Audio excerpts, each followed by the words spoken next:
Well, it's my honor to call up on stage the chairpersons from our first session. Ladies and gentlemen, with a big round of applause, please welcome Dr. S.C. Jha. Along with him, I'd love to call on the stage, please welcome Dr. Sanjeev Kumar from AIMS. Please be on stage, sir. Well, next, last but not the least, I'd love to call on the stage, please welcome Dr. Shivendu Ghosh. Please be on stage, sir.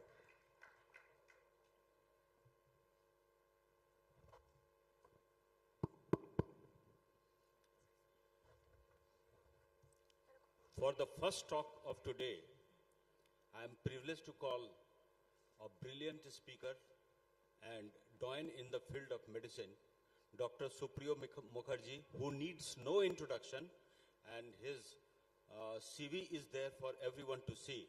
He will be talking about a case, inequalities galore, a girl with type 1 diabetes presenting with repeated DKA. Over to you, Supriyo. Thank you, sir. Thank you for your very kind introduction. And I am thankful, Team Bapicon, especially Dr. S.C. Jha, sir, for inviting me in this August gathering. My topic is not moving. This one? It is not moving. Oh, it is not moving.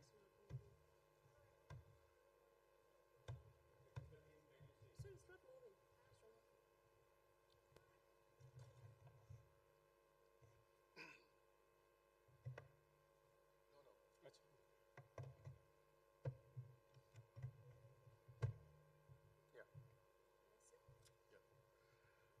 And I thank scientific team Bapicon for this invitation. And my topic, inequality galore, a girl with type 1 diabetes with a repeated diabetic ketoacidosis.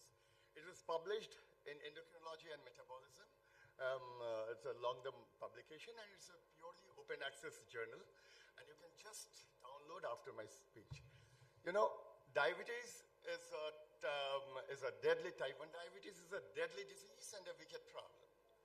It's a wicked problem, a concept which was proposed by Dr. Rittel way back in 1960s, based on relation that the pure scientific solutions to societal problem are doomed to fail. It's a wonderful concept, and so this wicked problem are difficult to solve, and wicked problem persistent, but therefore it persists in perpetuity.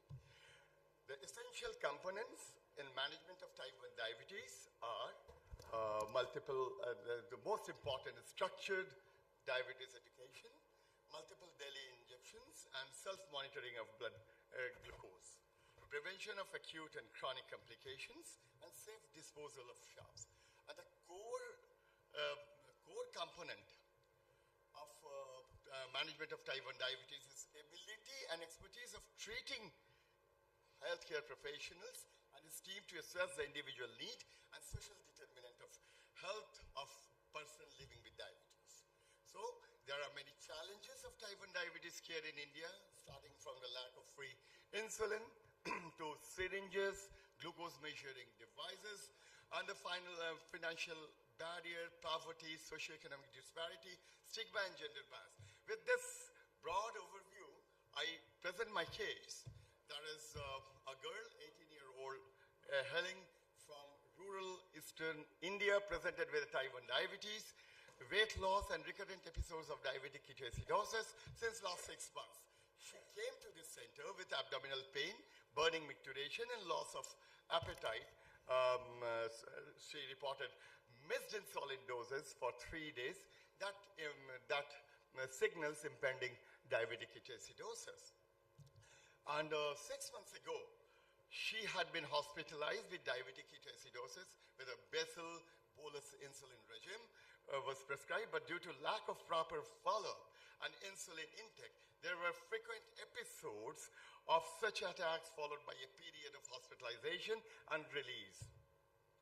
There was a lack of proper lifestyle plan, dietary regimen, and she didn't have any idea of insulin carbohydrate ratios, regular insulin intake in adequate doses, which we found when she reported 4 months back to our center.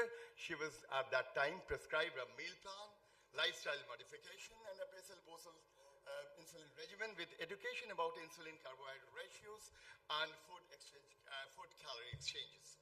And she was requested to report again after 2 weeks, within 2 weeks, but she lost to follow.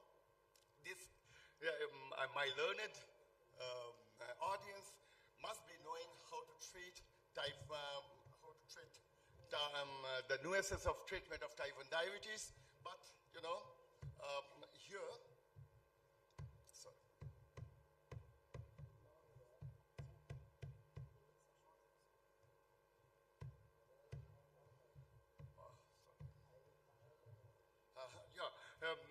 Type 1 diabetes, but you know, my perspective is absolutely different to present this case because we are here to focus on assessment of social determinant of health and social influences of health in management of type 1 diabetes, which requires an understanding and mitigating the impact of SDOH through certain specific tools for clinicians to achieve health equity and reduces health disparity.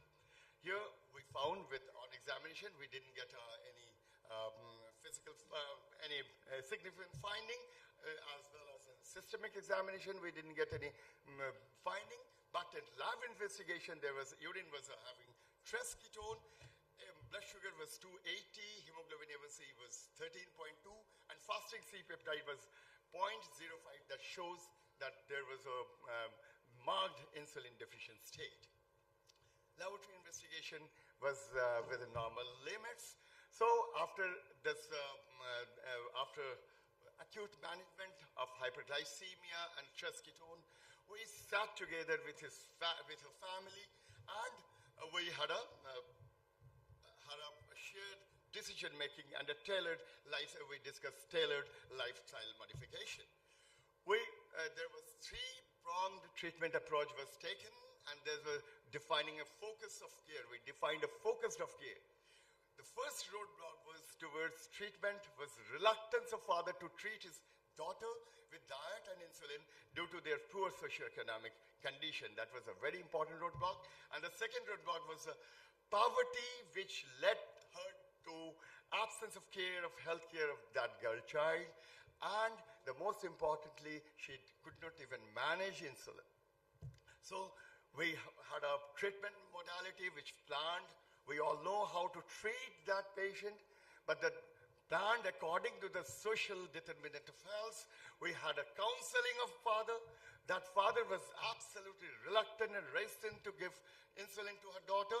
She was explained that we explained him that without medicine she will not survive. That insulin is absolutely essential for his life. For her life, and she was asked to pay for her working the factory. It took a lot of counseling to convince him in the same way. And the care of child directed towards her physical and mental well-being. And we had a person-centered approach. A meal plan with a proper insulin carbohydrate ratio was planned. Food calorie exchange was taught to the patient. And the pamphlet containing all essential information was prepared to assimilate the information of the time-to-time references, because there's an attrition of knowledge and information once you load those patients with information. So insulin was planned, and this was an example of calculation, and dietary management was discussed. And we had a clear-cut carbohydrate breakdown which was taught to her, and that was regularly followed up. Finally, the summary of management, which has a shared decision-making, independent self-care with emphasis on tripod of diet, exercise, and proper insulin regimen, attention to the family dynamics, father to girl child, and finally, we had a periodic assessment and follow-up. What here, I'm briefly discussed the feminization of poverty, which we discussed in our previous slide, that the females are believed to have, with this type of disorder, are believed to have reduced life expectancy, unsuitable for marriage, and complicated pregnancy with possibility of having children and diabetes. So these are the important socio-economic and cultural condition which leads to feminization, and the female of rural India puts herself, and they are absolutely pushed back in this type of positive feedback loop. So there are challenges. There are many challenges in access to insulin. These are the insulin rationing we see in the household where the main earner is uneducated, where demand for a girl child is huge, where expected to run errand, married off early without knowledge, and they're viewed as a flaw. There's a social stigma, and this is viewed as a flaw, a taboo in rural India. High chances of unsuccessful marriages due to ignorance. So addressing the emotional social impact is of paramount importance. We have to have a partner to be educated, the family and community awareness is the key. And the education about the complication, acute and chronic complication, are absolutely of paramount importance. And the myth busting, once this type of things can happen, it will revolutionize the society, and there will be myths that can be busted. And finally, evaluation of psychosocial behavior and emotional aspect that will take account of depression and sexuality will lead to a rather an ideal society which may really have a compassionate background. And the bridging gap through education and resources, we have to bridge the gap through the education and resources with the family compliances, team interaction, and free insulin, pen and cartridge, which we did in these cases. Education and health system challenges are huge. There's access to insulin in remote rural areas are most vulnerable. Weak healthcare system with a poor access to healthcare and high pricing of insulin are the points which they are as a difficult to manage this challenge. Healthcare disparity, being a female, and the role of primary caregiver should be as well informed as the patient, and the missed insulin dosage should be avoided to prevent ketoacidosis. So there are many challenges like lack of government-funded insulin, gross illiteracy and social apathy towards girls from a resource-limited area, and inability to get adequate treatment. So what are the solutions? Focus on enhancing healthcare delivery, provision of free insulin pens and cartridges, empowering women in healthcare, and the improving education. What are the plans for future? There's a goal to ensure no child dies of diabetes in lack of insulin, provision of clinical and psychological care for all children in type diabetes, and extending care to vulnerable population. Ultimate goal and aim is to push diabetes care beyond urban privilege section, sustainable treatment plan, and wide disparity in socioeconomic level and educational background need to be seen. So, after treating this patient and managing this patient, what I felt is the screening for social determinant of health is paramount to reduce disparity and improve overall health outcome. Thank you very much for the patient here. Thank you, sir, for this excellent speech and the presentation. And you have covered all the aspect which is especially related to the society of myths, and it can be overcome by the counseling. It is a very good part. Now the house is open for the question.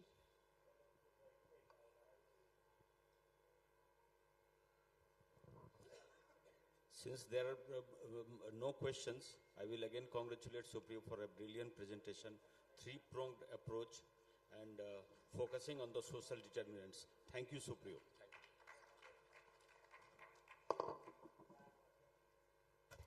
Thank you so much, sir. It was a wonderful speech given by Dr. Supriyo Mukherjee, and I'd request both the chairperson to go to the felicitation zone, and please felicitate Dr. Supriyo Mukherjee. Thank you, sir. All right, moving to the next session, moving to the next speech, and For the next speech, I would love to call as a chairperson. Please welcome Dr. P.M. Srivastav, and along with him, I'd love to call on the stage. Please welcome Dr. R.K. Jha. Thank you, sir.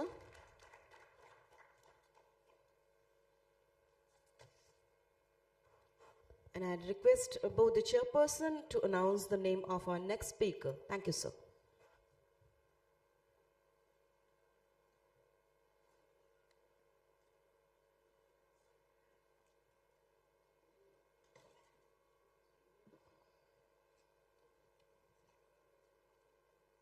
I will request Dr. Pramod Kumar Singh, Begusarai, Bihar, for his topic on management of tuberculosis in CKD, chronic kidney disease.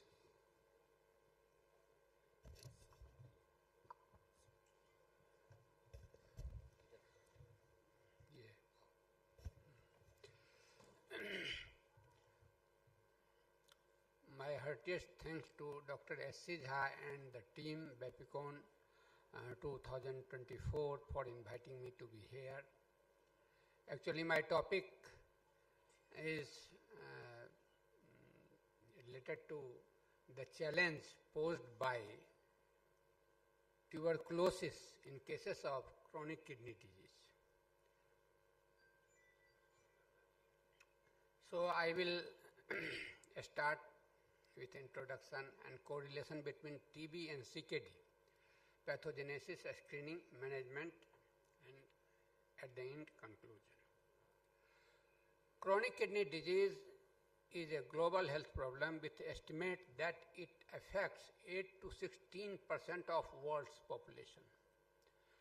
Tuberculosis is the second most frequent cause of death from infectious disease worldwide, and its control was one of the Millennium Development Goals. The link between chronic kidney disease and tuberculosis has been known for more than 40 years, but the interaction between these two diseases is still poorly understood. Given the increasing prevalence of CKD in TB endemic areas like India, China, a merging of CKD and TB epidemic could have significant public implications, especially in low to middle income countries such as India. Link between active tuberculosis and chronic kidney disease was first reported in 1974 in a case series involving dialysis patients. Patients with CKD are more susceptible to TB infection or reactivation of latent TB infection.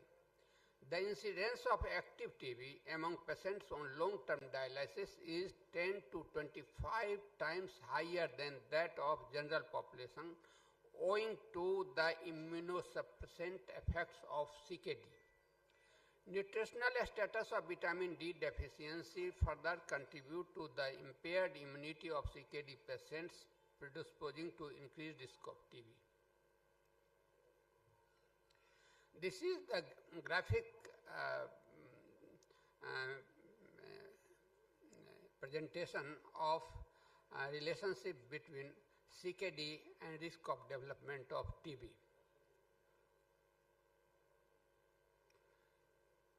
Why TB is more prevalent in CKD? Immunodeficiency in CKD is multifactorial.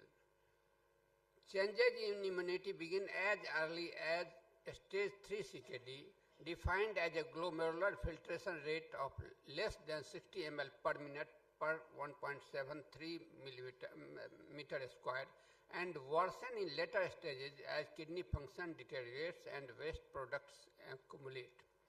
Active TB is an infectious complication that may develop and result from progression of Mycobacterium tuberculosis infection after recent exposure or reactivation of latent TB infection from a distant exposure, often years before the disease develops. Country of birth appears to be a particularly important TB risk factor in dialysis populations, as mostly active TB results from reactivation of LTBI required up before dialysis initiation rather than from recent exposure or infection.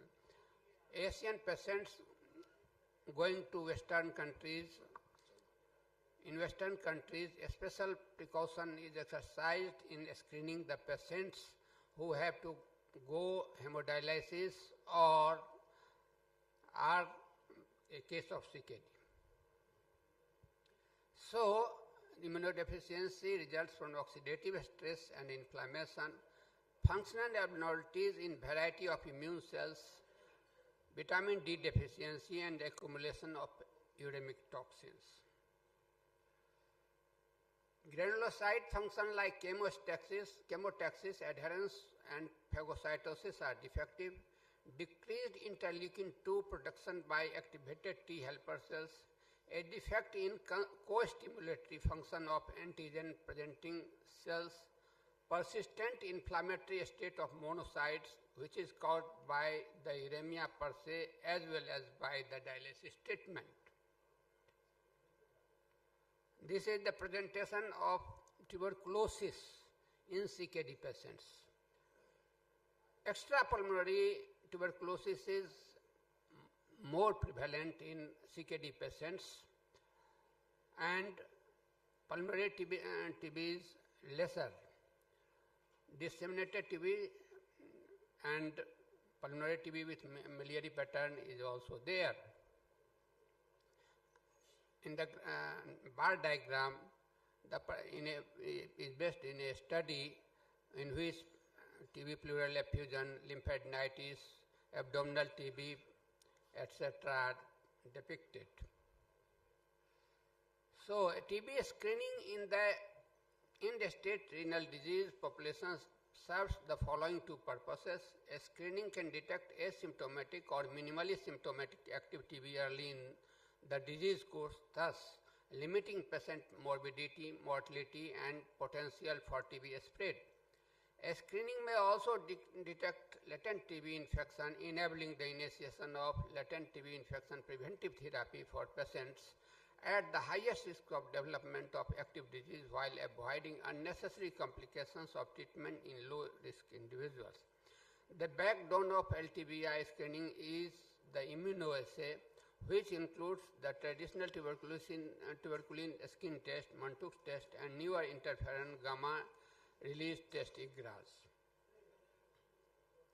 In all CKD patients with unexplained systemic or systemic specific symptoms such as fever, weight loss, and a chronic cough, active TB should be considered and excluded by the appropriate diagnostic investigation. Initial screening with chest imaging seems to be a good investigation modality for the screening of tuberculosis in patients with CKD. The main modality of TB diagnosis is based on the pathological and biochemical analysis of body fluids in CKD. Patients with multiple studies as sputum AB positive results are very low. A good amount of clinical judgment even without established solid scientific rationale is required. When it comes to management, drugs which are CKD safe are isoniazid, rifampicin, linezolid, moxifloxacin, clofazimine, and ethionamide, first line and second line drugs. These are the drugs which the dose of which depend on the estimated GFR. Pyrazinamide was thought to be nephrotoxic initially, but in a recent study,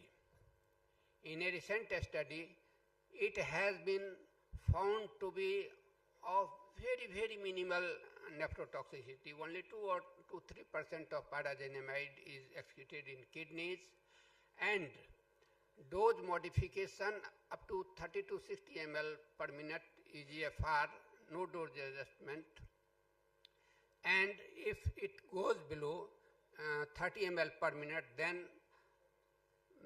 alternate the dose, and if it is less than 10 ml per minute, then 25 to 30 milligram per kg 3 times a week. Ethambutol is a nephrotoxic drug and requires dose adjustment to 15 milligram per kg body weight every 48 hours. At the outset, I would like to stress that increasing the dose frequency is desirable rather than decreasing the daily dose, because concentration in blood is compromised and cellular kill or inhibition is very less, compromising the clinical outcome. So we can put the patient on alternate day dose, twice a week, thrice a week, rather than reducing the dose. So this is 15 milligram per kg alternate day likewise. Levofloxacin, ofloxacin, in both those quinolones, dose adjustments is required. Newer drug, bedaquiline, the backbone of MDR treatment cases, when the GFR is in the 30 to 60 ml per range, no dose adjustment is required. But after that, therapeutic dose monitoring, therapeutic drug monitoring is required, because it is a relatively new drug and no large studies has been done. Cycloserine, streptomycin is a very nephrotoxic drug. Cycloserine does need any dose adjustment just when the GFR is less than 10 to 30 ml per minute, then it is given once daily. Streptomycin, amikacin, delamanid, all these drugs need dose adjustment as per GFR. Pretomanid is a relatively very new drug and little is known about it, but we have to be vigilant on its side effects, toxicity, nephrotoxicity, and therapeutic dose drug monitoring is required. Management. Drug sensitive TB, complete isoniazide, rifampicin, pyrazinamide, ethambutol regimen can be given with dosage adjustment of pyrazinamide and ethambutol. In NTE, National Tuberculosis Elimination Program, pyrazinamide has been put in the bracket of dose adjustment. So we are telling here for dose adjustment. Even if it is not nephrotoxic, but the milieu interior of the person suffering with CKD is different. If pyrazinamide gives rise to vomiting, dehydration, or even hepatitis, the outcome will be very compromised. Drug-resistant TB, shorter bedaquiline regimen for rifampicin-resistant or MDR TB with dose adjustment for pyrazinamide, ethambutol, and levofloxacin. In case of severe renal impairment, levofloxacin can be replaced with moxifloxacin. Moxifloxacin has a better profile in CKD. Newer BPAM regimen can also be tried, but with continuous monitoring. ATT in hemodialysis, administered after hemodialysis to prevent premature removal. If you have the compulsion of using a nephrotoxic drug, relatively nephrotoxic drug in CKD patients, you can administer it 4 to 6 hours prior to hemodialysis, because its therapeutic effect will be there and the amount will be dialyzed. Rifampicin, general considers rifampicin potential for drug-drug interactions. Rifampicin can be preferred, especially when the patient is on functional renal transplant. Many drugs are being given to the patient, and dose of those drugs may have to be increased because of rifampicin. Like corticosteroid should be doubled. Ethambutol, avoid use unless essential if creatinine clearance is less than 30 ml per minute. Cycloserine, avoid in renal disease. Delamanid and predominant newer drugs, so safety profile of renal disease not established yet, used with caution. Decreasing the frequency of dosage is preferred over decreasing the dose, as I have already told. Special considerations in renal disease according to National Tuberculosis Elimination Program guidelines: in the presence of mild to moderate renal impairment, dosage of ethambutol and levofloxacin should be adjusted. In the presence of severe renal impairment, levofloxacin can be replaced with normal dose of moxifloxacin. In case of patient undergoing dialysis, medicine should be given either 4 to 6 hours before dialysis or immediately after dialysis. Conclusion. The rationale for a global initiative to address the issue of TB-CKD syndemic is clear. Both disease affect impoverished populations with significant rates of comorbid disease and high healthcare needs, and people with TB who require dialysis or kidney transplantation have worse outcomes than those with each condition.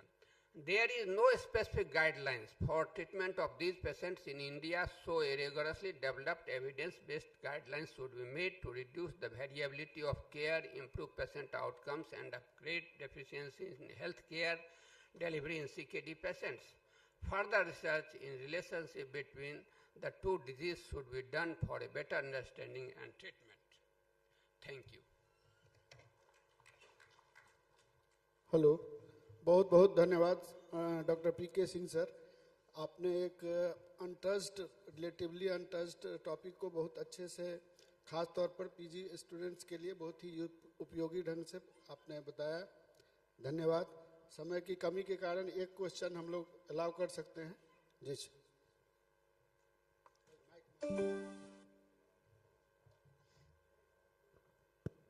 Very nice talk, Dr. Pramod.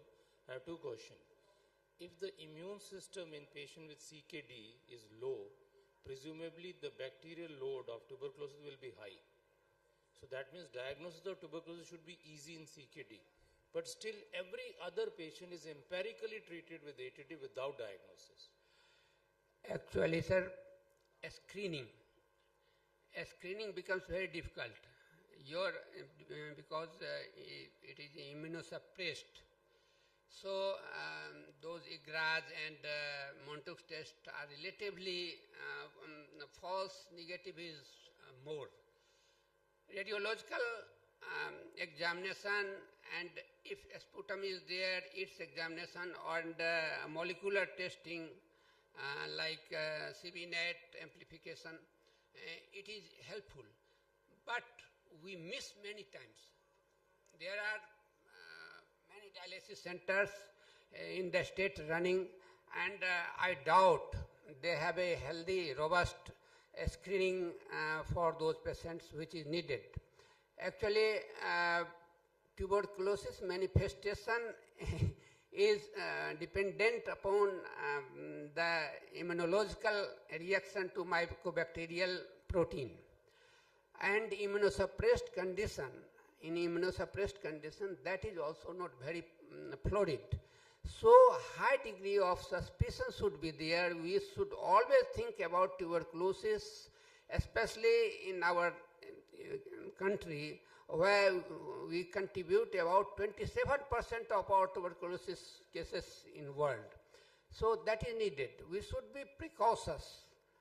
And when there, as already told, there is any sign or symptom, weight loss, night sweats, or anything, first think about tuberculosis. Only problem in that is the patients are not only suffering from kidney disease, they have diabetes, hypertension, liver disease, and drug interaction becomes a huge problem when you are giving it empirically. That is a very huge problem. Secondly, you said you depend on the latent tuberculosis. Now, IGRA and Monto will be positive in 40% of the population, otherwise also.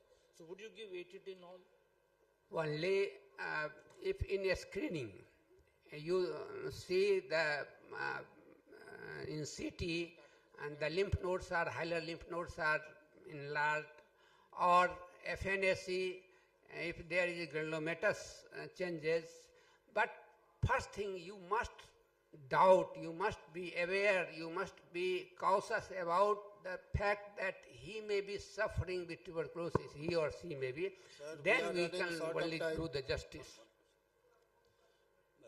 First, thanks for coming to our place, despite being a busy practitioner, civil surgeon and all, highlighting important points. I would like to know, since you have data of whole district Begusarai with you, what is the success rate of tuberculosis cure in cases of CKD, number one, and secondly, what duration of the treatment you advise? Actually, duration of treatment is person specific. The clinician must decide what should be the duration of treatment. Actually, the sputum conversion, if it is converted to negative in 2 months or 3 months, the outcome will be good. And we may continue with the treatment as in non-CKD patients. But if it is not so, and the progress is slow, we may increase the duration of treatment up to 1 year or even more. But the problem of toxicity is there. So the clinical judgment, the expertise of tuberculosis physician, I will rather like to tell tuberculosis physician, not only chest physicians. Tuberculosis is a topic, is a disease in which a special training should be there. Every graduate, after completing graduation, if they want to pursue in this line, and the problem in our country is so large that a good number of physicians expertise in tuberculosis are needed these days. So that will depend upon the experience of the physician, chest physician, tuberculosis physician, and the rate of improvement in that patient. Thank you. Thank you, sir, for very nice presentation. Thank you all. Now we close the session. Thank you, sir. Once again, I'd request both the chairperson to go to the felicitation zone and please felicitate Dr. Sir. Well, moving to the next session, and for the next session, I'd love to call as a chairperson, please welcome Mr. Shibendu Ghosh, Dr. Shibendu Ghosh, and Dr. S.N. Goit on stage with a big round of applause, please. Thank you.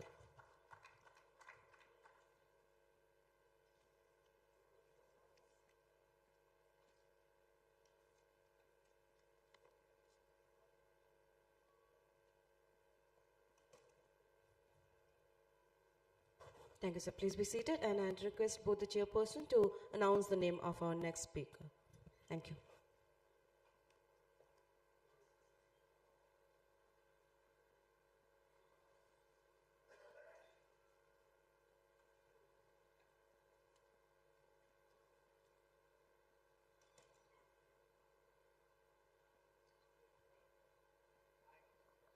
Hello.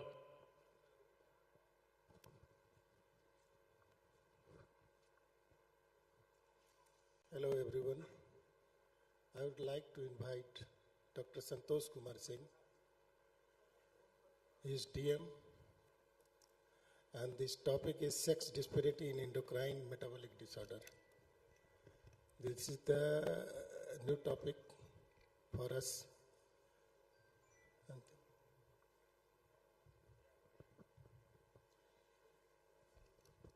Honorable Chairpersons, dear friends, my sincere thanks to Dr. Sudhir Jha and his team for this invitation.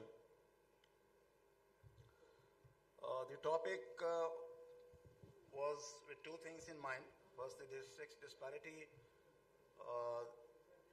The choice was because of the incidents which happened at Arjikar Medical College, the emphasis on the female sex.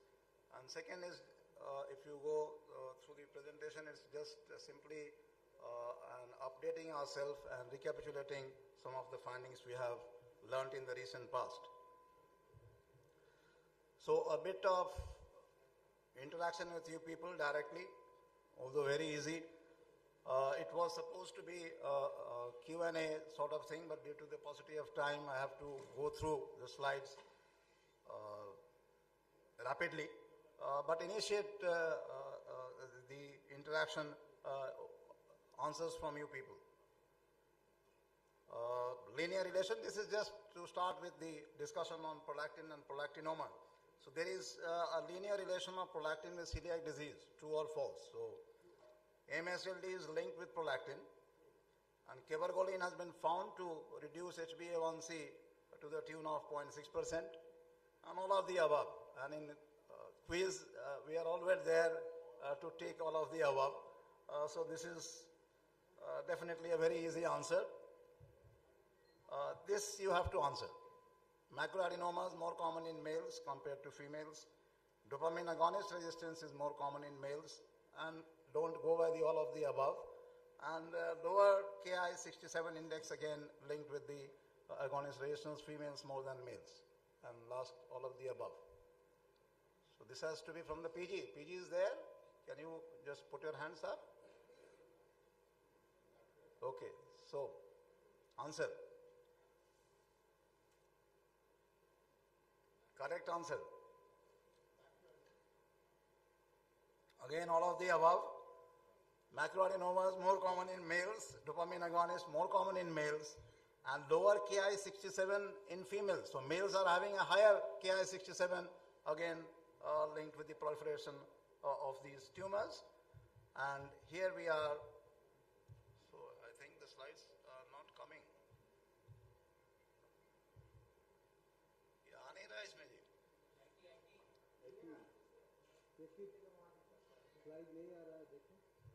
Okay, we will just move through it. So if it's not coming, it's no issue. We have the different components of the metabolic syndrome.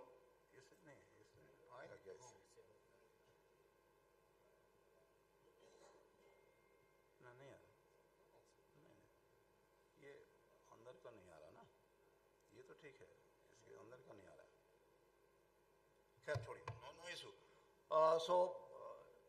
Fine. So this was just to highlight the different components of metabolic syndrome, including MASLD is linked with hyperprolactinemia. And Ki-67 is definitely more linked, TGF-beta and all are all more in males compared to females. Now from the prolactin, we move to the growth hormone dynamics, and this was the study, youth onset type 2 diabetes, the SIRS study. And here you see there were higher odds of glycemic failure in adolescents who had lower IGF-1, and we know the similarity of insulin and IGF-1, and patients having higher GH receptor and IGF-BP1 assessment, which again will reduce the circulating IGF-1 and lead to lesser insulin-like activity and glycemic failure. So this was a context, as I said, this is to update ourselves, and some of us, it will be a recapitulation of what we have read in the recent past. This is acromegaly. Previous slide showed it is more common in females, and we are well aware of that. The differences you can see, and the females, they are older, they are more prone to have the metabolic complication of diabetes and more prone for the malignancies, which are again more common, including the colonic neoplasm in acromegaly patients. So females are more prone for that. Males have the problems with obesity, including sleep apnea. So it is more common in males with acromegaly. Now, I think there's a lot of problem. So anybody can just volunteer about the catalyst trial? Anybody from the audience? About the catalyst trial. So it was a trial to assess hypercortisolism in diabetic patients. Okay, and that it was shown that patients who are having increased number of drugs for glycemic control, more than 2 or 3, and similarly more than 2 and 3 of antihypertensives for optimum blood pressure control, they were found to have more evidence of endogenous hypercortisolism. Okay, and it was to the tune of 24%. Previous studies have showed a prevalence of 8% and almost 1/3 of these were found to have adrenal adenoma. So this is just to underline the significance of endogenous hypercortisolism, even non-adenomatous, in the pathogenesis and the treatment part of type 2 diabetes mellitus. And the second part is they are going for the assessment of mifepristone in the management of diabetes to combat this hypercortisolism, and only time will show where we position this molecule, which is a progesterone antagonist. The gynecologists are already using this molecule in day-to-day practice, but this diabetic practice will be knowing where it stands in the management of type 2 diabetes by countering hypercortisolism. And these patients who had endogenous hypercortisolism, they were found to have almost 3-fold increased risk of cardiac disorder.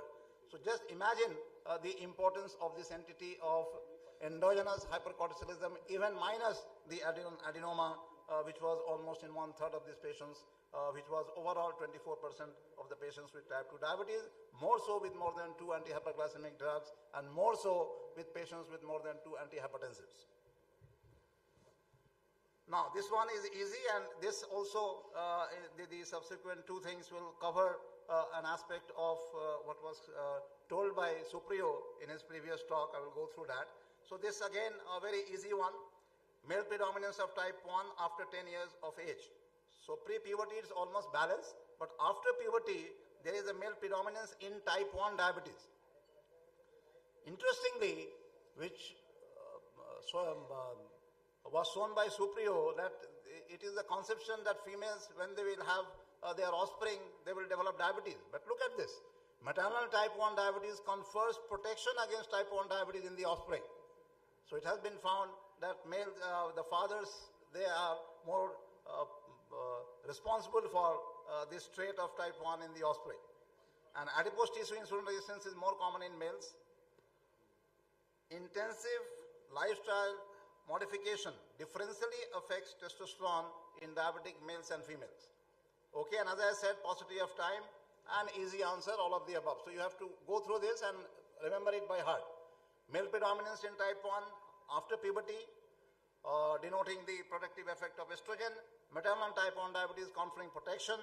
And this is very simple. Adipose tissue insulin resistance is more common in males, and I would like to add for your knowledge again that the visceral adiposity is detrimental across the spectrum of the DBCD, dysglycemia-based chronic disease, be it insulin resistance, pre-diabetes, diabetes, and diabetic complications.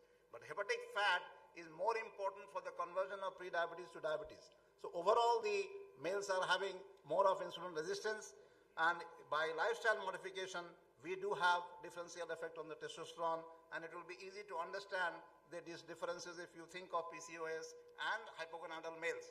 So by these two, in these two entities, if you go for lifestyle modification, definitely will have the beneficial effect. So this is the 10 years of puberty, and this was just to highlight this aspect. Offspring twice as likely to have a father with the condition than a mother. So this was, I was talking about type 1. This is the look ahead. Okay, and females, they were found to have reduction in testosterone. Males, they were found to have increased testosterone. So obese males, as I asked you to correlate with PCOS and hypogonadal males, and with lifestyle modification, there will be improvement on this. But interesting again is the beneficial increase SHBG by 20% in both males and females. We all know the association of SHBG with coronary artery disease and overall mortality thereof. Now again, simple one, all-cause mortality in lean females is greater than males. This is very important. All-cause mortality in lean females is greater than males. And from the PG students again, can anybody define when we say lean? Normal weight? Leanness will do. Anybody? दो हाथ उठाए थे कोई PG वाले. लीन diabetics कब कहेंगे हम लोग? या लीननेस की cut off BMI 18.5. Okay, so all-cause mortality in lean females is greater than males. Lean type 2 females have higher incidence of fatal heart failure, again very important.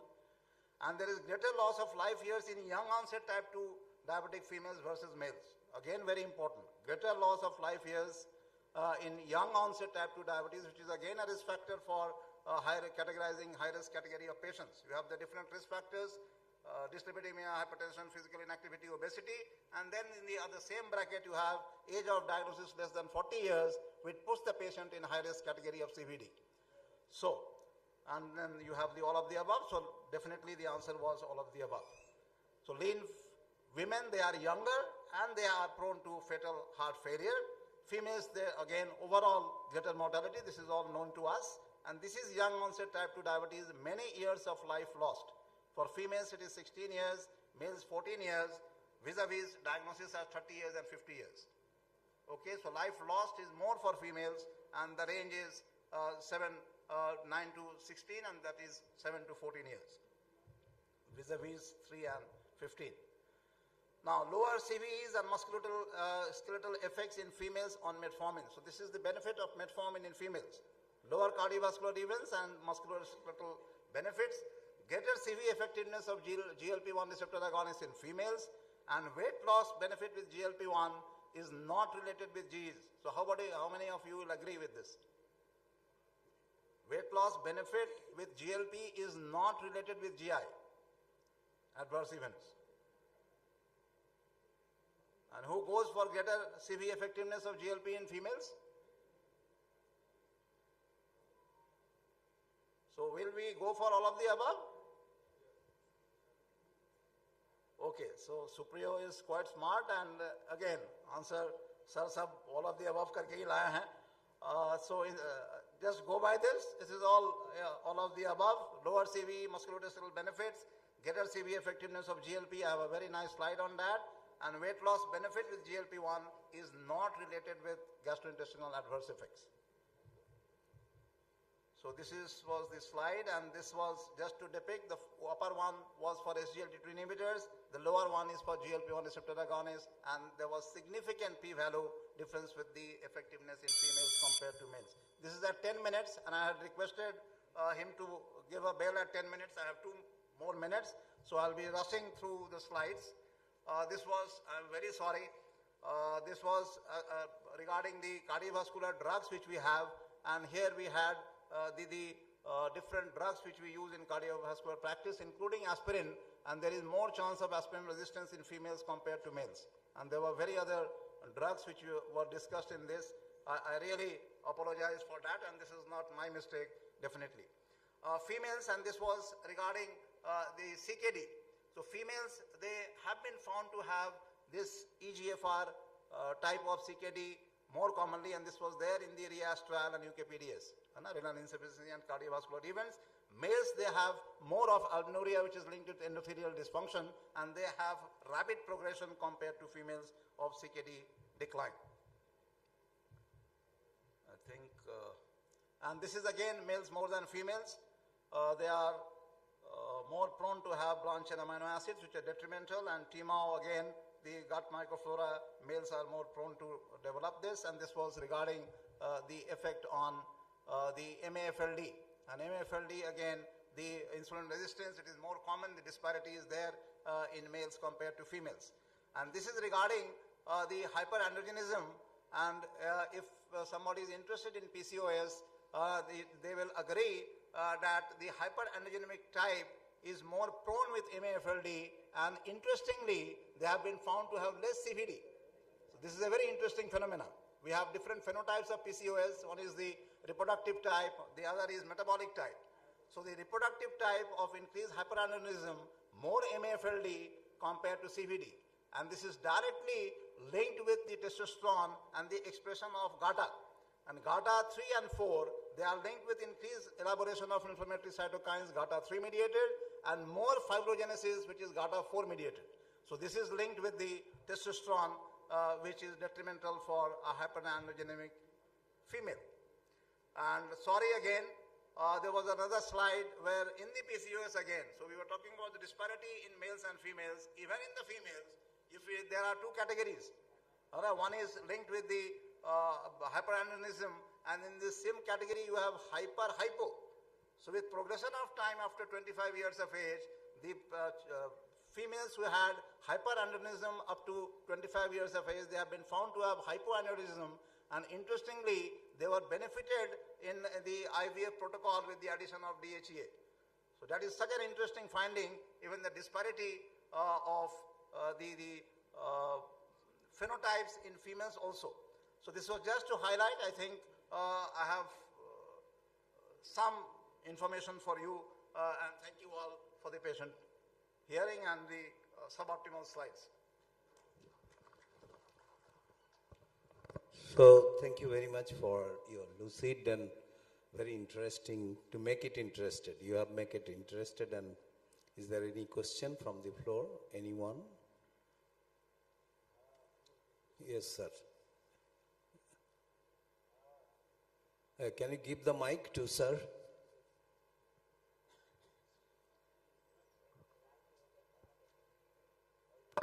Hello.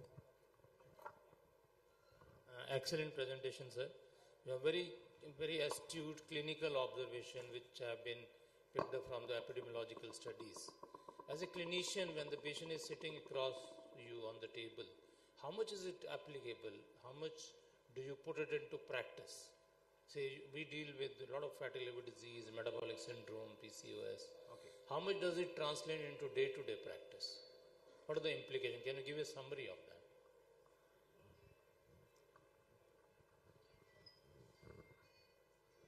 So we start with anything, the prolactin as such, the importance of prolactinoma we have talked about. And here in the clinical practice, the presentation part, just a correlation of simple prolactin with the other metabolic conditions which we talked about. Okay, regarding prolactinoma, even you can just gauge the difference in the prognosis between males and females and how aggressive you need to be. And this, if you talk of clinical practice, I would ask you to remember the entity of macroprolactinemia.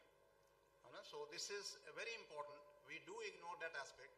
And today's protocol emphasizes evaluation of macroprolactin in almost every case of prolactin. And it can be ranged from 10 nanogram per ml to 600 nanogram per ml. And there were cases which apparently seemed to be pituitary macroadenoma with very high levels of prolactin, and they turned out to be non-prolactinomas with macroprolactin. So from clinical practice, that is one area. Prognosis-wise, I have told you the importance of that, and more so to keep in mind the entity of the resistance to this group of drugs. So if you have that category of patients, males and females, you can just be assess about the failure rate of these treatments. Now we come to the growth hormone part. You just saw the differences between males and females, and that is to some extent very important when we are for the first time seeing the patient. This index of suspicion for diagnosing acromegaly should be there. And we are there in endocrine practice. We are so elated to diagnose a patient early in his presentation. And it's so satisfying. And that is just to highlight the index of suspicion. Similarly, if you move to the adrenal area of hypercortisolism, nowadays in endocrine practice it's okay.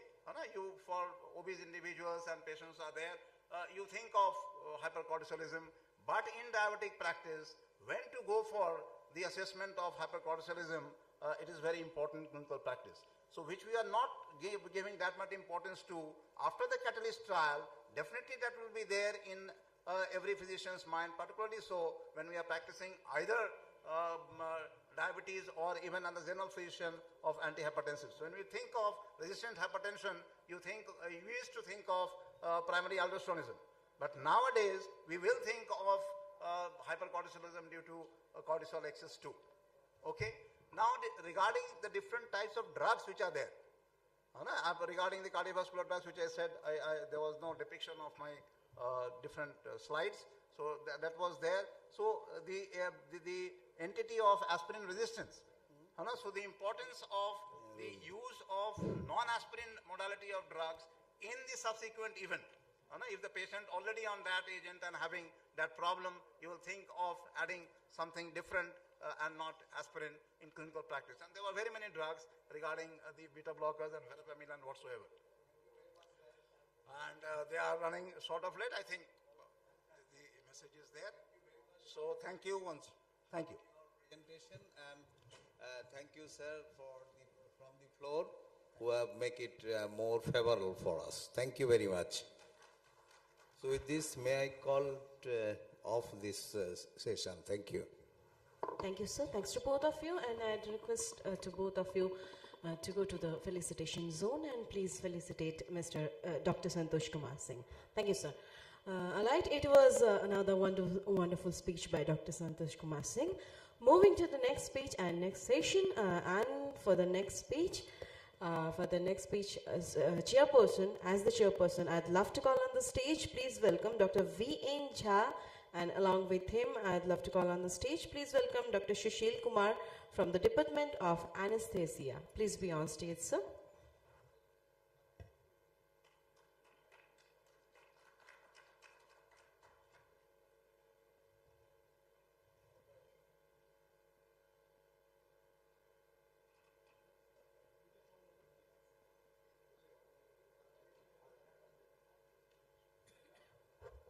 Thank you, sir. Please be seated, and I request both of you to announce the name of our next spokesperson. Thank you.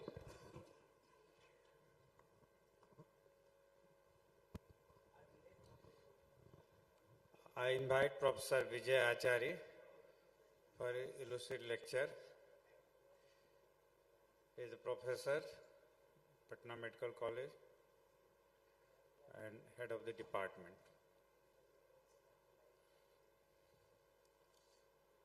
Welcome, Dr. Achari.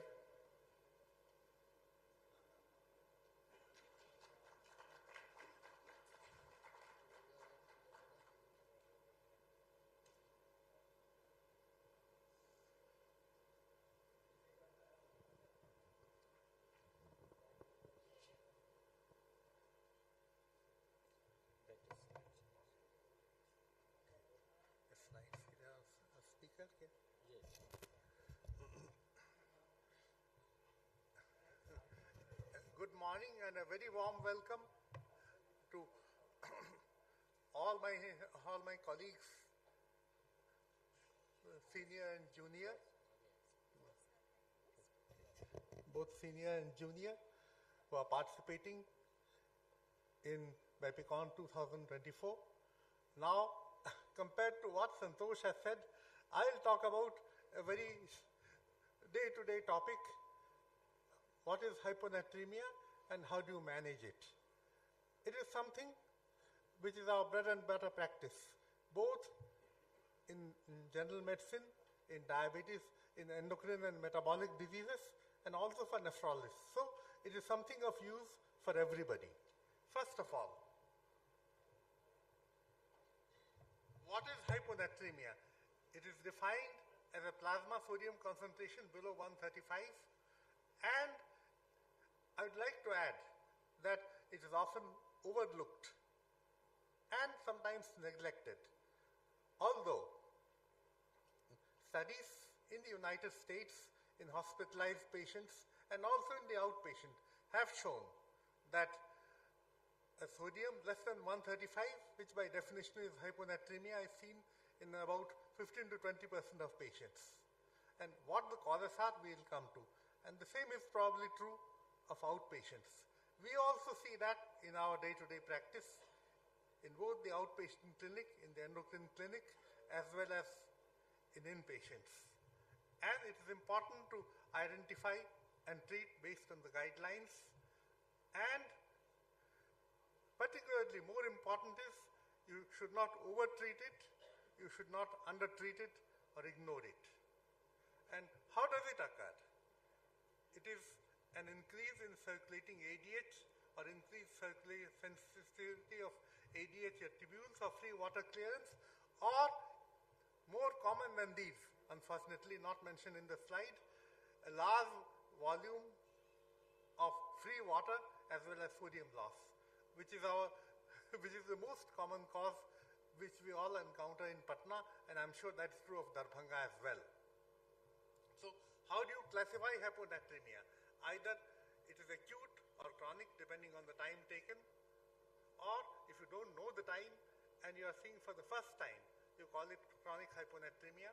Depending on the volume status, again, you need a few investigations and you can diagnose it clinically. Either it is euvolumic, which is closely associated with SIAD or SIADH, or hypovolemic or hypervolemic. Then, depending on the serum sodium levels, if it is between 130 and 135, we call it mild. If it is 125 to 129, it is moderate. And if it is less than 125, it is quite severe because it can be life-threatening. And again, symptoms, it may be asymptomatic, moderately symptomatic, or severely symptomatic. Severely symptomatic presents with vomiting, abnormal and deep somnolence, seizures, coma, and a sodium of less than 100. If it is accurate, is a really warning sign. It can kill the patients. And also, before you label somebody as hyponatremia, you must rule out pseudohyponatremia because you have a very high serum protein levels, for example, in multiple myeloma or plasma cell myeloma or hyperlipidemia. There you get a low sodium. So, you have diagnosed that the patient has low sodium and you assess the symptoms. Sometimes there may be subtle symptoms. The patient may have just a few symptoms like some weakness, difficulty in walking, or there may be muscle weakness, cognitive impairment, important in the geriatric population because they are misdiagnosed as suffering from dementia. So you assess the volume status. Is the patient hypovolemic? And either it is due to extrarenal loss, due to vomiting, diarrhea, or due to renal losses, or it is due to miscellaneous ostomotic diuresis or cerebral salt wasting. Then it may be hypervolemia. Again, very common. Either it is due to cirrhosis, cardiac failure, nephrotic syndrome, acute or chronic kidney injury. That you can diagnose both clinically and the basis of a few simple investigations. Does the patient have any signs of heart failure? Does the patient have acute liver disease? Is the patient known to suffer from chronic liver disease with exacerbation or decompensation?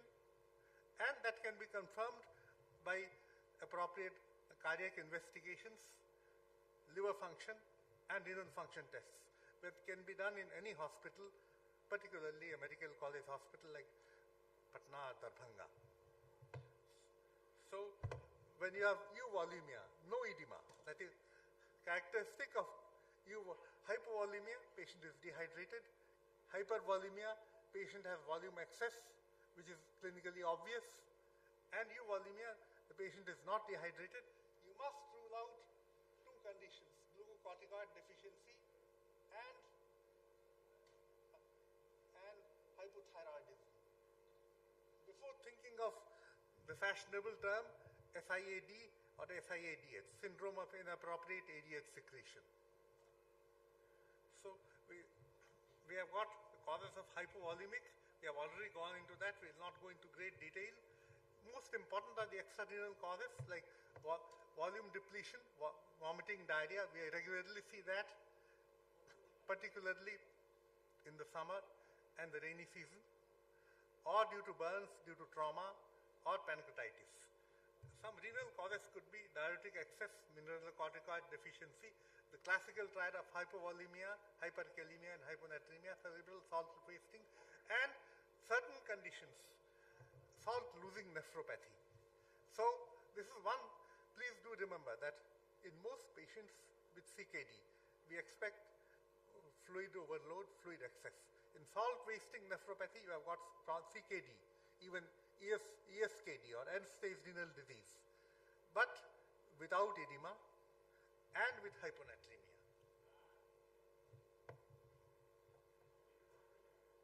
So what about euvolemic? First of all, you rule out hypothyroidism and glucocorticoid deficiency. And once this has been ruled out, you think of syndrome of SIAD. Because some of the newer textbooks call it SIAD rather than SIADH, which we are familiar. Because in some cases, the exact hormone has not been identified. It has ADH-like action. There are 4 patterns: type A, unregulated, erratic; type B, modest; type C, reset osmostat; type D is undetectable ADH levels, even at the hyperosmolar level. So, if you want to diagnose SIAD, I would like to mention some positive and negative points.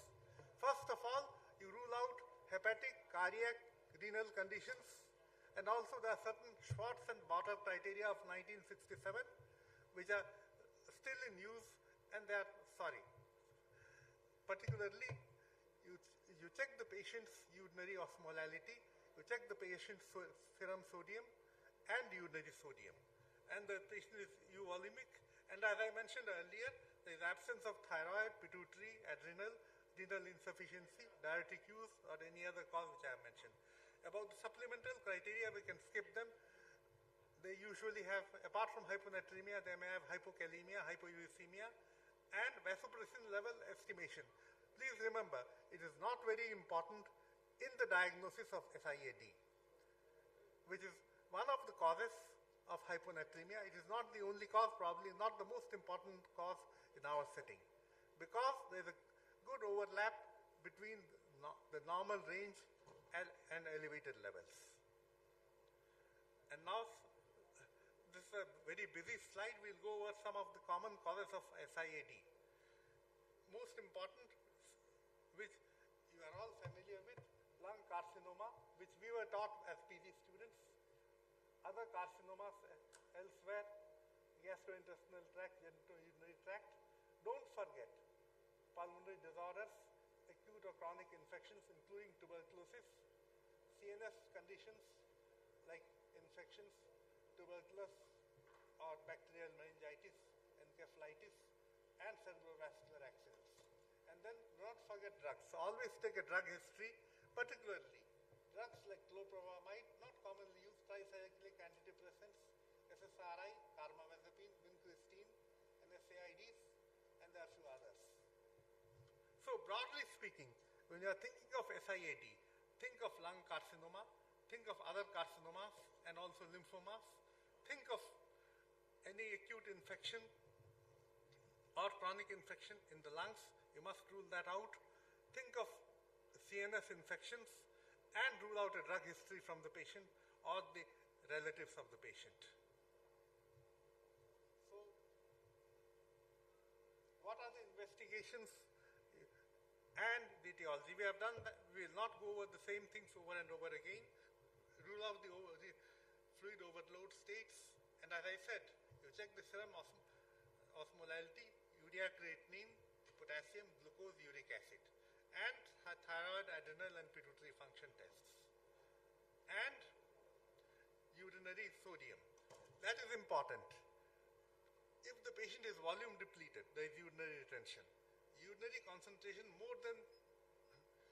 less than 20 to 30 millimole per liter occurs in hypovolemic hyponatremia. And urinary osmolality. One characteristic finding of SIAD is urinary osmolality is very high, more than 400, at least more than 100. Low urinary osmolality is indicative of polydipsia, urinary potassium, which then as far as imaging is concerned, you do look for an appropriate pulmonary or CNS cause, chest X-ray, CT scan of the thorax, and CT or MRI of the brain if necessary. So how do you approach? What is the diagnostic algorithm? You have hyponatremia. If it is hyponatremic, treat it. And the patient is volume depleted. You adequately replace with with isotonic saline, and the patient will improve. And then check the urinary. As I said, there are 3 things you must look for: urinary sodium, serum osmolality, and urinary osmolality.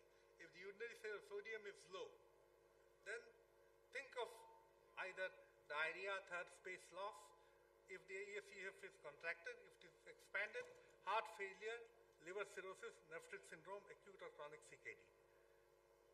And if the patient on diuretics, then that must be ruled out. If the patient is not on diuretics, rule out in simple terms. I'm simplifying the slide. Rule out adrenal insufficiency and rule out hypothyroidism, then think of SIAD. So, as far as the clinical presentation is concerned, sometimes they may present acutely as an emergency. And starting with headache, vomiting, yawning, lethargy, ataxia, psychosis, seizures, and cerebral edema because of fluid accumulation in the neurons.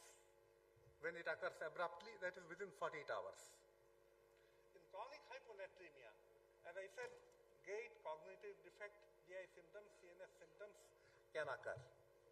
And so, always keep your eyes open for hyponatremia and do appropriate CNS imaging.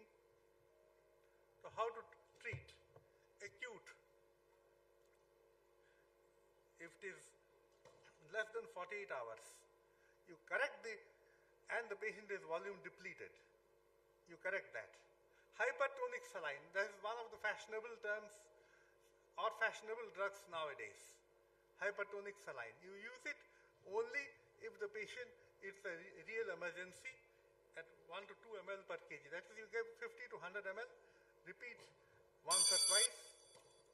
I'll finish in a couple of minutes. And also you should give furosemide because furosemide causes diuresis as well as acuresis. So when you give furosemide, the patient loses half normal saline. So that will help to some extent in correction of the hyponatremia in combination with other treatments. If it is chronic, hypertonic saline is usually not necessary. Occasionally it may be needed. In most cases, you do frequent assessment. And one important point is do not correct sodium more than 12. Many authorities would say not more than 8 millimoles in 24 hours. Long-term management, water restriction, demeclocycline, which is used to be marketed as ledormycin or urea, and now one of the fashionable drugs is Vaptans. There are limitation of Vaptans we will come to. So, what are the, coming back to hyponatremia, something acute, volume depleted, you treat it, and the hyponatremia will correct itself. And if it is chronic, water restriction, hypertonic saline, if it is necessary, and furosemide in combination, free water clearance. Empagliflozin will cause osmotic diuresis. Mainly it is an anti-diabetic drug, but it may be useful. Lithium, not commonly used. Urea. As regards Vaptans, mainly they act on the V2 receptors on the collecting duct. They are effective in SIAD and not and hypervolemic hyponatremia due to cirrhosis and heart failure. And the most commonly used Vaptan is tolvaptan. It is not recommended in acute. So, the most important, I'd like to, which I will conclude in a minute, if you rapidly correct the sodium, you get osmotic demyelination syndrome. And that is often a fatal condition. It used to be called central pontine myelinolysis, but it involves not only the pons, it involves the brainstem, and it causes symptoms, and that occurs if you try to correct it too rapidly. So, not more than 10 millimole in 24 hours, 18 millimole in 48 hours. And the groups at risk are severely hyponatremic, alcoholics, burn patients, liver transplant, and elderly female. So, I'll give a case scenario. We have got a 61-year-old woman with a history of coronary artery disease, mild hypertension. She's experiencing dry cough, and she's on telmisartan, anti-anginal medication, and on conservative therapy. She does not have any edema or ascites. Any question you would like to ask? Hypertension, CAD, and she's found to have a sodium of 120.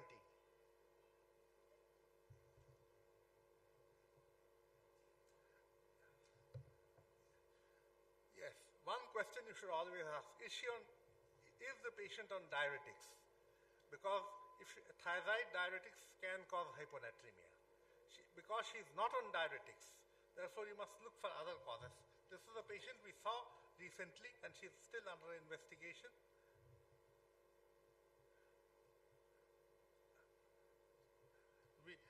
What we found was, apart from sodium, very high urinary osmolality, very high urinary sodium, and the chest radiograph showed a hilar mass. We asked for a CECT, which is awaited, and we hope for a biopsy. So she is a patient with chronic hyponatremia, and probably she has SIAD, maybe carcinoma of the lung. Non-smokers and women can also develop it. We all know that. Or a lymphoma. She does not, water restriction, immediate treatment is not required unless it's an emergency. So to conclude, hyponatremia is the most common electrolyte abnormalities and it requires early recognition and treatment. And only in an acute hyponatremia with CNS manifestations, we may need 3% saline. But we must check the sodium every hour, either by conventional method or by ABG estimation. Overcorrection, osmotic demyelination, which you must never do. You are doing more harm than good. SIAD needs specific investigations for diagnosis, which are fairly basic. Vaptans, there are certain limitations. Hepatotoxicity, FDA does not recommend more than 30 days continuously. Although there have been open trials that have used it for 2 to 4 years. And for more detailed knowledge, unfortunately, we don't have the latest guidelines. We have got the American guidelines published in the American Journal of Medicine, European guidelines in 2013 and 2014 respectively.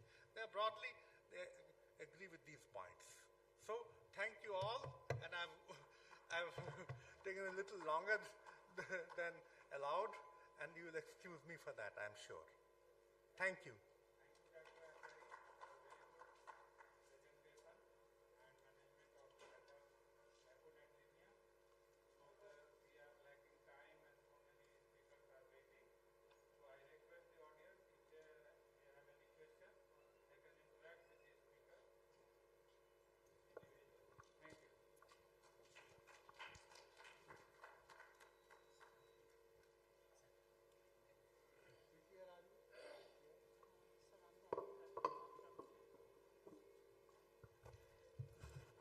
All right, thank you, sir. Thank you, Dr.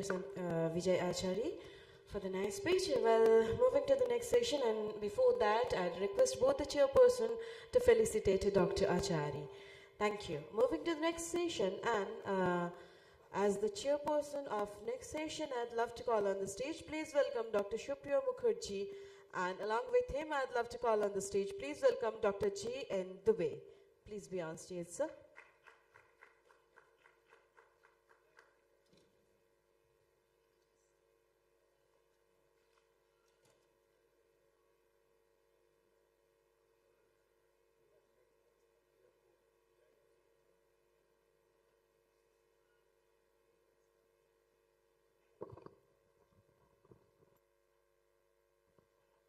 Hello, it is a privilege to call upon the stage Dr. David Amsel. Sir, please. His topic, but I feel that it's a wonderful topic. Oh, doctor, save thyself.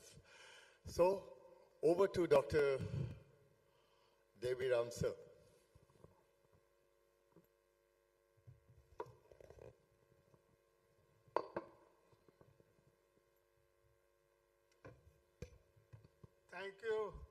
Thank you, Dr. Supriya.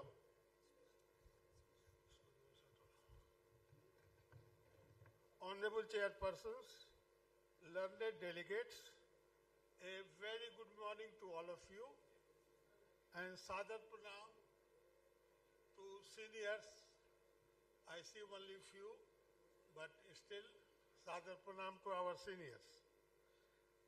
Darbhanga and this hall is very close to my heart, because in 10 years back, it was this place where I was sworn in as chairman of API Bihar. So Darbhanga has always been very close to my heart.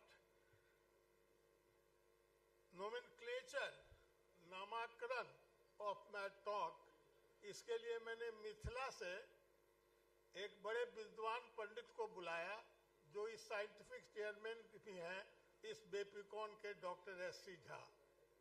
O doctor save thy self.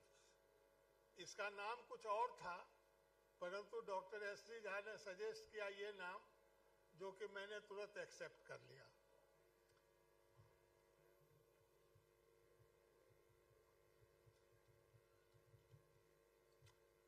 हमारे talk में कोई data, कोई research, कोई comparison नहीं होगा. It will be only for you, so I expect your kind attention. Whereas we doctors are busy in looking after our patients' health and well-being sincerely and honestly, you will agree we tend to ignore ourselves. Self-neglect is taking its toll on the lives of doctors who dedicate their life to the service of ailing humanity. In most of the conferences like this one, we really enrich each other's knowledge for better care of the patients, which is really important. But for a change, for next few minutes, we should discuss how to improve our personal care, health, quality, and quantity of life, and minimize the impact of aging. Hence, this talk is rather different, jara hatke. O doctor, save thyself. Hence, I sincerely request your kind attention for a few minutes for your own sake, and shall very much welcome your kind views at the end of this talk. At the outset, I wish to be excused for any of my views to which any of you do not subscribe. And whatever I am going to tell, I am no exception. It is addressed to me as well. Longevity of Indian doctors is only 59 years, which is 10 years less than the general population, which is 69 years. And recent death of young, energetic, famous doctor in their 40s is really worrying. Staying healthy and feeling our best is important at any stage, at any age. We very much deserve it, and following tips from my personal experience and what I've learned from you learned colleagues and the society can help to minimize the impact of advancing age and life hour to fullest and gracefully. I wish to outline some of the oft-neglected areas which need to be looked into to make our life more comfortable and to minimize the impact of aging. Effect of aging. One who is born is bound to die, and impact of aging is inevitable, like decreasing vision, hair, sleep, teeth, appetite, muscle, bone strength, declining function of lungs, heart, kidney, etc. In addition to these physical, there are many mental and psychological changes with aging, and at times social problems like loss of loved ones, children leaving home and settling elsewhere, leaving elderly parents home alone, problems in children's settlement and in their family life, etc. Effect of aging starts from womb. Healthy parents, healthy pregnancy is important.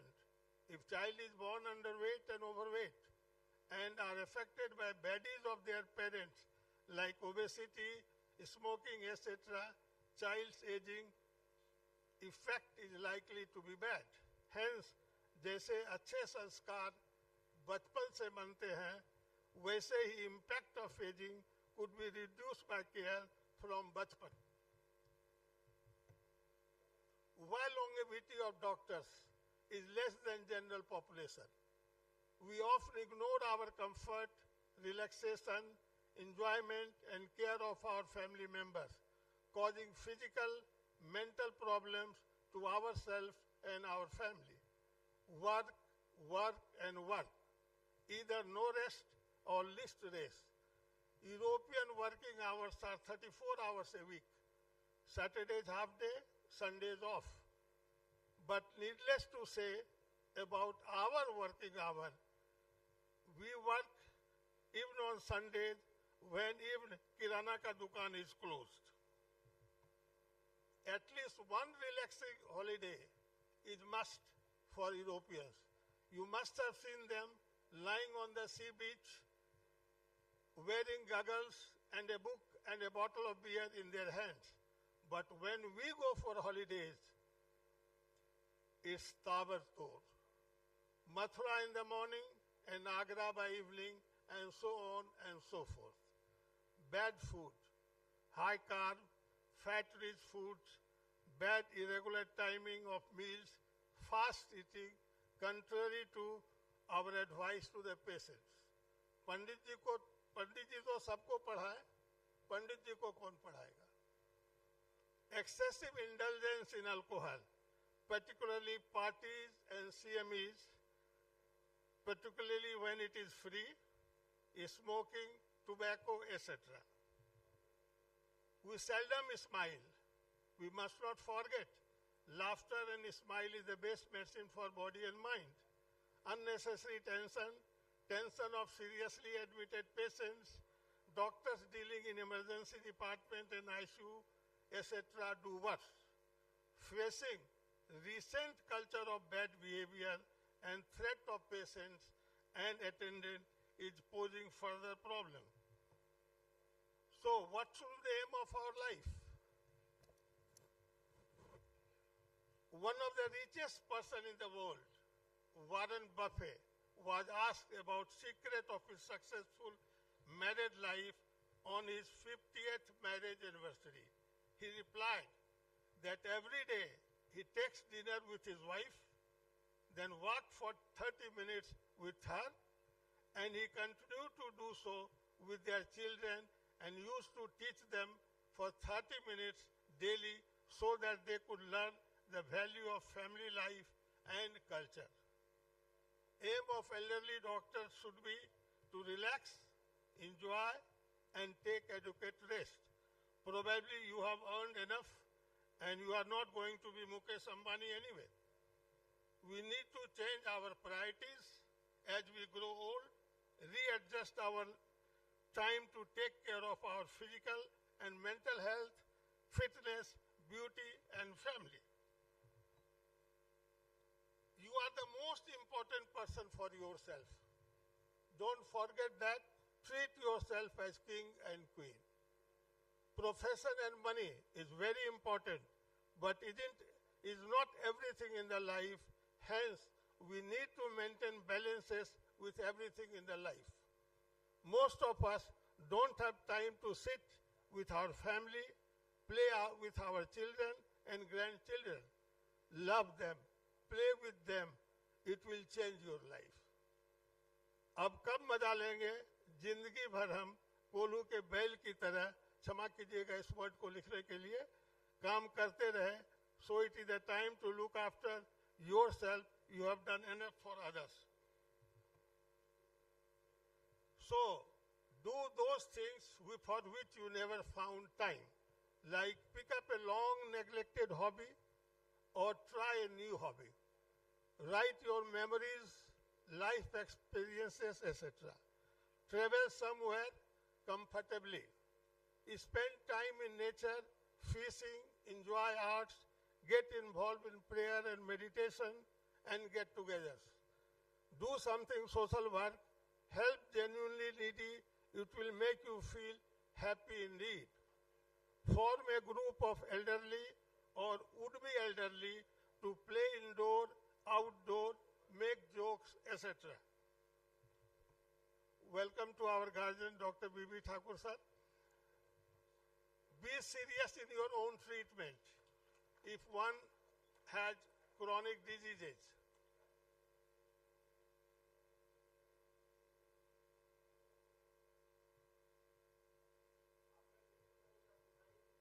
आपके बहाने हमको 2 minute extra मिल जाएगा sir.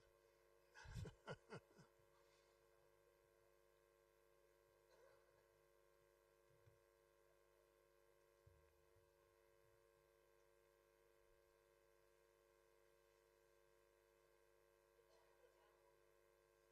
sure chairmen are looking at it for 2 minutes extra, if need be.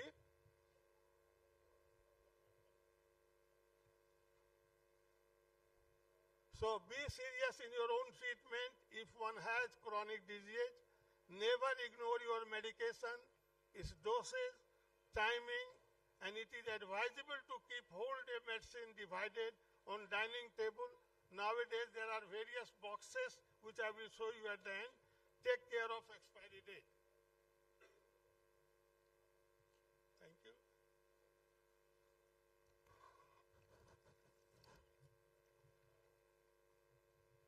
Please do not keep changing drugs depending on medical representative supply, and always use drugs of most reliable companies and of the same brand. Insulin must be kept and carried in proper way during travel. Use thermos or something like that. Carry more drugs than anticipated while going out station, and keep medicine separately to be used during journey. Diabetics must carry a packet of sugar and also keep in sitting, bedroom, clinic, car, etc. Family members, permanent staff, driver, etc. must know about feature of hypoglycemia and how to deal with it. We feel rather uncomfortable and feel ashamed to talk about romance and sex with growing age, which is as important as food, water, and oxygen. It must not be abandoned, if possible, in any form. I hope the audience will give some reaction during discussion time. Steps to avoid fall is very important. These trivial precautions, like holding rally while going up and down stairs, never walking on steep steps, use large and wide anti-skid floor mattresses in bathroom, and install a call bell. Use less without pita, comfortable shoes, long shoes horn to wear shoes. Install hand rods for support when getting up from commode. Use sensor light which switches on and off with body lotion in bathroom, and keep foot lamps on throughout the night in the bedroom. Be careful when you get up. Please be slow and take few seconds before getting up. Don't play smart. Be careful while getting in and out of car, particularly from wrong side. For God's sake, don't close door of bathroom and bedroom from inside. You don't need to bother about this at this age anyway. Don't go out of station without your spouse or attendant. Advisable to use chauffeur-driven car, so in case of any mechanical, technical problem or sudden ill health, you have a support. Though one must take precaution, but don't feel old and keep your morale high. Lifestyle modification, we keep talking about it, which is very important. Regular exercise, healthy and balanced diet, yoga, stretching exercise, walking, whatever you call it. Balanced diet, of which main concern is protein intake, which must be about a gram per kg daily. The sources you are aware of. Those who are overweight should follow strict low-carb fat diet, adequate vitamins. Beauty, skin and nails. Use moisturizer for body, skin and proper facial cream. I strongly advise you to visit parlors for care of your hairs, nails, manicure, pedicure, facial, whatnot. Dress smartly. Must not ignore recent onset of breathlessness. investigate for cardiac problem, if there is loss of weight, appetite and anemia, get tumor marker done, electrolyte imbalance and water intake must be taken care of, vaccination against influenza, pneumococcal, herpes zoster should be considered.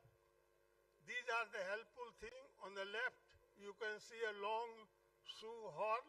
In the middle, you can see the box for keeping the tablets, and on the right, the thermos for insulin.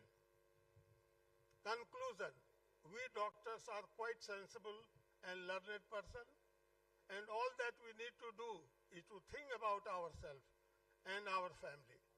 And I am sure it will change our attitude, approach towards life, and things will fall in line spontaneously.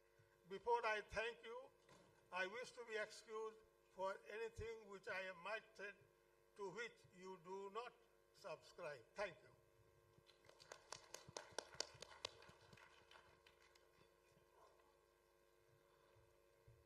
Thank you, Devi sir, for selecting such an important topic for today's session, and Bapicon, who has given this important topic. And most of us, we are losing young doctors due to these. So first we should take care of ourselves, then only we can take care of our patients. So very important topic, and I request you all in the hall who should take care of their health first and then look after. Most of us, we are overburdened with the stresses and work. We should cut it down for sure and look after yourself first. And if any question from the audience is invited to us. Thank you. Mic दीजिए sir को.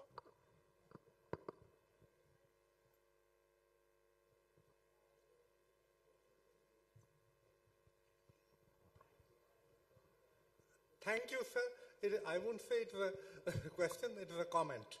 My comment is I agree with most, or if not all, I think with all the points that you have mentioned.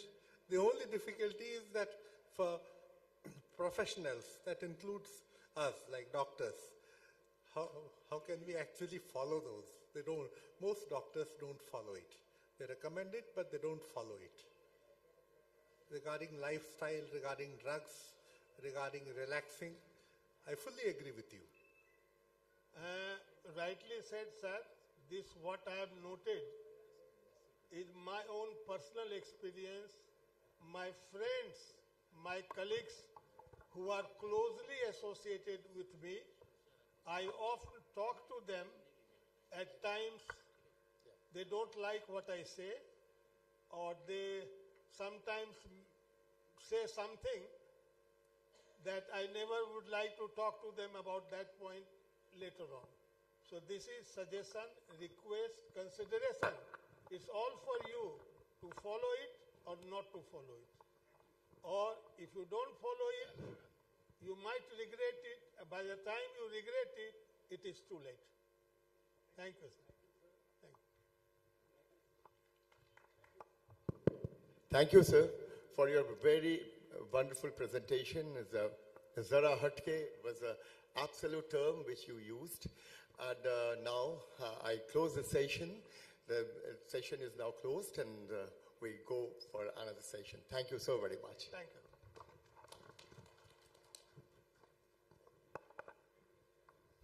Thank you, sir. I request both the Dr. Shupra Mukherjee and Dr. J. in Dubey to stay back for the next session as the chairperson. And I'd request Dr. A.K. Mehta to felicitate Dr. Devi Ram. Thank you, sir.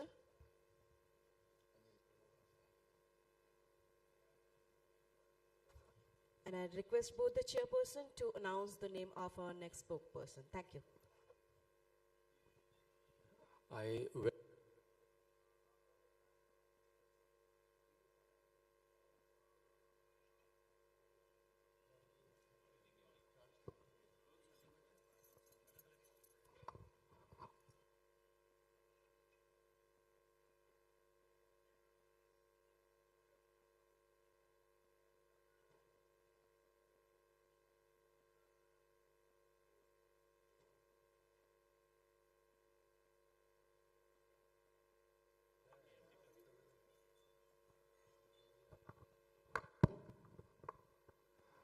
I welcome next speaker of the session, Dr. Anil Arora sir, and he is known personality among physicians and gastroenterologists. Welcome, sir, and please start your session.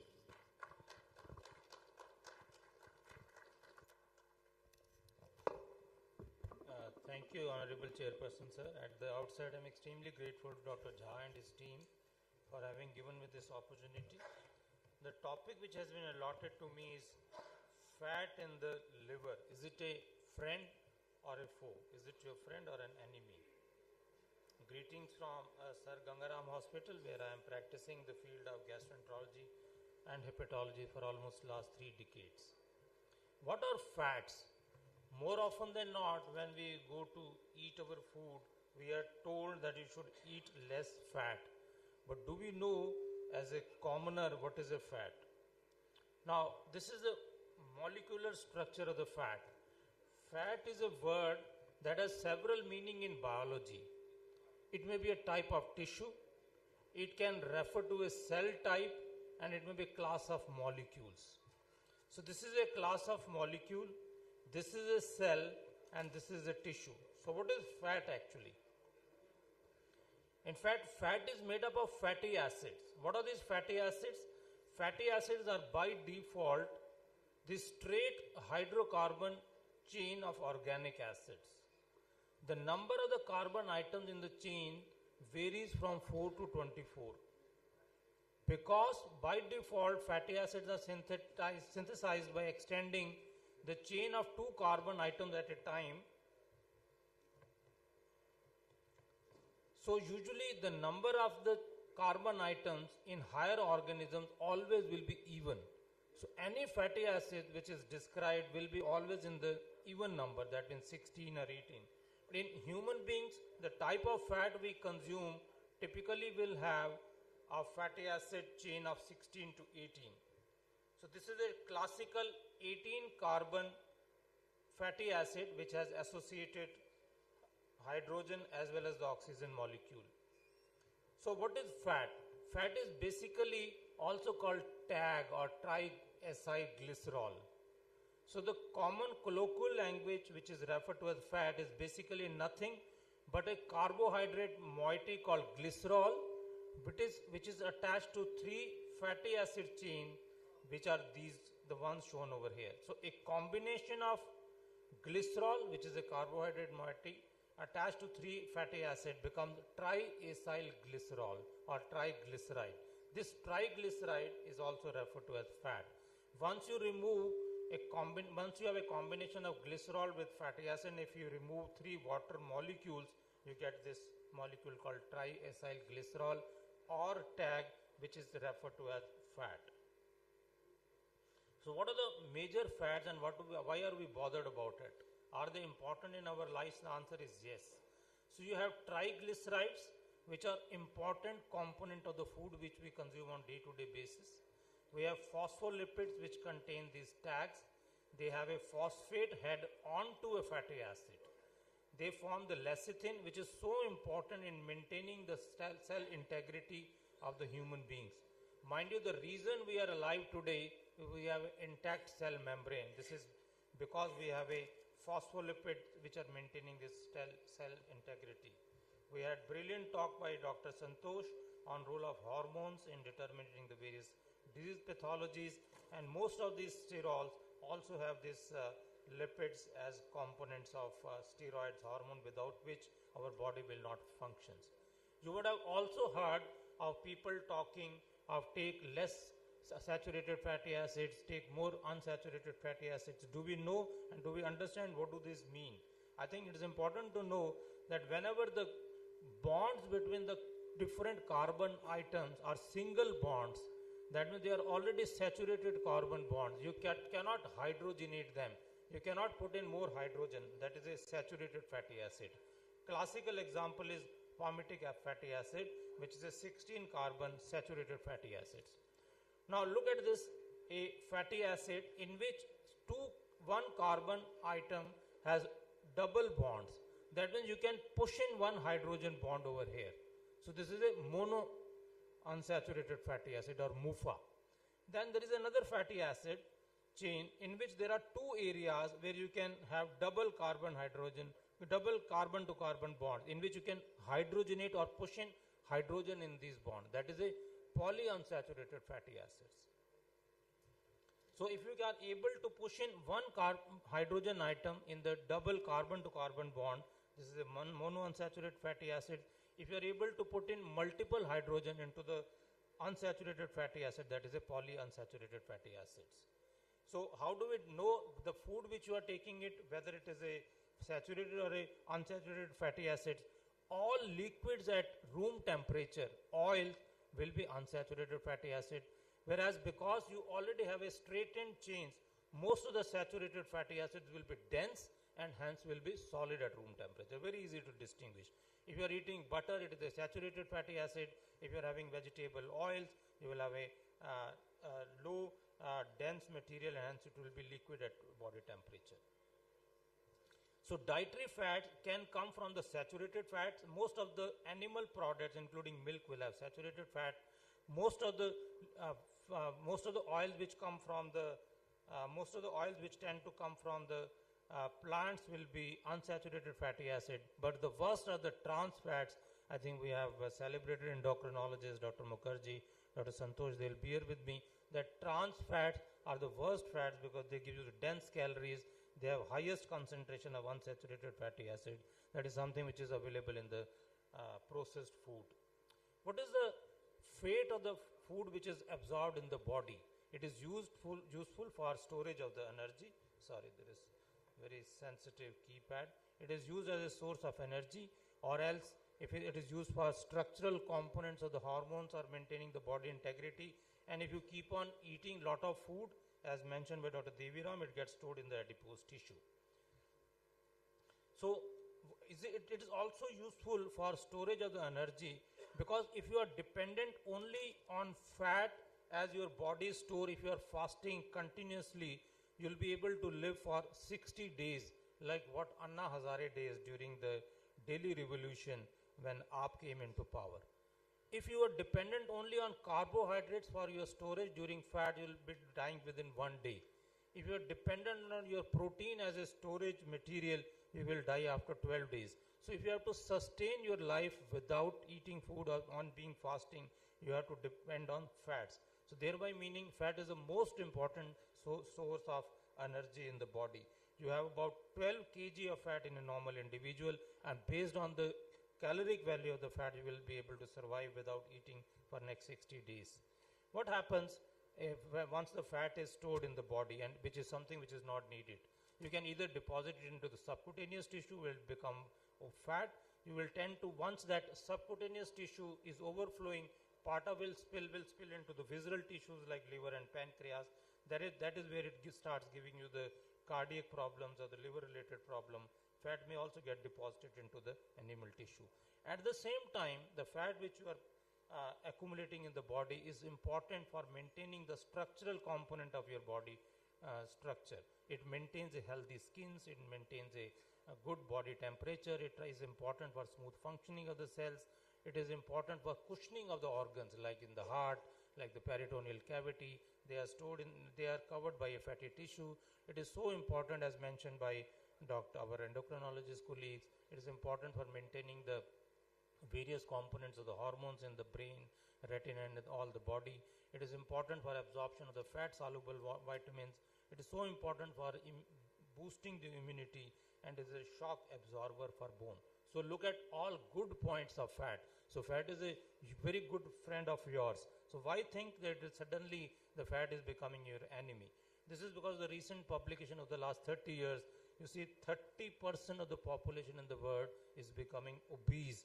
Obese in Indian scenario is anybody who has a BMI of more than 32. More and more publication, more and more social media is clearly depicting in a city like Delhi where I practice, 30% of the school children above the age of 10 years are obese in public schools. And if you see the recent editorials in Times of India, it clearly shows that our consumption of the food has increased by 129%. As our physical activity is going down, our work is moving from labor-intensive work in the field to desktop work on the computers. So this is the deposition of the fat, which further, once the stores in the subcutaneous tissue have got exhausted, they tend to get deposited in the aberrant tissues. What is the fate of the deposition of the fat in the tissue? Once you have excessive fat in the tissue, you tend to become obese. Once there is an obesity, as Dr. Santosh very elegantly pointed out, obesity occurs because of the insulin resistance, and insulin resistance per se will tend to increase the obesity. So it is both cause and effect relationship. Once you have insulin resistance, you tend to develop fatty liver, and once you have a fatty liver, there is a plethora of complication which starts in the form of fatty liver, which leads to development of almost all known complications related to it. What is the link between fat deposition and the obesity? In the normal course of the events, look at this young boy who keeps eating these chewing gums and the toffees. Once he starts enjoying this, there is a reward center in the brain which tells you, oh, this toffee is very good, very tasty, and you should eat more. But problem is, once you eat a lot of fat, it goes into the fatty cells. Fatty cells release a hormone called leptin. Leptin goes into the brain and tells the brain that you have had enough of calories and you should stop eating. But look at this guy who is becoming obese because of the central obesity. He starts eating a lot of chocolates. Every time chocolate is going into the fatty tissue, so the guy like this rat is becoming obese. He is also releasing time and again lot of leptin. But something is wrong with the leptin acting on the brain. So there is a resistance to the action of the leptin in the brain. So brain fails to perceive that a lot of toffees are being consumed, a lot of fat is being deposited. So there is a resistance at the level of the brain, and leptin resistance, which is leading to the development of the central obesity. So in the normal course of the events, as you have fat deposition as fat globules in the adipocyte, which is supposed to be today as an endocrine organ, this fat globule keeps on increasing in size, and it tends to release anti-inflammatory substance which prevent injury to your body. But look at what happens with passage of time. As you tend to become more and more obese, these fat globules keep on ballooning within the adipocytes. So that causes compression and disruption of the mitochondria, and there is a changeover of the macrophages from M2 to M1. So M2, which were anti-inflammatory, get converted into M1 type of pro-inflammatory cells. The fat which was giving you protection earlier is now giving you a pro-inflammatory cytokines, leading to the development of the fatty liver disease. Once you have a fatty liver disease, it is important for development of insulin resistance, because a lot of fat in the body, in the liver, which get deposited, leads to production of a state called redox, a sensitive state leading to a plethora of complication. So this fat which is deposited in the body is, if you see, it's not primarily related to the increased intake. It is basically related to a lot of fat which is coming into the tissues from the adipose tissue, which is not able to store the tissues anymore. So 70% of the fat in the liver is from the fatty tissue which is present in the peripheral area. 20% is because of the de novo lipogenesis, which occurs because of the insulin resistance in the body, and only 20% comes from the fat. So once you have fat in the liver, there is a cascade of the event which leads to insulin resistance, hyperinsulinemia, hyperglycemia, and activation of the pro-inflammatory cascades leading to the development of diabetes. Once you have fatty liver, you also have atherogenic dyslipidemia resulting in accumulation of the triglyceride, small dense lipoproteins, as well as the pro-inflammatory cytokines, which will lead to development of cardiovascular disease. So simple fat is resulting in diabetes, simple fat is resulting in hyperinsulinemia, coronary artery disease, as well as development of the chronic kidney disease. In addition, all these patients who have obesity are also likely to develop more malignancy. In fact, obesity is responsible for increase in 8 types of different GI cancer, is one of the most important pro-carcinogenic trait. In addition, as mentioned by Dr. Santosh in his talks on sex and the GI problems, insulin resistance per se will also predispose you to have hypothyroidism, PCOS, osteoporosis, and hypogonadism. So how is it the fat which was so good to you, such a good friend of you, suddenly becomes a problem for you and becomes your enemy Because that is because excessive fat will lead to development of non-alcoholic fatty liver disease, which will trigger obesity, diabetes, hypertension, cardiovascular disease, CKD, malignancy, and endocrinopathy. So the deposition of the fat in the body is two sides of the coin. You have fat which is so important for you for maintaining your healthy skin and hair. It maintains your right body temperature. It is important for smooth functioning of the cells. It is important for cushioning of your organs. It is important for maintaining your brain and retina hormones. It is important for absorption of the fat-soluble vitamins. It boosts your immunity. But if there is excess of the fat, then you have a plethora of complications, starting with fatty liver disease, and then escalation of the cascade of the event, starting with obesity, diabetes, hypertension, coronary artery disease, CKD, and malignancy. So to conclude, ladies and gentlemen, fat is an energy-rich nutrient. That is, 1 gram of fat gives you 9 calories compared to only 4 calories with glucose and proteins. Fat is evolutionarily developed in human beings because of the storage capacity. It is digested and absorbed by a tightly regulated mechanism. Though invaluable in maintaining your health and with dietary excess, may lead to the plethora of problems which I have already mentioned. Initiation of the fatty liver and insulin resistance is something which should be addressed timely, because otherwise you will end up like the condition like this. As much as you would love to hug this lady, you should be ready for consequences of Me Too syndrome also. Thank you.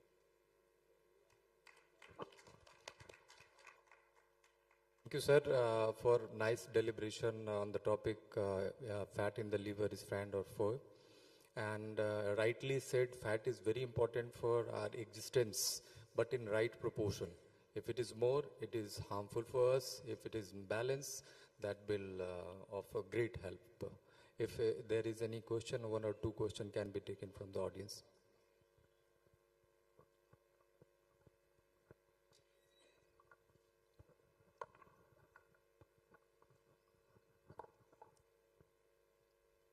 Dr. Arora, for your excellent and illuminating talk, illustrating both sides of the coin.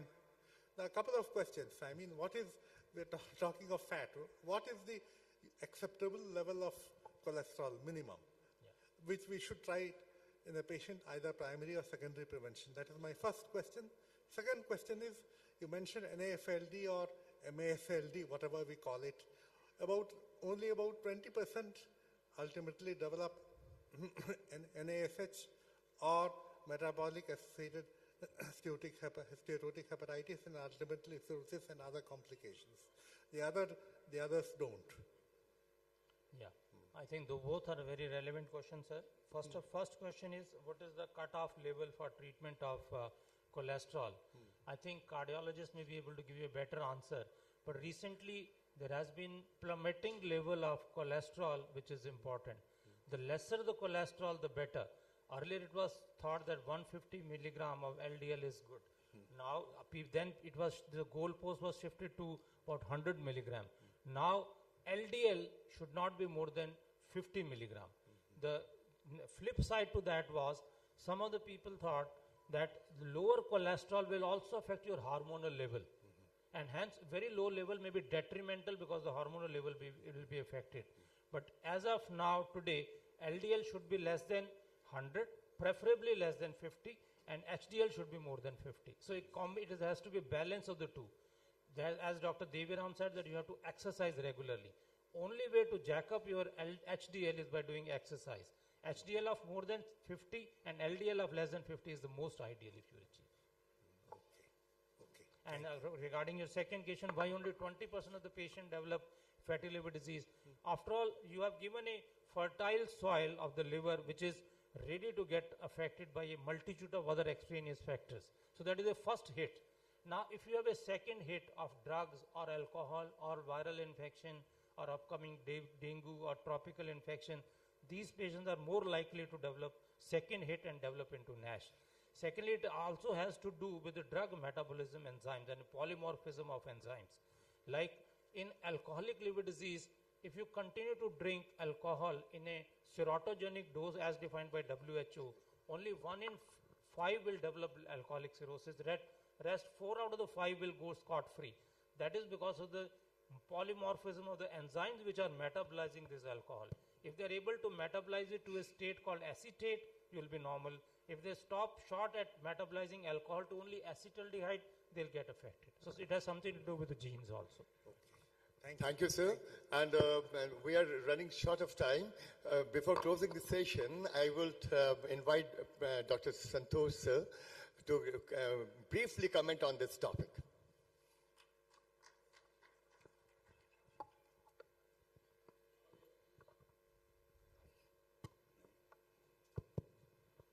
Elegant talk, Dr. Anil. A couple of quick points regarding the calories which we have from 1 gram of fat, 9 calories. But equally, we need to remember it's just synonymous with alcohol. We talk about empty calories. So the diet-induced thermogenesis is least with fat, 20 to 30% with protein, then 5 to 10 with carbohydrate. It is almost only around 5% with fat. So what we are taking, it is just getting deposited without energy expenditure. Regarding the spectrum of saturated fat, we have the different types of acids in that also, starting with the myristic acid, lauric acid, and lauric acid amongst these is the most culprit if you take the LDL and HDL ratio into account. So even in saturated fats, we have different types with different properties. And lastly, one of my slides were there in the discussion of PCOS. And the hyperandrogenic type, they have more of fatty liver disease, MASLD, vis-a-vis the cardiovascular outcomes. And this is distinct from the metabolic component of PCOS, which distinguishes it from the hyperandrogenic type, that is the reproductive type. And if you go into the pathogenesis, which I talked about, testosterone and fibrosis, GATA, and these are also Mendelian studies which have shown this association.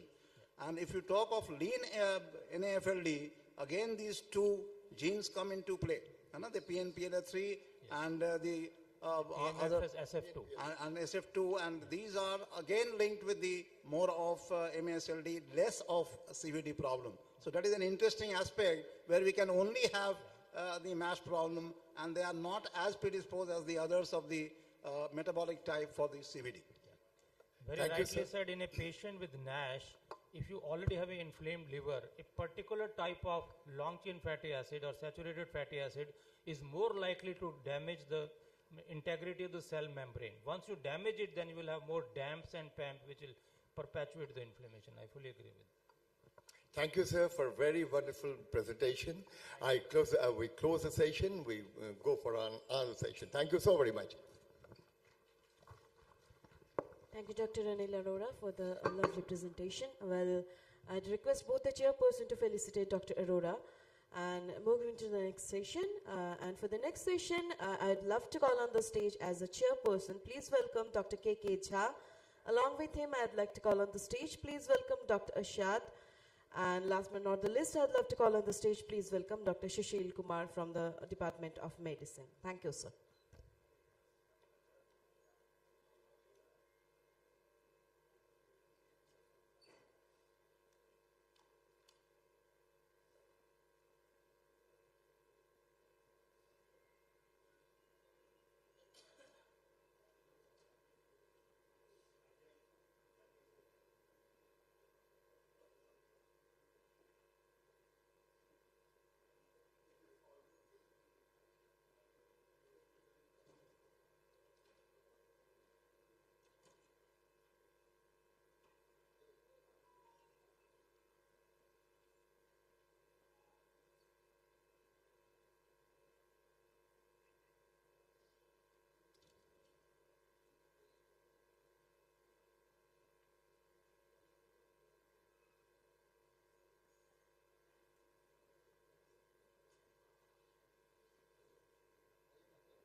So, our next speaker is Professor Sabir Banik, and his topic is Eye in Clinical Medicines.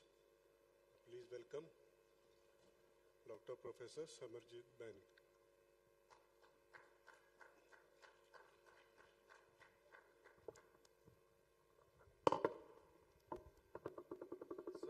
morning, respected chairpersons, my seniors, colleagues, and students.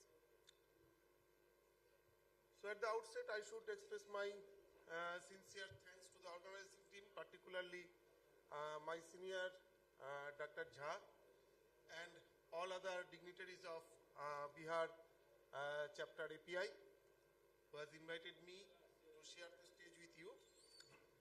And for next couple of minutes, I would like to share few cases and few clinical scenarios regarding the importance of examination of eye.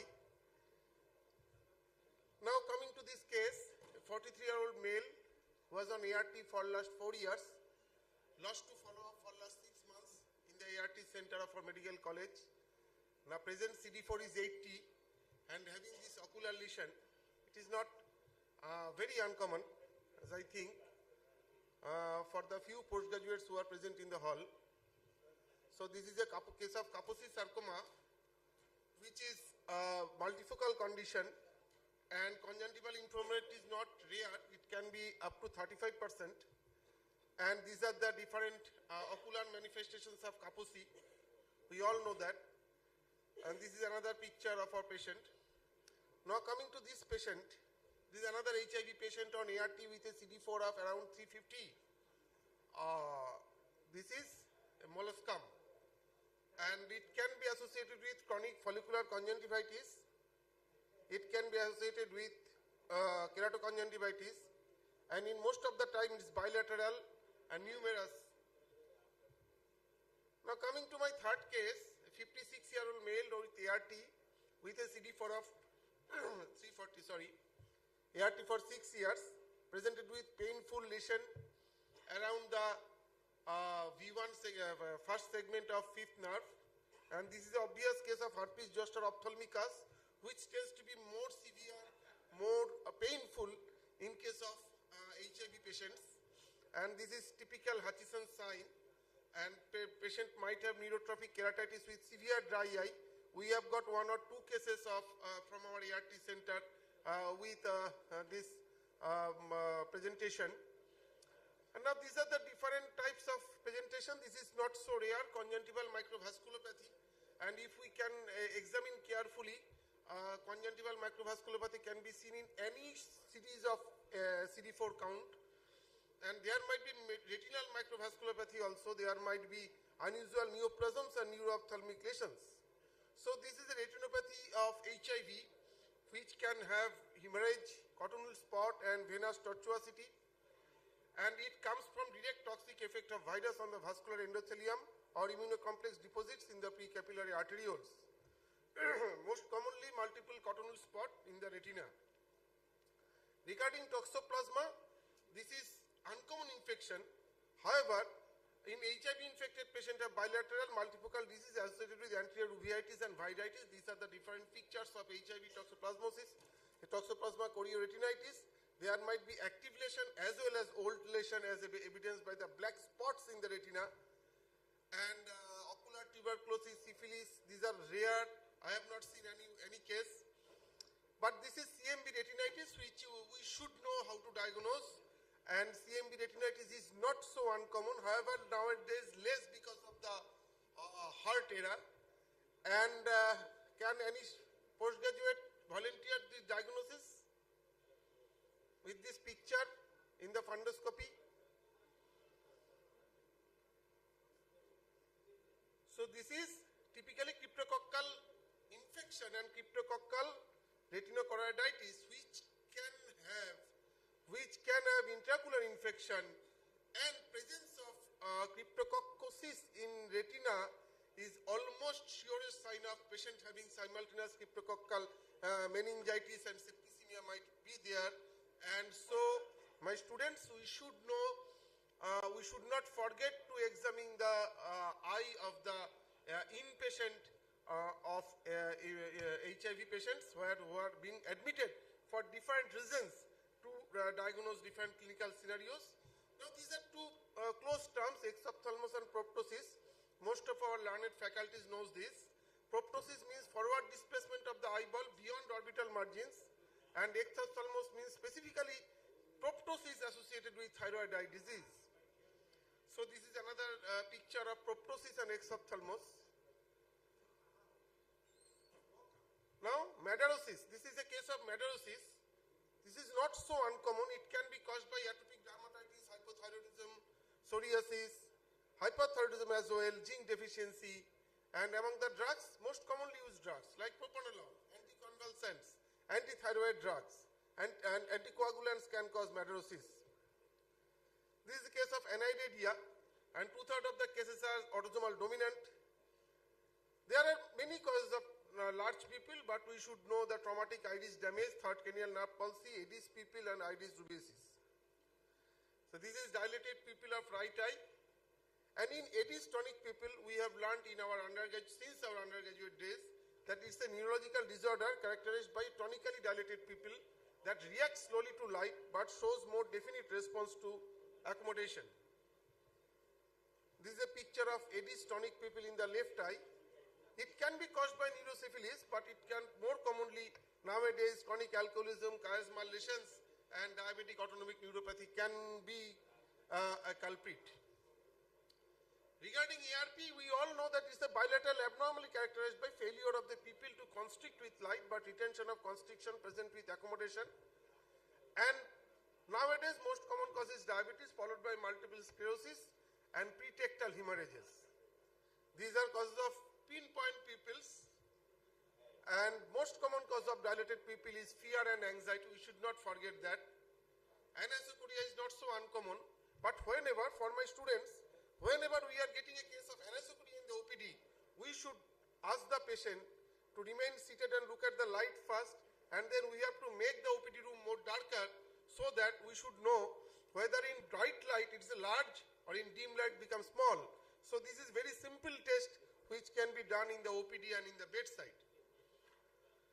Now coming to my another case, elderly male presented with fever, dry cough, significant weight loss since last 3 months, hoarseness of voice, and he was a heavy smoker. So this is a case of typically Horner syndrome, which consists of ptosis, anhidrosis, meiosis, and ophthalmos and loss of cerebrospinal reflex.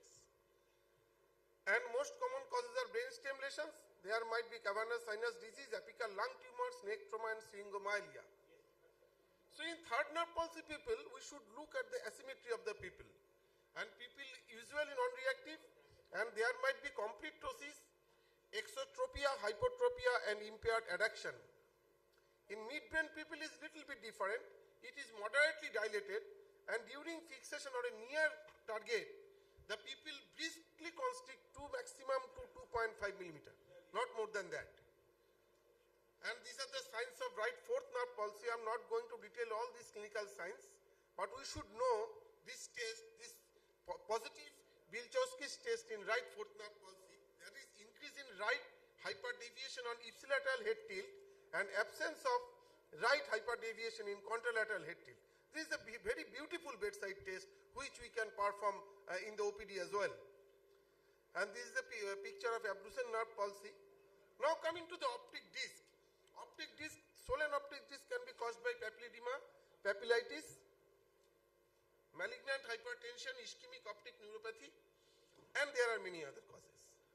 And pale optic disc, secondary to raised ICP most commonly, followed by optic neuritis and can be due to glaucoma. So papilledema, we all know that is a disc swelling secondary to raised ICP, and we should not forget the causes, and we should not forget how to do the fundoscopy in the bedside, because most of the time our postgraduates does not do fundoscopy, even they don't bring fundoscopy in the ward. This is the saddest part of the story, if I am not wrong with my senior colleagues. So optic neuritis, this is the picture of optic disc in optic neuritis, a red hot like that, red hot optic disc, and there are many features of hypertension. I am not going into detail. The most important is finding of cotonal spot and hard exudate. There might be microaneurysms. Regarding non-proliferative diabetic retinopathy, there might be microaneurysms as well, but they are more commonly increased retinal permeability and ischemia, and there might be venous bleeding and extensive capillary occlusion and ischemia. But in proliferative diabetic retinopathy, it should be diagnosed. We will find there is a new vascularization in the retina as evidenced in this slide. So this is a case of iris neurofibromatosis. There might be leash nodules, as we have learned from our MCQ days, leash nodules. There might be retinal astrocytomas. There might be choroidal nevi. All these are popular MCQ questions. Then there might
extra मिल गया.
importance of examination of eye, because if the patient loses the vision, then everything becomes dark as of the screen.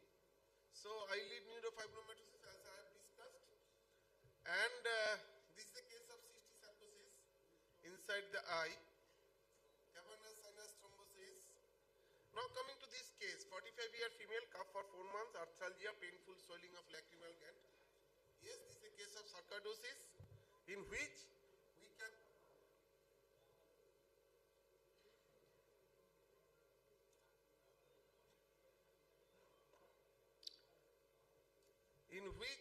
we can have ocular lesion in up to 30% of cases. And these are the different pictures of ocular sarcoidosis. There might be granulomatous Martin fat capes, large nodules, nodular involvement of the trabecular meshwork and snowballs. I have collected this picture from one textbook because these are rare pictures. And there might be candelware dimpling, disc edema, choroidal granuloma and optic nerve granuloma. These are the ocular features of sarcoidosis. Again another case, 26-year male, recurrent painful red eye over last 6 months, low back pain for last 1 month, NSAID responsive and B27 positive. Obviously, this is a case of spondyloarthropathy in which the ocular manifestation can precede the joint manifestations by almost 2 years, and there might be anterior uveitis and scleral translucence is not uncommon. Now these are corneal involvement in rheumatoid arthritis. There might be asymptomatic, there might be circumferential thinning of the cornea, and there might be painful red eye with inflammation.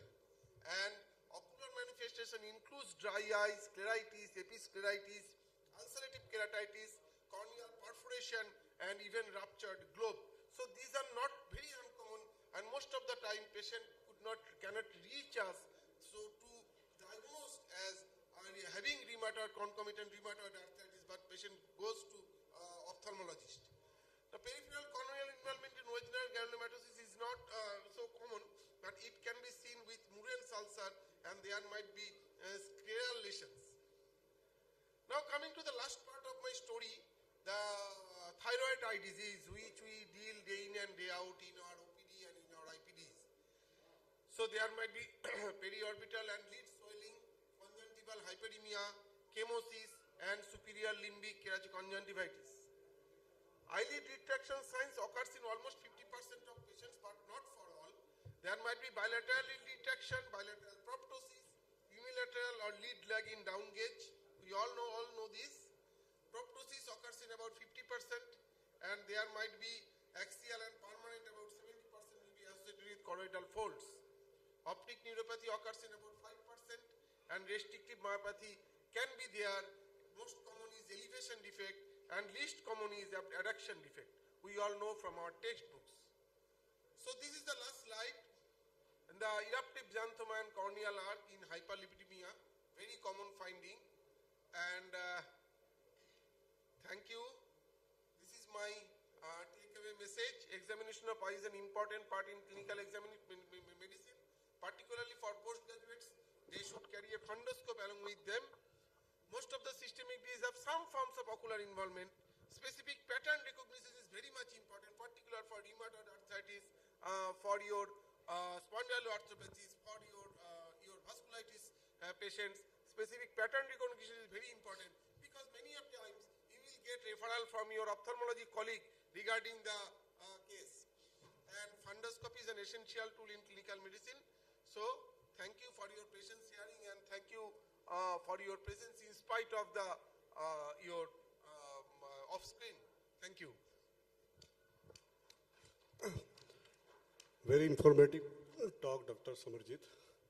Ocular manifestation of the systemic disease should be known to every and each physicians, but because of the cumbersome procedure and time taking, most of the physicians are not doing properly, or put this on his ophthalmological colleague to do the eye examinations. Yes. And as Dr. Samarjit discussed, ocular manifestation can be seen in the infectious disease, rheumatological disease, various other vascular disease, and endocrinal disease. So it should be encouraged to look for this eye clue for the systemic diseases. Any comment or questions from the audience?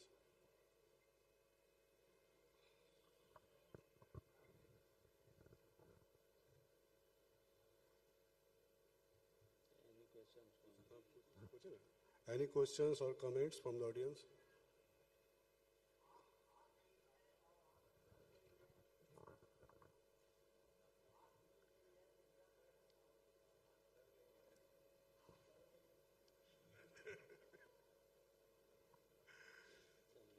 Thank you, sir. Thanks, Dr. Samajit. Thank you, sir.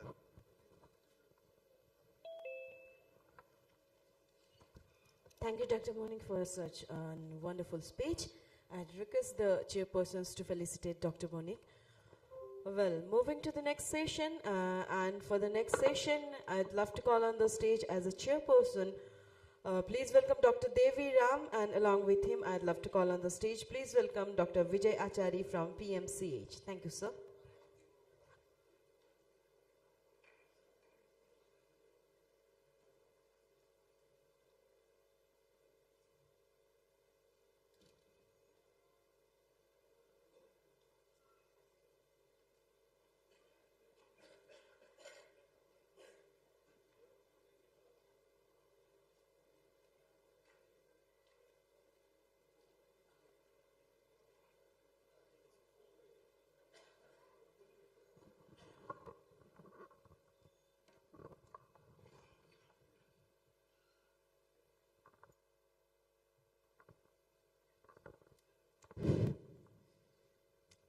It's my proud privilege to welcome our next speaker, who certainly doesn't need any introduction whatsoever.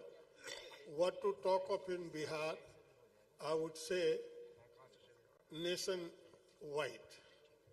Professor Dr. Thakur has been the past Dean, Indian College of Physicians, past President, Association of Physicians of India, and he has had several posts in API, and he has been the mentor and guardian of thousands of doctors, not only from Bihar, but all over India, who guided them, and many of us from Bihar had been on API platform due to none else than Professor Thakur. So I would request Dr. Thakur to please start. Thanks, Dr. Devi Ram. It was very dear to me for elaborate introduction. Some exaggeration, some facts, etc., etc. You have been listening to the very high-sounding talk since morning. When Dr. Sija asked me, on what topic would you like to talk? I said something which I would like to arouse the conscience of our friends. You know, we have 101 million of diabetes, 136 million of pre-diabetics because of us. Please bear me. It's because of us only. We are not empathetic. We are not compassionate. Least we say, we are not concerned. That is why this state of affairs. So friends, pre-diabetes, when a patient comes to you for diabetes, if you dive into the history, then you find the maternal uncle, the maternal brother, maternal sister, Mausi, Bua, Fufa, Pua, and what not. And if you go into the deep, then you will find that at least 10 persons are suffering from diabetes, and if you get their blood sugar done, then a lot of them might be already suffering from. So it's an intermediary between the pre-euglycemia and diabetes. And risk for pre-diabetes is continuous. And I won't go into the details of the definition. I will pass on this message, this slide. We have to identify and begin intervention at the earliest so that we could prevent the progression to diabetes. And not only that, it has got it independently leads to complications. Then so far as the definition, the criteria is concerned, fasting between 100 to 126, OGTT 2 hours glucose 140 to 200, and the hemoglobin A1C between 5.7 to 6.5. If you get that, then you feel that it's a pre-diabetes. Any abnormality must be repeatedly examined on a separate date. 80% of the people of pre-diabetes do not know that they have it. 25% of them will develop diabetes. 1 in 3 in America are pre-diabetes. You see, on the right-hand side, upper one, diabetes in India. In the lower one, the pre-diabetes. On the left side, sorry. On the right side, upper one, rural, urban, middle one, rural, lower one, pre-diabetes, upper one, lower upper one, pre-diabetes, in urban, and the lower one is rural. Now you see, this is the latest information from ICMR and India group of people who had analyzed it. We, as I told you, we have 101 million of diabetes, 136 million of pre-diabetes, 236 million of dysglycemia, hypertension 315 million, and similarly generalized obesity, abdominal obesity, hypercholesteremia, high HDL, LDL, etc. And we already know that pre-diabetes or diabetes, they don't go alone. They go with hypertension, dyslipidemia, etc., obesity. And what we see is the tip of the iceberg. The thela niche hai yaar. What are the risk factors? Non-modifiable age, race, ethnicity, gender, family history. Modifiable lifestyle, physical inactivity, overweight, obesity, especially the abdominal obesity, hypertension, smoking, dyslipidemia, high LDL, high triglycerides, low HDL is the characteristics of we Indians. High plasma glucose levels, social and environmental factors, pesticides, insecticides, preservatives, noise pollution, and air pollution, all are playing their role. What is the clinical significance? There is a risk to progression to type 2 diabetes mellitus and its consequential effects, cardiovascular and metabolic complications like CV disease, stroke, CAD, PAD, insulin resistance, dyslipidemia, hypertension, and endothelial dysfunction, which are precursors to cardiovascular disease, microvascular complications like retinopathy, nephropathy, and neuropathy. Screening for children, family history of type 2 diabetes in first or second degree relatives, high risk ethnicity, say for example Indians, signs of insulin resistance, maternal history of diabetes or GDM. If the mother has been suffering from GDM, then there is a likelihood that the offspring will suffer from diabetes.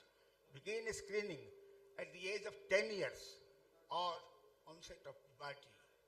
Screen every 3 years. That we are not doing. Even for those children who are coming with the parents with diabetes. ACC test is recommended for diagnosis in children, not the blood sugar.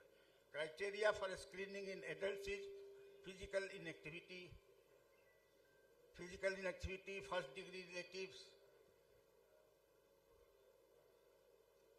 high risk again, woman who delivered a baby of more than 10 pounds of weight, then hypertension, HDLC less than 35, or TG more than 250, A1C more than 5.7, other clinical conditions associated with insulin resistance such as severe obesity, acanthosis, PCOS, or history of CBD. We have to, if the BMI is more than 25, we should screen it. Diabetes risk assessment, there is a American Diabetic Association risk assessment scale.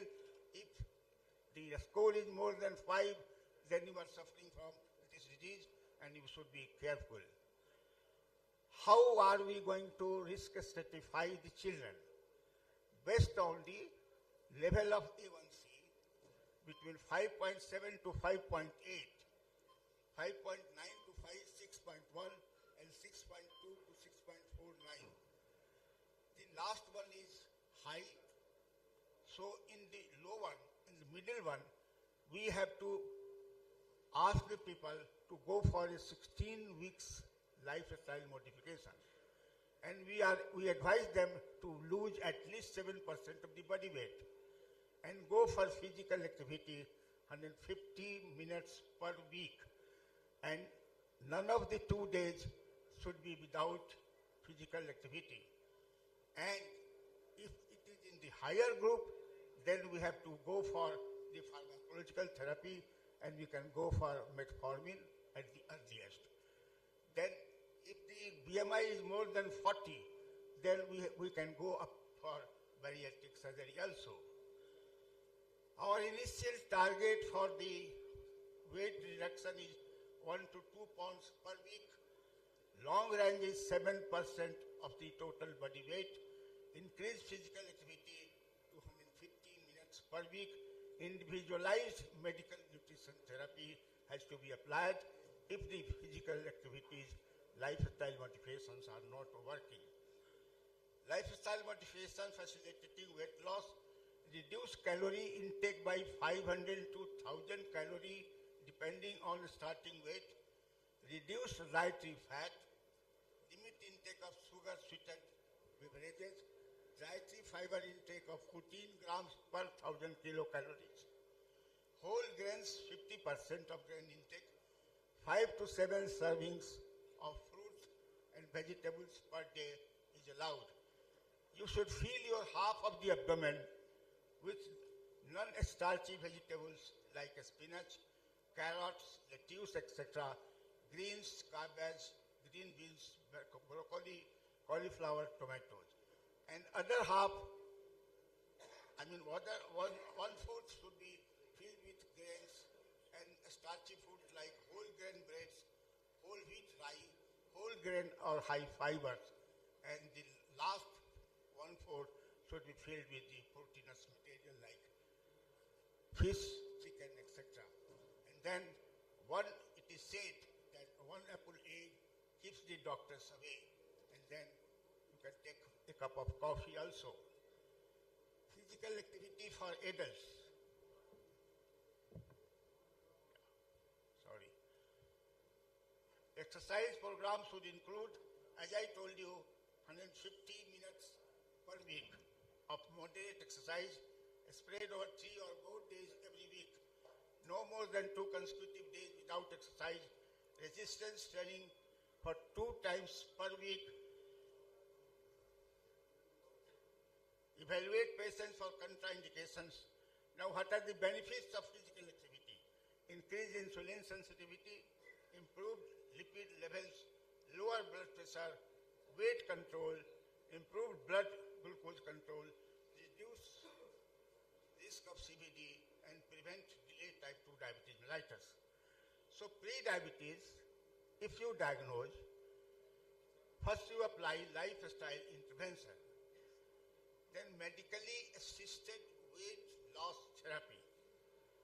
Drugs, there are drugs, orlistat and others. If patient is unable to improve glycemic control or stop progression of hyperglycemia to towards diabetes mellitus, then consider starting pharmacological therapy. We can use either metformin or pioglitazone or liraglutide or acarbose, depending upon the clinical condition, and some of them are cardioprotective, modest weight loss, some give a little more weight loss. So how can we follow up? Follow-up is an integral part of clinical practice and important for success. Manner is as important as what is communicated. Your manner, mind it, sir, I mean, your manner is more important than what is communicated. Provide annual screening for the development of diabetes. Continuously screen for modifiable risk factors at each interaction. Non-verbal communication is very important. Assess patients' concerns and advice. Emphasize long-term goal of treatment. Monitor weight loss progress. Provide ongoing counseling for lifestyle modification. Consider pharmacological therapy as I suggested you, if appropriate. Conclusion. As a member of healthcare team, you can make a difference. You owe the responsibility. Only 11% of people with pre-diabetes are aware they have it. Identify those at risk for developing diabetes. Be safe. Proactively screen. Re-screen. Assess. Advise with management strategy. Continuously follow up and evaluate. IEC in each visit is very important. Provide educational tools if possible. Collaborate with other members of the healthcare team, social organization, spiritual organization, and others. I am very glad to tell you that our API members at Pune are doing commendable job by going to the different schools, and they are trying to identify as many pre-diabetics as possible. So thank you very much, sirs, for your patience hearing.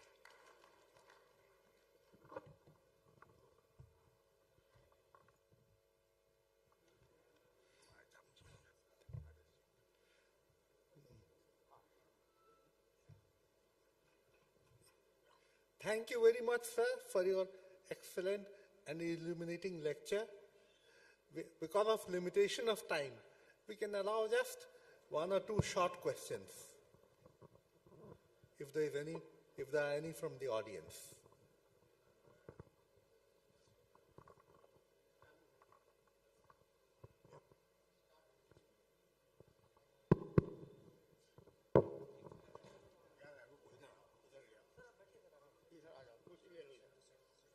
दिखाई नहीं पड़ रहा है लोग.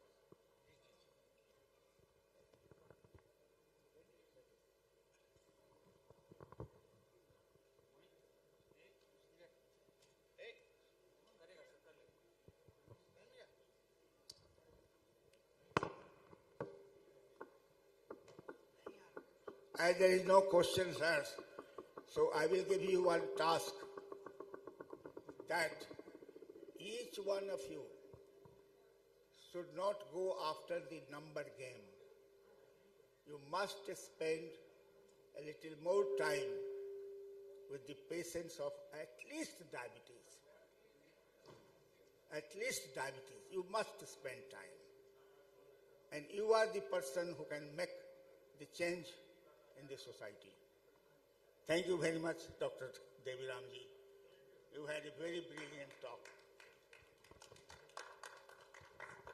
Thank you, sir. Thank you, sir. Sir, I'll request both the chairperson to felicitate Doctor.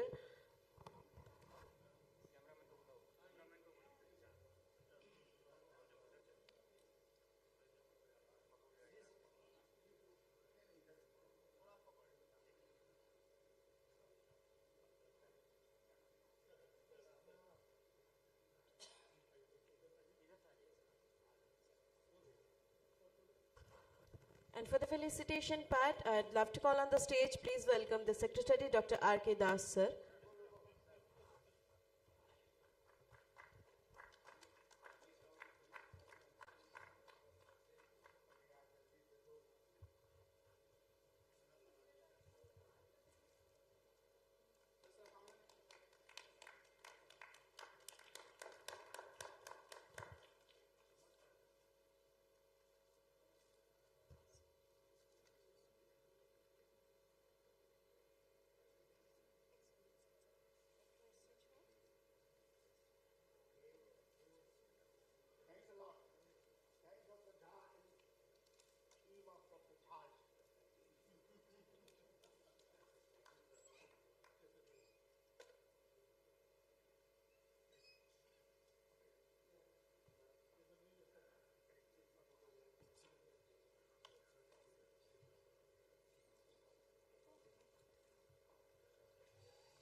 Thank you, sir. All right. So, moving to the next session, and for the next session, I'd love to call as a chairperson, please welcome Dr. S.C. Jha. And along with him, I'd love to call on the stage, please welcome Dr. Priyaranjan from Sakri. Thank you, sir.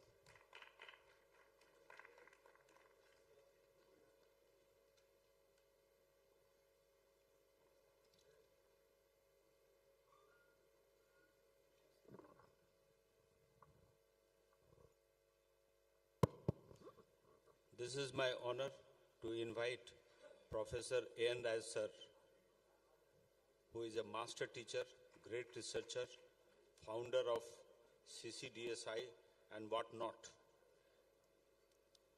And sir will give some insight into some interesting clinical cases which is beneficial for all of us, particularly postgraduate students. Over to you, sir. Thank you, Dr. Jha.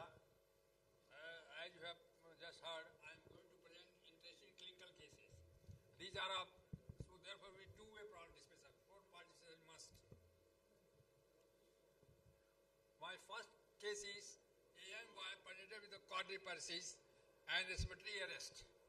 No history of smoking, alcohol, or illicit drug abuse, or any family history of episodic weakness or paralysis. There was no history of trauma, insect or animal bites, exposure to insecticide, diarrhea, recent vaccination, fever, headache, blurring of the vision. He had nausea, vomiting, and pain in abdomen 2 days before he was admitted. Blood pressure was 120/70, heart rate 140 per minute, temperature normal. Neurological exam revealed a power of 2.5 in lower extremities and 3.5 in upper extremities. Deep tender pressure were diminished. This is the ECG. On the basis of the ECG and the quadriparsis, can you draw anything? Any conclusion?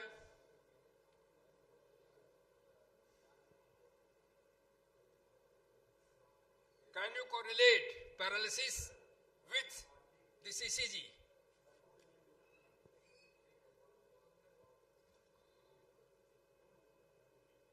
What is the finding in this ECG? Dr. DPC has given the hint. What is the finding? Which favours hypokalemia, prolonged QT interval. Prolonged QT interval occurs in the hypokalemia, hypocalcemia, hypomagnesemia, and QT, idiopathic QT, prolonged QT interval syndrome. So this is a patient having hypokalemia with prolonged QT and quadriparsis. His serious serum potassium on 1.48 millimole. This was so low. Basic diagnostic evaluation, what can be the causes of hypokalemia, extrarenal loss, renal loss, redistribution, poor intake, acid-base disorders. The ABG was done, it was 7.56, PCO2 84, PO2 84, PCO2 47. bicarbonate 31, splenic potassium creatinine ratio was less than 13. Serum potassium, you can see on 14 it was 1.48, 15, 1.81 and 16. Very slow improvement. In spite giving the potassium 4 to 6 hourly, 2 ampules, in spite there was no increase. So what can be the cause? What else can be there? This patient, I'm not presenting hypokalemia. There is some mystery. What else? Why the potassium is not rising? What else patient we should do? Yes, it is a magnesium. Magnesium is very important. And you can see the serum magnesium. It was low. And after the giving magnesium, the potassium rapidly rises and patient conditions improve.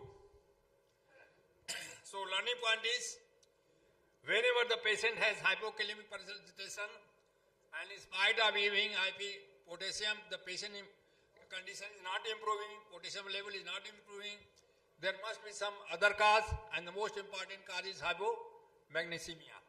And it is estimated that more than 50% of clinically significant hypokalemia has concomitant magnesium deficiency. Always suspect of malnutrition, alcohol, diarrhea, diuretics, refractory hypokalemia associated with hypocalcemia. This patient was given 4 grams this is management.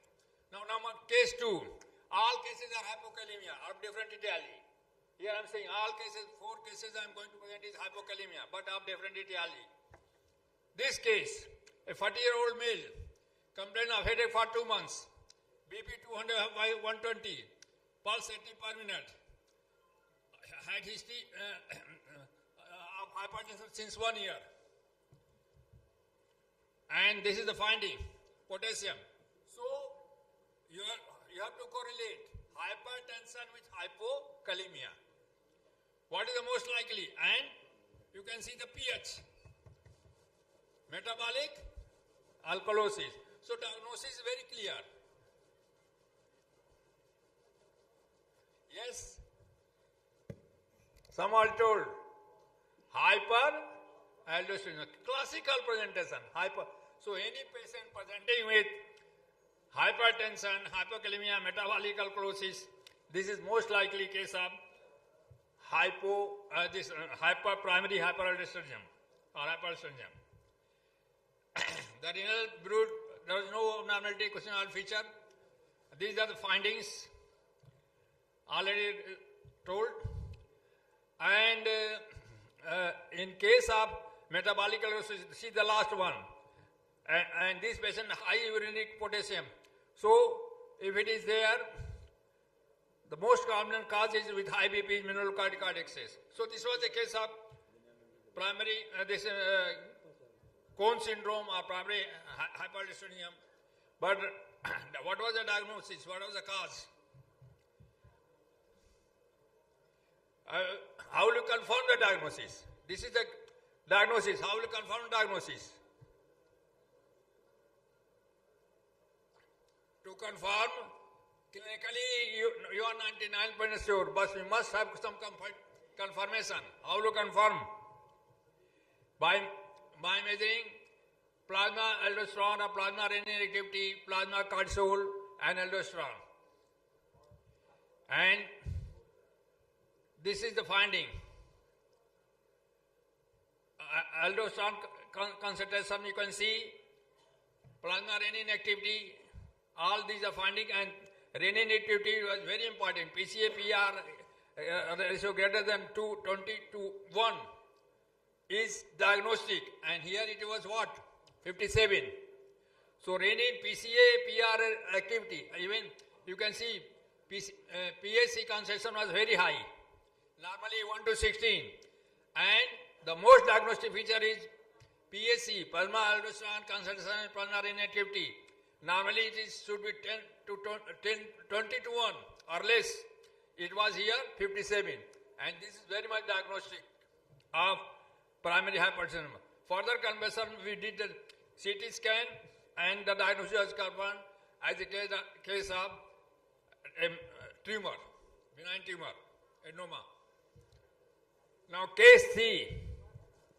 This is very also interesting case. The first case, the other case was, second case was metabolic alkalosis. 21-year-old female presented, patients. She presented with the weakness of all the 4 limbs that occurred a day prior to her admission. There was no history of trauma or other findings.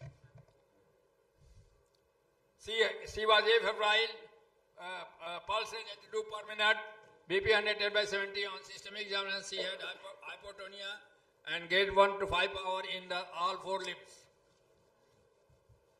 Again, this is a ECG. We show prolonged QT. So, quadriparesis, female, prolonged QT, hypokalemia. But etiology is completely different. This is a very interesting case. All cases were admitted, names and they were diagnoses were confirmed there. On investigation,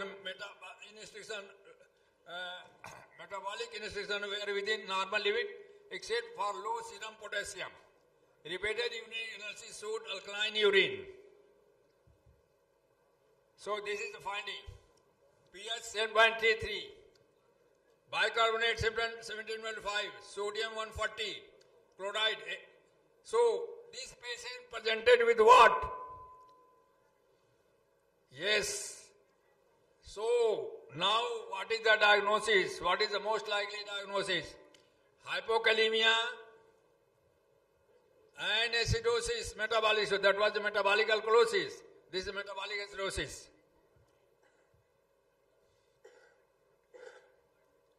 Yes, most likely renal tubular acidosis. Renal tubular acidosis. Anion gap. It was normal anion gap, which occurs here. And fractional excretion of potassium is apparently healthy person. It was very high here. So potassium was excretion was high in the urine.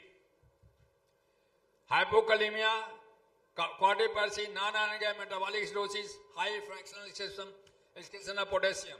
All these findings are suggestive of metabolic acidosis with high urinary decay. Urinary potassium was high.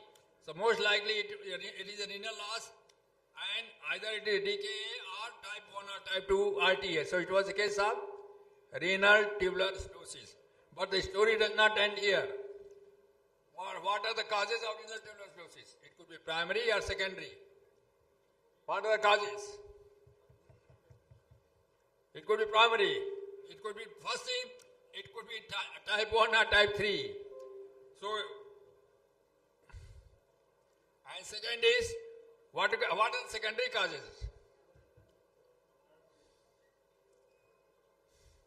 This is the difference between type 1 and type 2. I am not going because time is not there. Type 3. Hypokalemic quadriparesis, non-anion gap, high fractional excretion of potassium, alkaline. It was a distal renal tubular acidosis. On the basis of if he could go, it was a distal. So, one of the conditions which can give rise to renal tubular is Sjogren syndrome. And he investigated this case, and she was found to have diagnosis confirmed by Sjogren syndrome. So a patient of Sjogren syndrome presenting with the renal tubular acidosis and hypokalemia and quadriparesis. So this is a rare case, Sjogren syndrome. This is a rare case, but till your mind knows, you cannot see it. You see what happened? One can satisfy this is a case of renal tubular acidosis and type 3 that you can cover. But always search for secondary cause. And if you do it, if you know it, you can go for investigation and you can confirm it. If you do not know, you can leave it there. So what mind does not know, eyes cannot see. That's very important. So this is a case of Sjogren syndrome presenting as renal tubular acidosis, clinically presenting as hypokalemic paralysis, quadriparesis. Final diagnosis, it was a case of hypokalemic cardiopathy due to distal inevitable stenosis, etiology being primary Sjogren syndrome. Case 4, a 34 years old man presented with emergency room with the gradual onset weakness of lower limb since last 12 hours. He denied smoking, alcohol taking or illicit drug. He had similar 3 episodes in the past. Blood pressure on 130/70, temperature normal, heart rate normal, respiration normal, neurological there was a weakness. We can see serum potassium. It is low. So again, it is a case of hypokalemic paralysis. So, what is the commonest cause of hypokalemic paralysis? What is the commonest periodic palsy? But none of these cases are periodic palsy. Starting with the first one, none of them is periodic palsy. So this patient has, if you take the history, this patient was having relapse for last 2 years. It was the fourth time he came with the paralysis. He was not treated in our part, he was treated in different part. He was in Gujarat and also went to Delhi. It was periodic paralysis. But he was having relapse, which can occur. But what is the other diagnosis? If the patient has relapse, hypokalemic palsy, recurrent, periodic palsy is one. What is the second one which comes to your mind? Because if it does not come, you cannot diagnose. And it was the second one, which is treatable condition. Anyone? Any guess? Any guess? This is a very important question. Any guess? PG question, super PG questions. Any guess?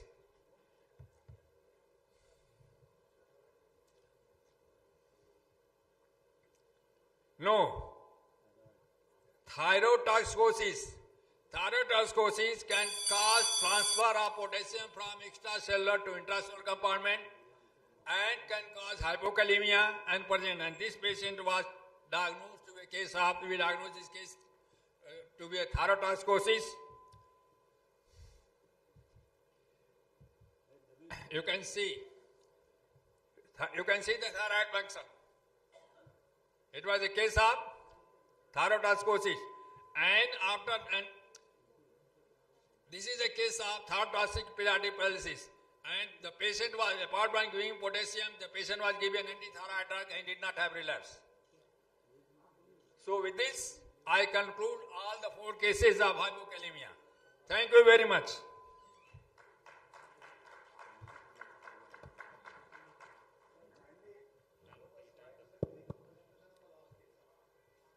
That's the last case.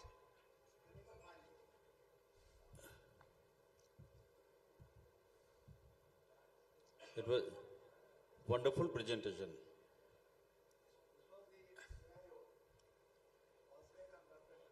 It was normal that time. That's why.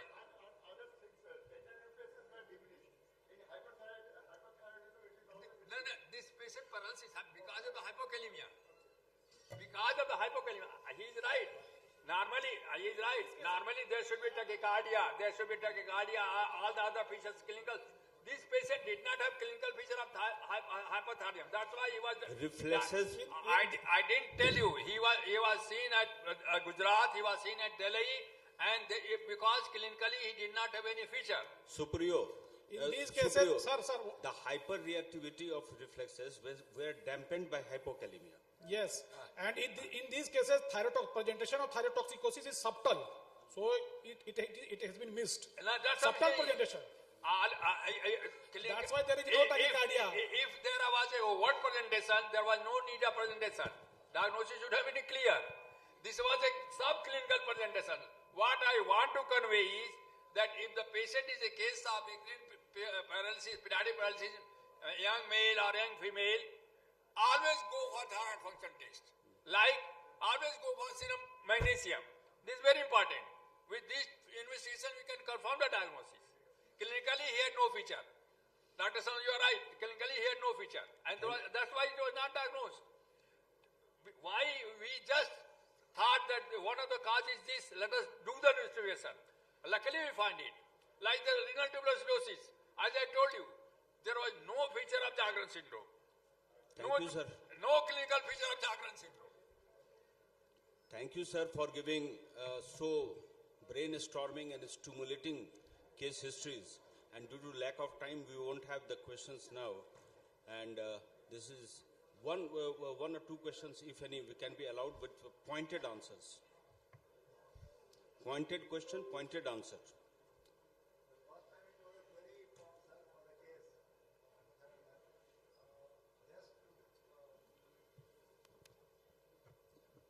Congratulate sir on those learning points. It was just in addition. Would you go for the evaluation of hypomagnesemia for the secondary causes as a routine, or no? You'll be satisfied with the magnesium? I think we should go it. Okay. We should go it. Now they say the 50% cases can have hypomagnesemia. Okay, so what are the usual clinical entities you think of when you go evaluate for hypomagnesemia as a contributory factor? I don't follow. No, in hypokalemia, we need to look for hypomagnesemia. Not like in distal RTA, we went for the other causes which can produce distal RTA. For hypomagnesemia, would you go for the causes of hypomagnesemia in your routine practice or no? Because this is the patient present in the background of this. Okay. You see what happened? We should always go for the causes of hypomagnesemia in the background of the history of the patient. And in the background of the history of patient weakness, we should go. What is the cause? Whether the patient has diarrhea, vomiting, other features. That should be a nutritional episode is there. But in the background of that clinical condition, case presentation, because it was a case presentation, it is not overall. Okay, thank you.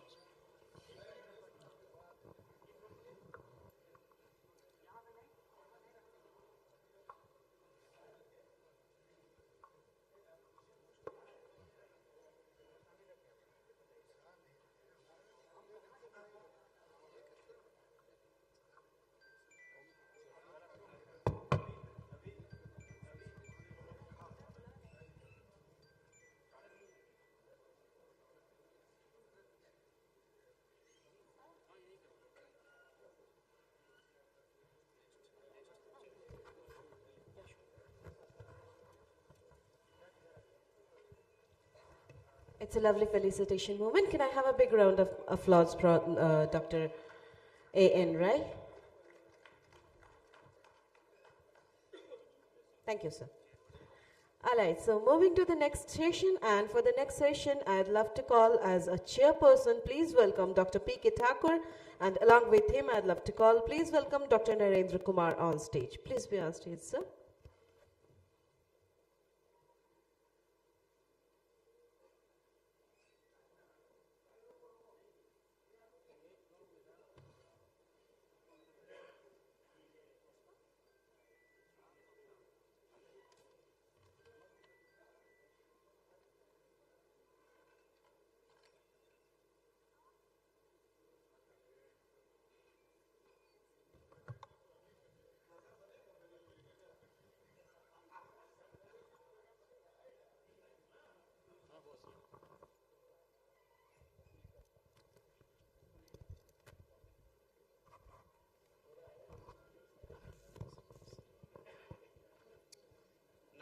Like to invite Dr. Vijay Kumar sir.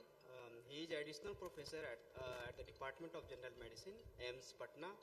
His topic of presentation is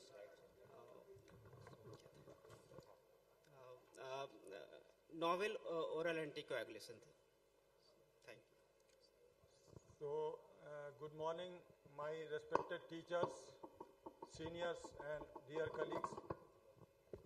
At the outset, I would like to thank Dr. Yusija sir and Dr. Esija sir for giving me this wonderful opportunity to present. The topic is newer oral anticoagulants, which, when, and where. So in next 10 to 12 minutes, I shall be discussing some basic facts, advantages and disadvantages, why and when to prefer NOAC over the conventional one, some special scenario, and how to switch from one anticoagulant to another. So why we need anticoagulants? Actually, some procoagulant activity and some anticoagulant activity are working simultaneously, and whenever there is an imbalance between procoagulant and anticoagulant activity, to overcome that, sometimes we need anticoagulant and sometimes we need some procoagulant drugs. So everyone is at risk. The risk factors are well known: prolonged immobilization, then some arrhythmia like atrial fibrillation, and there are certain other risk factors. I am not going into the detail of the risk factors, but everyone is at risk. So what are the available anticoagulants? Conventional one, vitamin K antagonist, then the direct thrombin inhibitors, then some indirect thrombin inhibitors, then factor 10A inhibitors, and some oral factor 10A inhibitors are there as per the classification. This is the classical coagulant cascade, and the mechanism of action, why we call it direct, because the vitamin K antagonist, they usually work through several other components like factor 2, factor 7, factor 9. So they are working at several steps of this coagulation cascade, while oral anticoagulants are particularly acting on a single step. That's why they usually work directly and known as direct oral anticoagulants. These are the nomenclature: direct thrombin inhibitors and direct factor 10A thrombin inhibitors. The 10A inhibitor, that's why the suffix XA and BAN is usually used, like rivaroxaban, apixaban or endoxaban. XA and BAN are being used as suffix. Now, what are the other nomenclature? We call it direct oral anticoagulant, we call it target specific oral anticoagulant, we also call it oral direct inhibitors, newer oral anticoagulants, or novel oral anticoagulants. These are the synonyms of the oral anticoagulants. These are the FDA approved newer oral anticoagulants. Betrixaban is the newer one. Rest all they usually started coming from 2009-10, and till date one by one they are coming. Why we need newer drugs? The answer is because the conventional are inconvenient for inpatient setting. They usually require outpatient setting. They are inconvenient. They usually require oral or IV or subcutaneous. They can cause heparin-induced thrombocytopenia, and for that again we need anticoagulation, and the anticoagulation of choice may be some newer oral anticoagulants.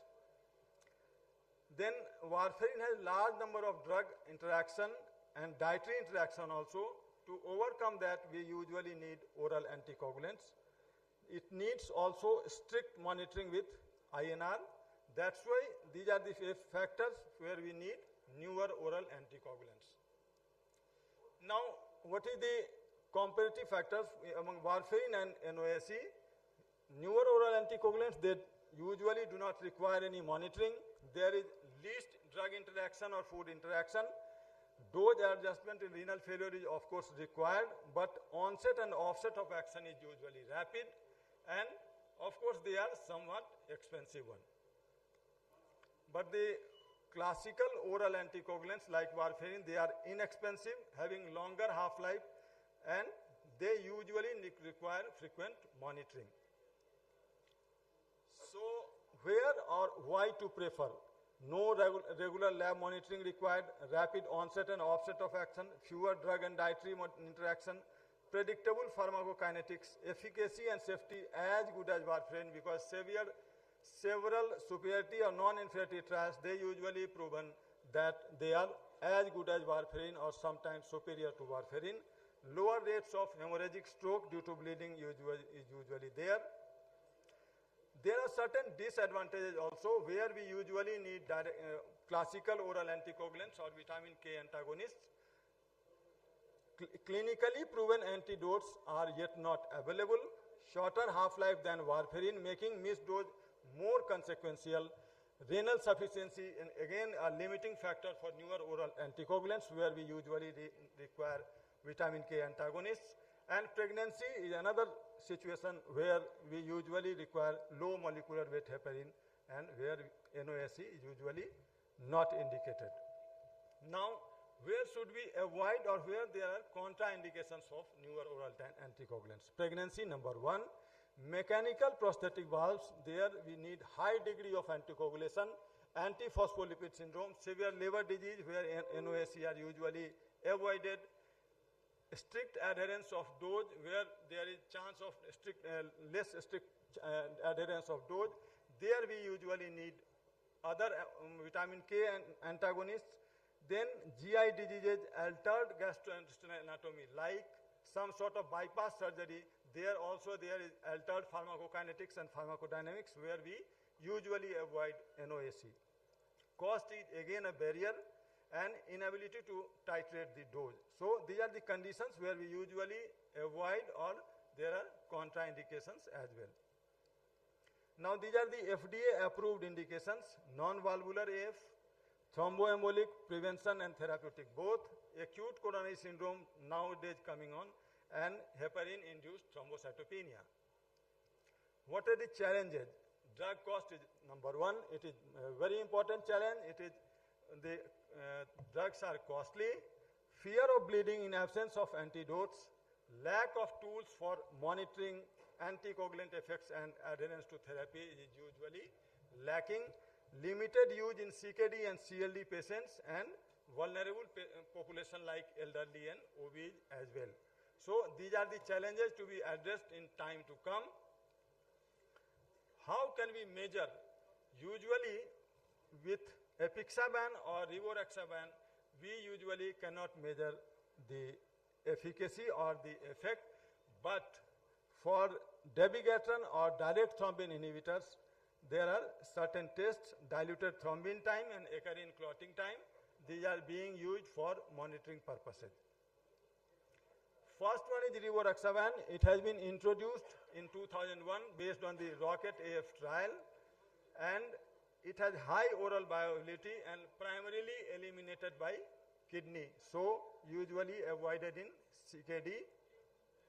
And the startup dose is 20 milligram once daily. The dosing is convenient once daily, and for altered renal function 15 milligram once daily. Then came apixaban in 2011 based on the Aristotle trial, and that is a non-inferiority trial, and that has proven the effect of apixaban in their indications. Apixaban is comparatively safe in CKD patients as far as among other NOAC. Apixaban is usually preferred. Up to 15 milliliter per minute creatinine clearance, we can use apixaban on reduced dosage like 2.5 mg BD.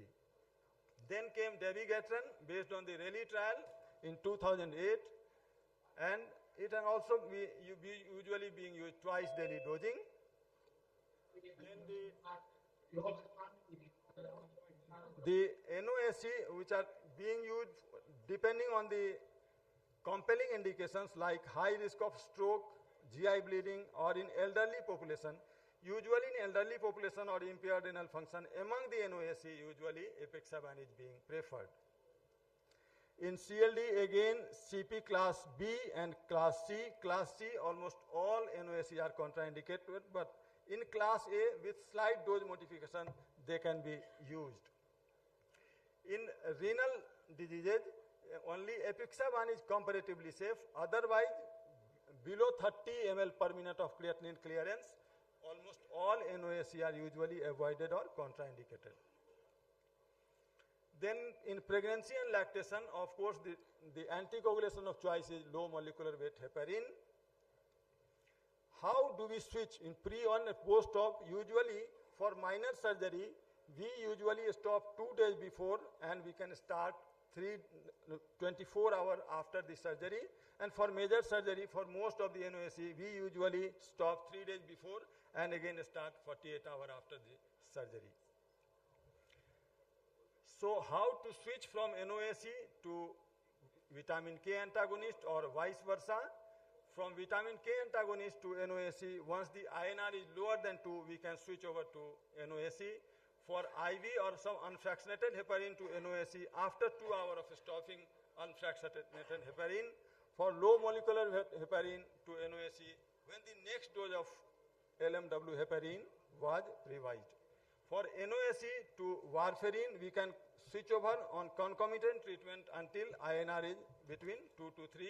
From NOAC to parenteral anticoagulants, we can switch over when the next dose of NOAC is planned. From one NOAC to another, we can switch when the next dose of NOAC is usually due. So this is the switchover plan. Then what if we bleed?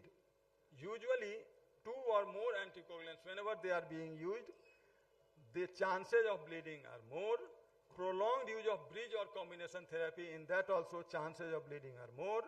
Combination of anticoagulants with aspirin or other NSAIDs and corticosteroids, they are more prone for bleeding as well. Use of an anticoagulant or antiplatelet therapy with abnormal labs, they are also very prone for bleeding manifestations. For bleeding while on NOAC, usually for minor bleed, we hold 2 doses. For major bleed, within 4 hours, activated charcoal wash can be used. For life-threatening bleed, intracranial or closed space bleed, 4-factor PCC and some adjuvant drugs are coming on. They are usually being used as antidotes. So this is the management plan for bleeding, and this is the selection tree, or for decision making, this tree we usually use.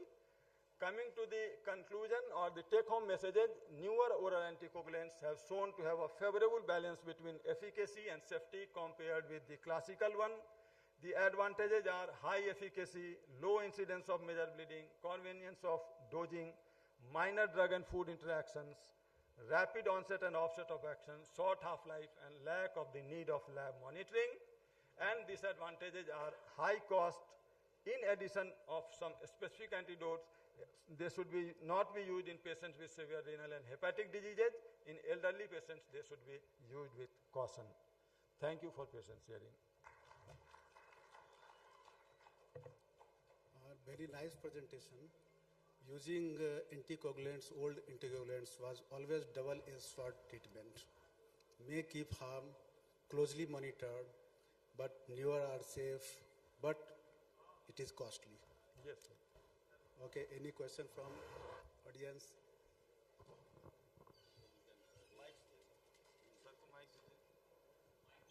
Yes. Thank you, Dr. Vijay Kumar, for your excellent presentation. Thank you. I have a couple of questions. Yes, my first question is that you have mentioned all the advantages of the NOAC or DOAC compared to vitamin K antagonists like warfarin. Where are the situations where international guidelines still recommend warfarin rather than the DOACs? Sir, number one, mechanical prosthetic valves. That is the important one. Then rheumatic AF. Rheumatic AF is still, warfarin is the gold standard. In mechanical prosthetic valve, antiphospholipid syndrome. Wherever there high degree of anticoagulation is required, there the role of NOAC has not yet been proved. That's why classical or vitamin K antagonists are being preferred there till date. Yes. You just mentioned rheumatic AF. Is it rheumatic AF only in mitral stenosis or any rheumatic AF? Any rheumatic AF, till date, sir, there is no data for rheumatic AF, irrespective of the valvular involvement. They are being used, the warfarin is still preferred. Okay. Oh, thanks. Thank you, sir. Thank you.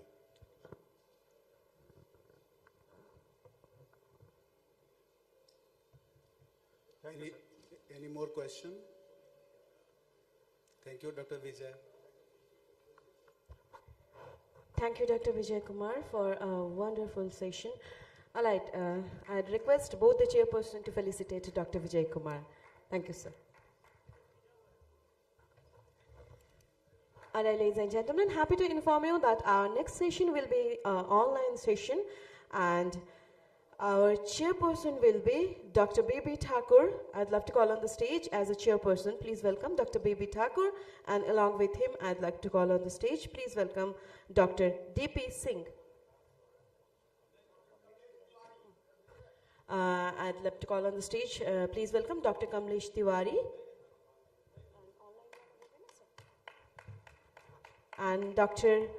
H.S. Sharma will join us online as the chairperson. Thank you.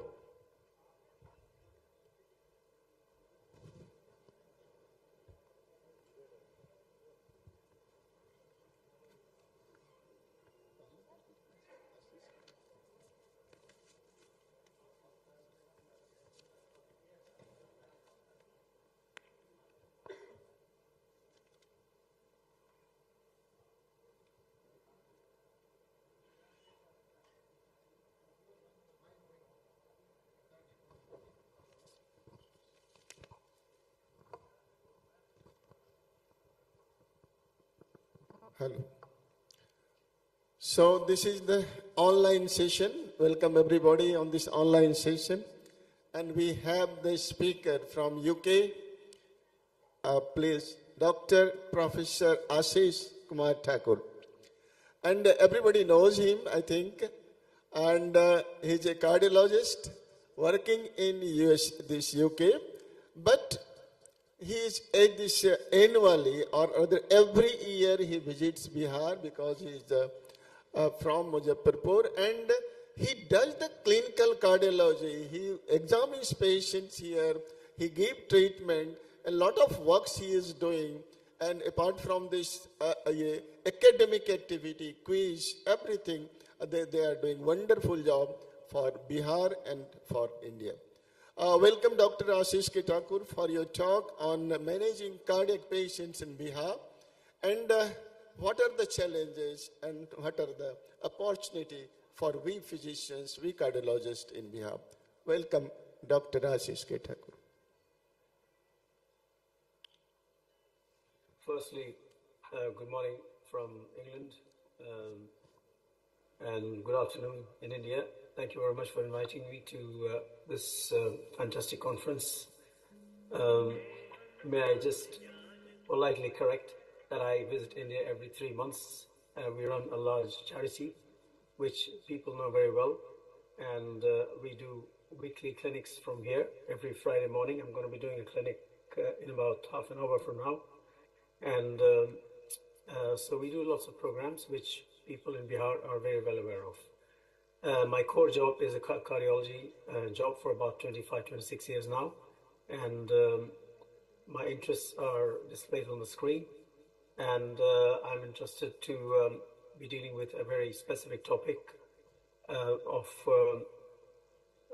managing cardiac patients in Bihar in terms of challenges and opportunities. I hope you can see my slide very well. So my learnings are from the work we have done over a long time. And this is purely based on patients from rural, semi-rural, and urban areas of Bihar.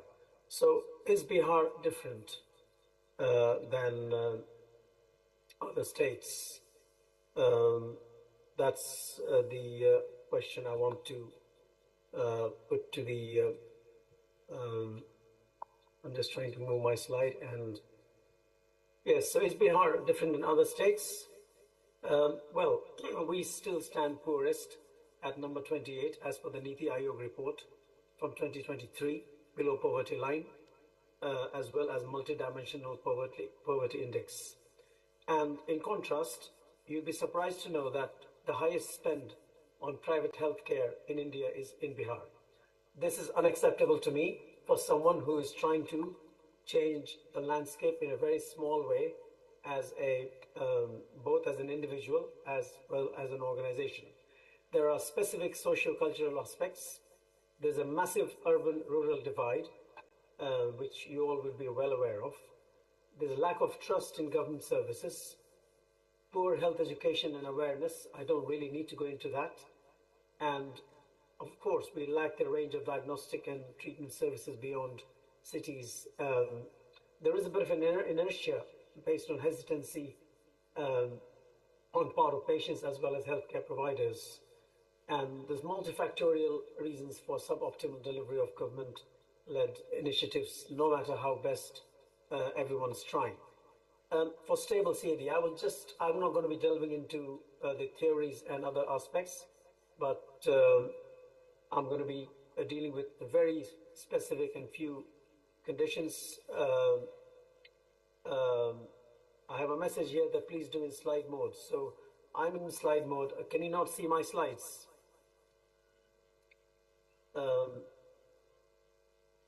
Please, can someone say verbally, can you see my slide? Stable see it. We can see the slides, but it's not in the slide show mode. That's all right. If you can see that, fair enough. Thank you very much. So, because we need to stick to time. So, the suboptimal doses of heart rate limiting agents is the commonest thing we have found out in our work, that patients are running heart rates higher than 70, 80, 90 with stable CAD, stable angina, suboptimal dose of statins, perhaps indiscriminate use of dual antiplatelet therapy simply because they're available over the counter. Combination medications are available where you have aspirin and a low dose statin. That's not going to help the patient. Starting with 3 or more anti-anginals generally is not recommended at all. We must start with either 1 or 2 anti-anginals, polypharmacy, titration, and then of course you want to choose the test as per probability, which of course varies from one person to another, and just add the comorbidity like anemia, thyroid, diabetes, hypertension. I just need to make you aware that there are patients with 5 or 6 conditions one has to deal with, and of course we lack an MDT approach in this situation where we need to really be dealing with this. And then moving to acute coronary syndromes.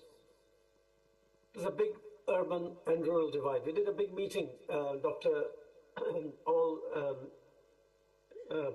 everyone here would remember we did a meeting called Mission Heart Attack, where we talked about awareness of symptoms. Are really people aware what is a heart attack? Do people know what and when to seek help? Do we have access to ECG? And if we have access, then does it lead to right interpretation? And often we see delays to both initial and definitive treatment, patient presenting to us with evolved myocardial infarctions, few waves on ECG, LV dysfunction, and you've lost the boat. Suboptimal use of high-dose statins. I was told recently in India last week that some companies have stopped manufacturing atorvastatin 80 milligrams because it's not used much. Reluctance of patients on having invasive testing and revascularization and seeking multiple opinions is also a problem. Communication. We do not have access to quantitative high sensitivity troponin to be able to say definitively what's going on. We just say trop T is positive, so on and so forth. But of course, that all leads to premature death and comorbidities, name a few. Valvular heart disease, rheumatic especially, is very prevalent still. It's surprising actually, so many years down the line. Often seen at much younger ages and late stage, poor treatment candidates, especially if they need surgery. Difficult psychological, social issues where the patient's families are working in other areas of India and the patients in Bihar, and that is a big, big problem we face as a foundation looking after these patients. We have hundreds of them under our care. Suboptimal use of beta blockers and anticoagulation, especially DOACs. Now, I'd like to differ from what's been covered in the previous talk. The DOACs are approved for rheumatic heart disease in atrial fibrillation, only contraindication being moderate to severe rheumatic mitral stenosis, and that is it, full stop. If you have any other condition, rheumatic in atrial fibrillation, you can use a DOAC. We do use it without any problems. Non-standardized INR, that's a big, big problem.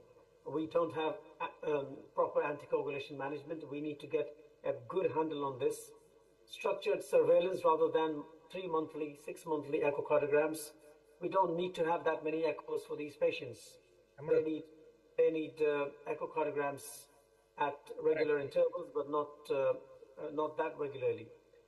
It's a major cause of morbidity and mortality in poor areas, and long waits at tertiary centers just adds to it.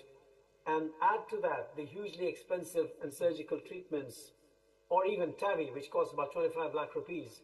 And you can imagine what impact would it have on a patient from a rural area who has severe aortic stenosis, simply requiring some form of treatment like that. Moving on quickly to arrhythmias and sudden cardiac death. This will be covered on 15th of December, as I can announce today in a big meeting. I'm sure Dr. Singh would update you in person, face to face. We have lack of validated diagnosis. We know that about half of STEMI can present as arrhythmia, and that can be sudden cardiac death. We know that awareness of symptoms for families and caregivers is really important to seek help, to provide bystander CPR and have some basic training, access to ECG, defibrillation, and resuscitation packs. Where are they available? Which is the nearest hospital which has a defibrillator, so on and so forth. First responders and ambulance, an appropriate choice of initial medical treatment, whether it's a medication, whether it's something different, or thrombolysis. And it's a big problem for rural, semi-urban, and semi-rural areas, and you can only go 5-10 kilometers outside a city and start to worry about that. If you were in that situation, that what would you do? I'm currently treating a patient in Ruxol who's having a heart attack and trying to liaise 3 or 4 times a day with the physician there, but things are being done, as I can say, but that shows the disparity between what may be happening in a big city like Patna versus a remote city like Ruxol, which is at the fringe of Indo-Nepal border. Heart failure, accuracy of diagnosis and phenotypes. We don't do that routinely. We should be doing that, whether the patient has reduced, mild, or preserved ejection fraction in terms of their phenotype. Adherence to guidance-directed medical treatment. We don't routinely prescribe SGLT2 inhibitors, the right dose of beta blockers, and approach to etiology. We must use prognostic medications, otherwise we will lose those patients earlier than expected. Universal diagnostics like echocardiogram, let alone cardiac MRI, continuity of care, and treatments beyond medical management. I think that is still, there's a long way to go. And just add into the mix the elderly patient with comorbidities. How would you approach that? I will leave the audience to think. And patient and family education regarding symptoms and prognosis, because heart failure has poor prognosis. There is a risk of sudden cardiac death, which will exist at all times. Quickly moving on to cardiomyopathies, this is just the tip of iceberg. We have a good few families under our care, and that needs a holistic approach. We do not have inherited cardiac conditions services structured in our state, which we need to start thinking about, starting with family and first-degree relative screening, and trying to differentiate what is arrhythmogenic versus non-arrhythmogenic cardiomyopathy, validating the tests, surveillance, prognostic and symptomatic treatment, referring to the higher center, and of course, remembering that there are centers available in India which do genetic testing and will provide you with an answer as to, do you really need to worry about it, or can you just keep on doing scans and put them on some form of medication? So taking the whole thing into context is really important. Pediatric cardiology is a big issue. We as physicians, cardiologists, have to deal with everything in Bihar. Large case numbers of pediatric patients coming with cardiac disease. Sequential structured approach is required, but we are not trained for it. That needs to go to a pediatric cardiologist. Dedicated units need to be set up, or perhaps patients are being referred. And malnourishment often precludes definitive treatment like surgery in somebody who could have corrective surgery at a young age. And we have often seen advanced or late presentation where patients are inoperable or deemed inoperable after having traveled to 2,000 kilometers, only to be told that, sorry, we can't do anything. And differentiating pediatric versus grown-up congenital heart disease is really important, because that will draw the line as to what do you do, where do you send, what medication you might start them at that stage, so on and so forth, and screen the family and refer them to the tertiary units. And coming to my last bit, which is key opportunities, is perhaps targeted at translating advances. We do have meetings almost every weekend, I'm well aware, because I take part in them. Do we translate that into clinical outcomes? Well, yes, no. It's up to the jury to decide. It's up to the audience to decide. But we need to improve our talk time, spend more time with patients, explaining what's wrong. Guidance-directed medical treatment, I think that is still a long way to go. We could do routine pulse, blood pressure, sugar, and lipid checks, especially above 40 years of age or younger in high-risk groups. There's a national program which targets these, which is in practice. Community screening programs involving younger trainees, medical students, resident doctors, volunteers is going to pick up more of the risk factors, and then we can do primordial or primary prevention as much as possible. Managing comorbidities. I'm going to be talking a bit about AI and ECG to overcome this big burden of ECG interpretation in the SCD meeting, because that's a big way to go forwards as to how AI can change the perspective, even in rural areas. For the poor and the poorest, I think we need to signpost them to the right kinds of government assistance and not-for-profit organizations like us, Rhythm Foundation. Please feel free to refer a patient, and we'll be more than happy to look after them and take care as much as possible. We must focus our CMEs based on what we need to do in Bihar rather than talking about slightly more advanced things. Yes, once in a while that's okay, but in our day-to-day practice we need to stick to the basics, and Hold On Symposium is one of them, one of the examples which we had successfully. I'm very thankful to Darbhanga team for hosting us and allowing us to do there with our Imperial College visiting students very successfully in June this year. MDT approach, I think I'm very pleased to announce that from 2025, our foundation is going to have at least once a month or once in 2 months an MDT approach, where MDT meeting of 2 hours, where you could bring any case of cardiology and discuss in a big meeting, which is co-rate in terms of interventional, non-interventional, surgical, and all kind of presence, where you can discuss it and resolve your query. Rural medicine and cardiology is a long way to go, and I think we've got some interest in that.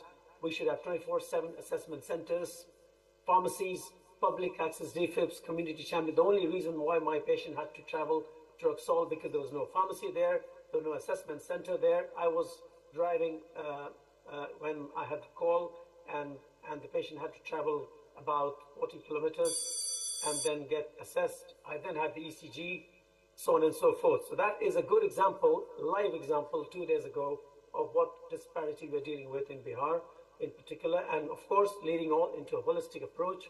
Psychosocial and mental health, do not forget about 80% of patients may have mental health issues, which if you talk to them, you would know more. And empowering government units, because government is trying their best to enhance patient confidence in the services we are providing to them. Thank you very much for your time. I'm more than happy to take any questions. Thank you, Ashish. Thank you very much for your nice presentation. West cardiology is really a challenge, especially in Bihar, because we are very poor in the infrastructure at the moment, but we are progressing day by day, and definitely one day we will be on the top. There is no doubt in it, if persons like you will guide us. Now, any question from the audience?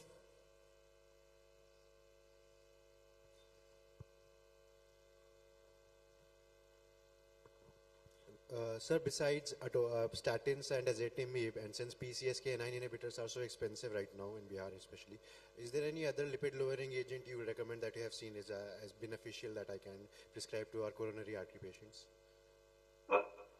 Yeah, that's a good question. It all depends what your target LDL is. So it depends what LDL levels you achieved for that patient. LDL is the only way to find you. You're looking at a certain target. Dr. Achari, you want to ask something? I'm sorry. Did I answer your question or? Yes. I have a question regarding stable CAD, which the AC calls chronic coronary syndrome. What is the superiority of invasive therapy versus optimal medical therapy? Yes, the latest evidence. So right now, if your patient is stable with no symptoms on guidance-directed medical treatment, which includes at least 2 anti-anginals, and the rest of it, then there's no indication for them to be going through any form of invasive testing or revascularization. Okay, thank you. Anybody else? That is as per the current study, as per the ischemia trial, and as per the most recent guidances discussed at the ESC, the new ESC guidance at 2024.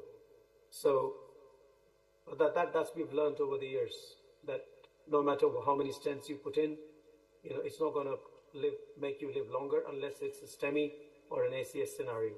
Thank you. Dr. Ashish, I think the question which was raised by some student has not been answered. Has not been answered. So I was just referring to the LDL target and also asking whether the patient is sensitive or allergic to statin and ezetimibe. The PCSK9 inhibitor is a difficult proposition for Bihar right now, I think. So I would just stick to this, and maybe I would rather use some fibrate to my advantage if there's a bit of a triglyceride involvement.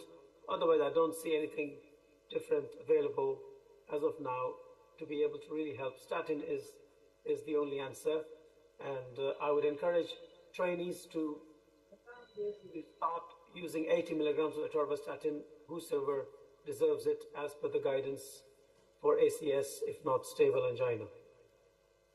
I agree with you, and I think the 80 milligram of atorvastatin or 40 milligram of rosuvastatin, it does wonders. And if at all you don't achieve the goals, particularly in combination with triglycerides, what to talk about the LDL? LDL is the mainstay of the treatment, and for that these two combinations should be doing better as far as Bihar is concerned. We would be 15 years behind the TNT and the TNT trial if we don't use them as of 2024. So it was 2010, 2011 when these trials were published, and the 80 milligram became standard of care for treatment for ACS. Okay, Ashish, some other body waiting for next talk. Thank you very much. And it is no other than your dear wife. So please. Thank you, sir. She's waiting. Thank you for giving me the opportunity. And have a good day and good conference. Thank you. Thank you very much.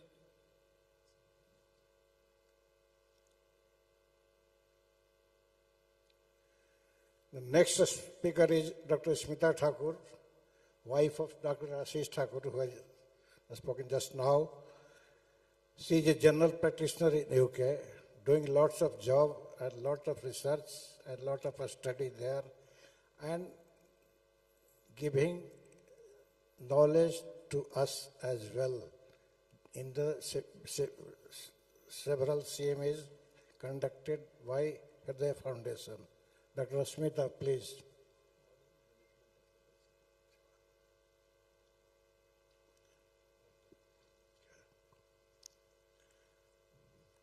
Okay. Her topic is modern management of obesity. Smita, can you hear me? Thank you, respected chairs and delegates. I'm trying to share my screen. Not sure it's not, whether seems I may not have the rights to share it.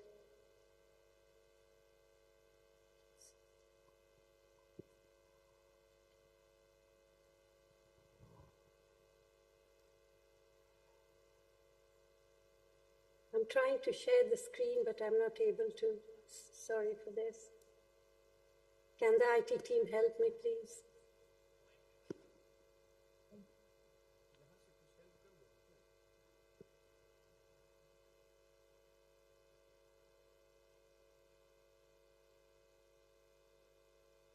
Yep.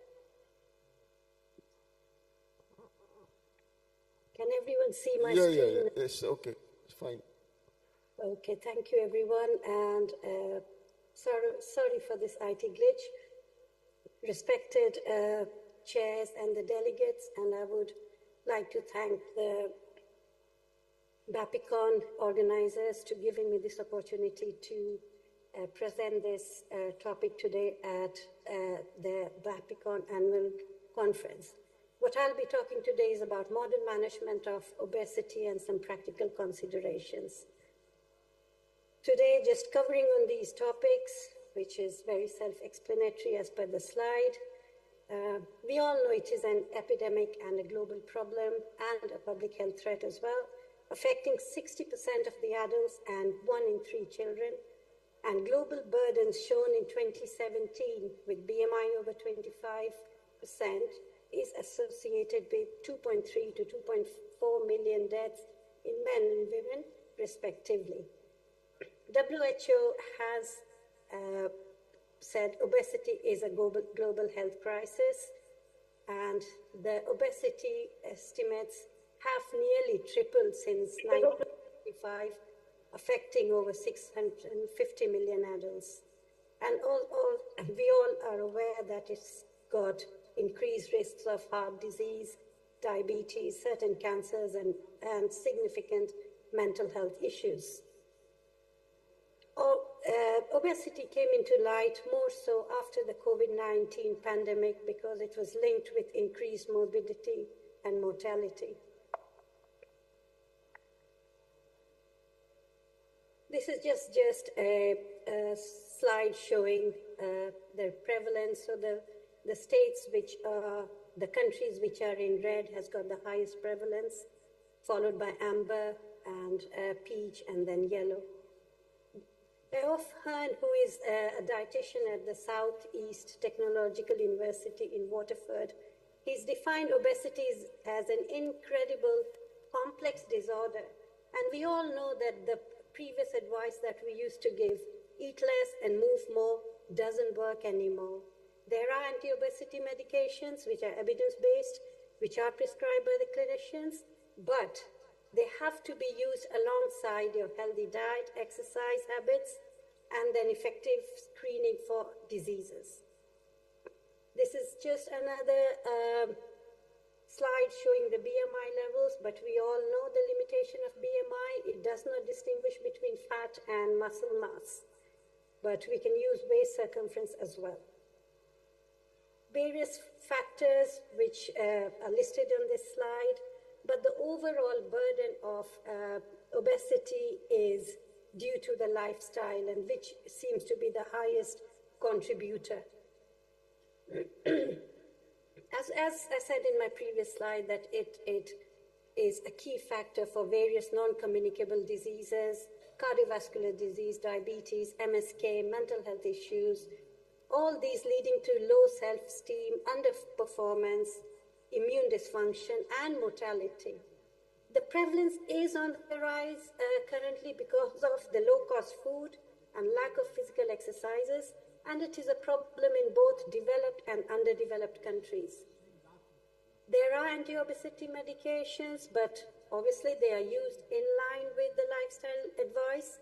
Several drugs have been withdrawn because of the side effects, and we need newer anti-obesity medications, and there are a few in the pipeline as well. This is a slide just showing the various anti-obesity medications and their site of actions. So, as we say, they are indicated in someone who's got a BMI of over 30 or over 27 in the presence of comorbidities. Non-syndromic obesity, the medications licensed for uses are liraglutide, semaglutide, Mounjaro, the newest one, tirzepatide, Orlistat, and the combination of phentermine, topiramate, or bupropion and naltrexone. There are rare obesity syndromes, which are letrozole and setmelanotide are indicated.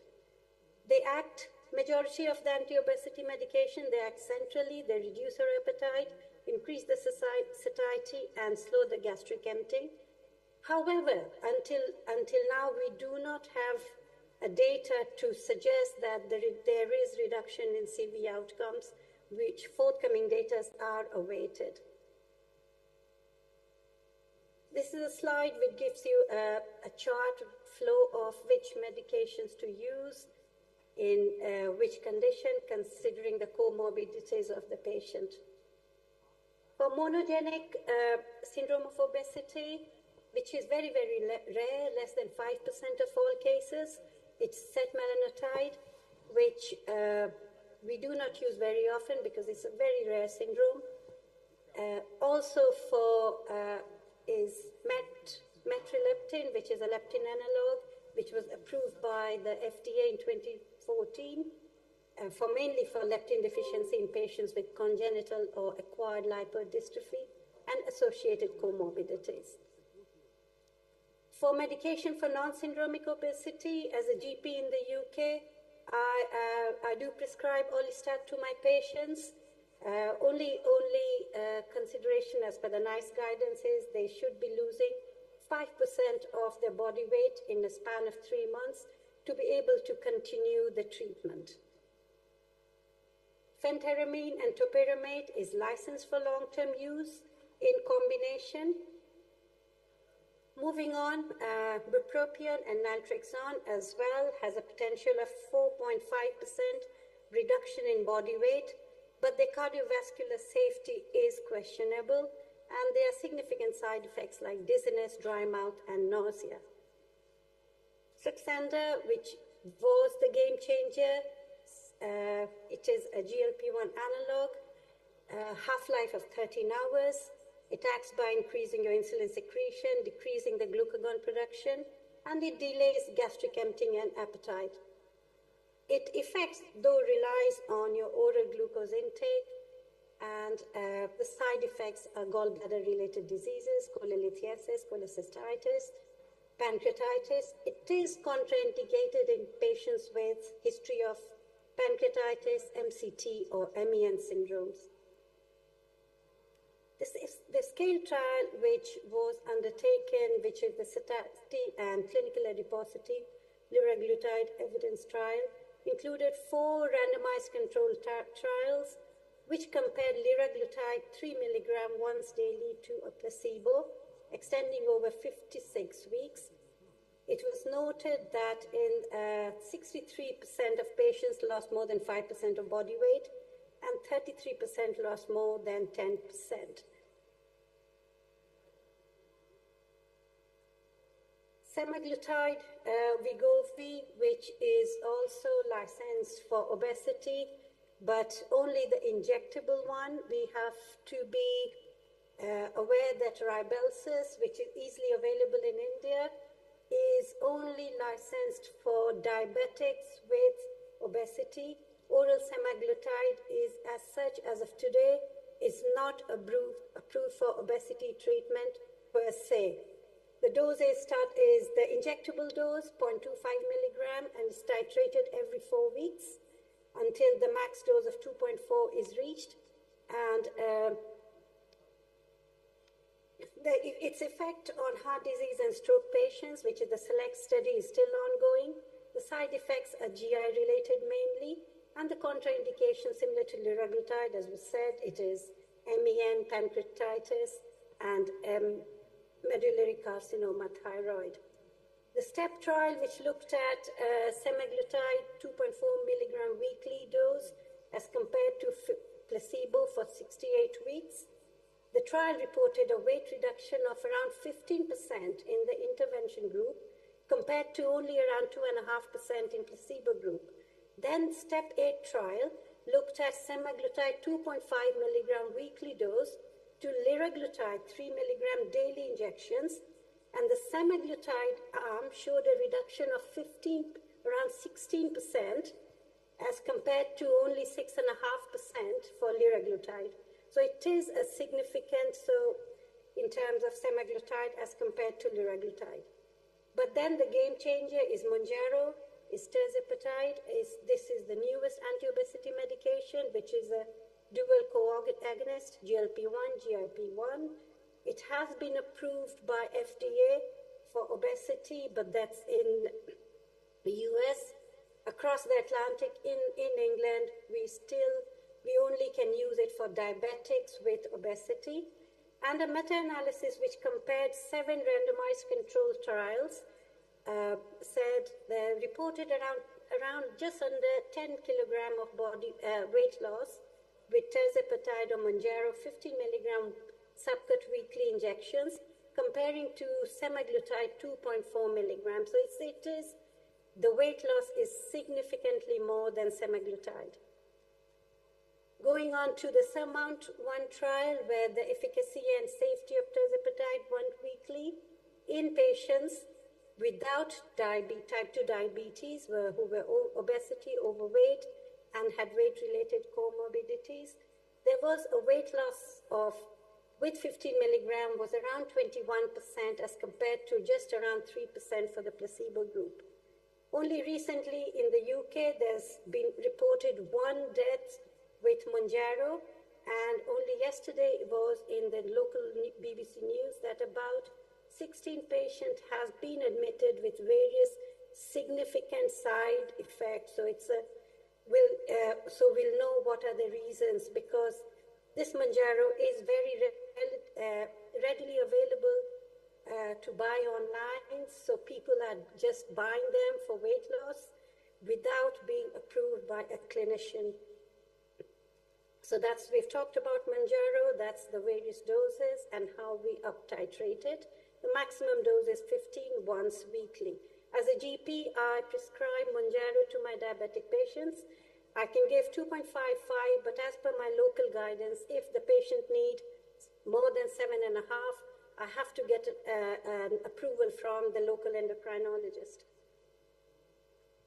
It's just the same side effects, acute pancreatitis, and then GI side effects. So every time you start them on any of these medications, you have to advise the patient, please reduce your portion size by half, otherwise you will get significant side effects.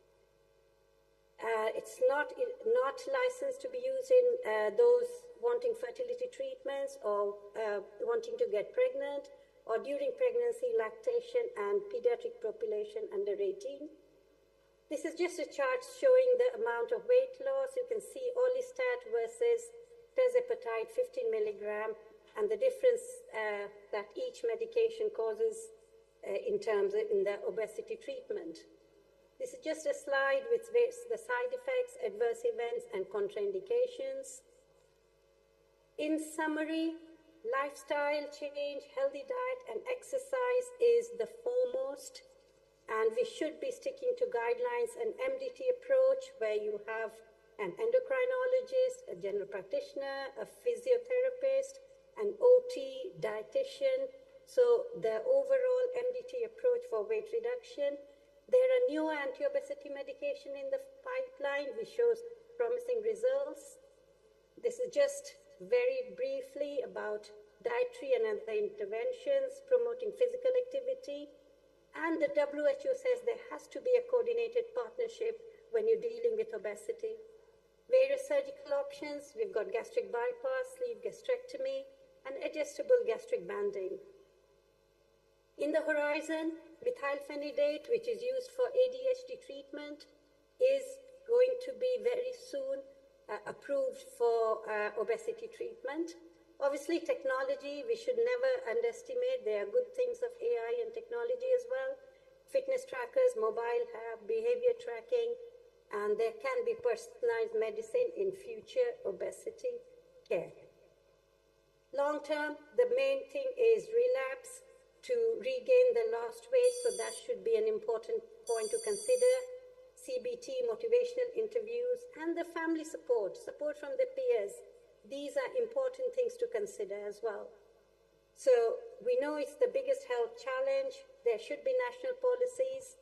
New anti-obesity medication has revolutionized obesity treatment. So the key message is a collaborative, supportive, and science-driven approach is essential to manage obesity effectively. And these are my references. Thank you for your patient listening. Excellent job, Dr. Smita Thakur, tackling this epidemic of obesity in such a nice way. And you have rightly emphasized upon the lifestyle modification, role of pharmacotherapy, role of bariatric surgery, and that relapse and other things, how we can tackle this disease. And this is a very pertinent problem, very pertinent concerns for every physician. We can ask one or two questions. Any questions? I have a question, Yes. sir. Smita, for the Indian population, especially in Bihar, where you see, which is the panacea for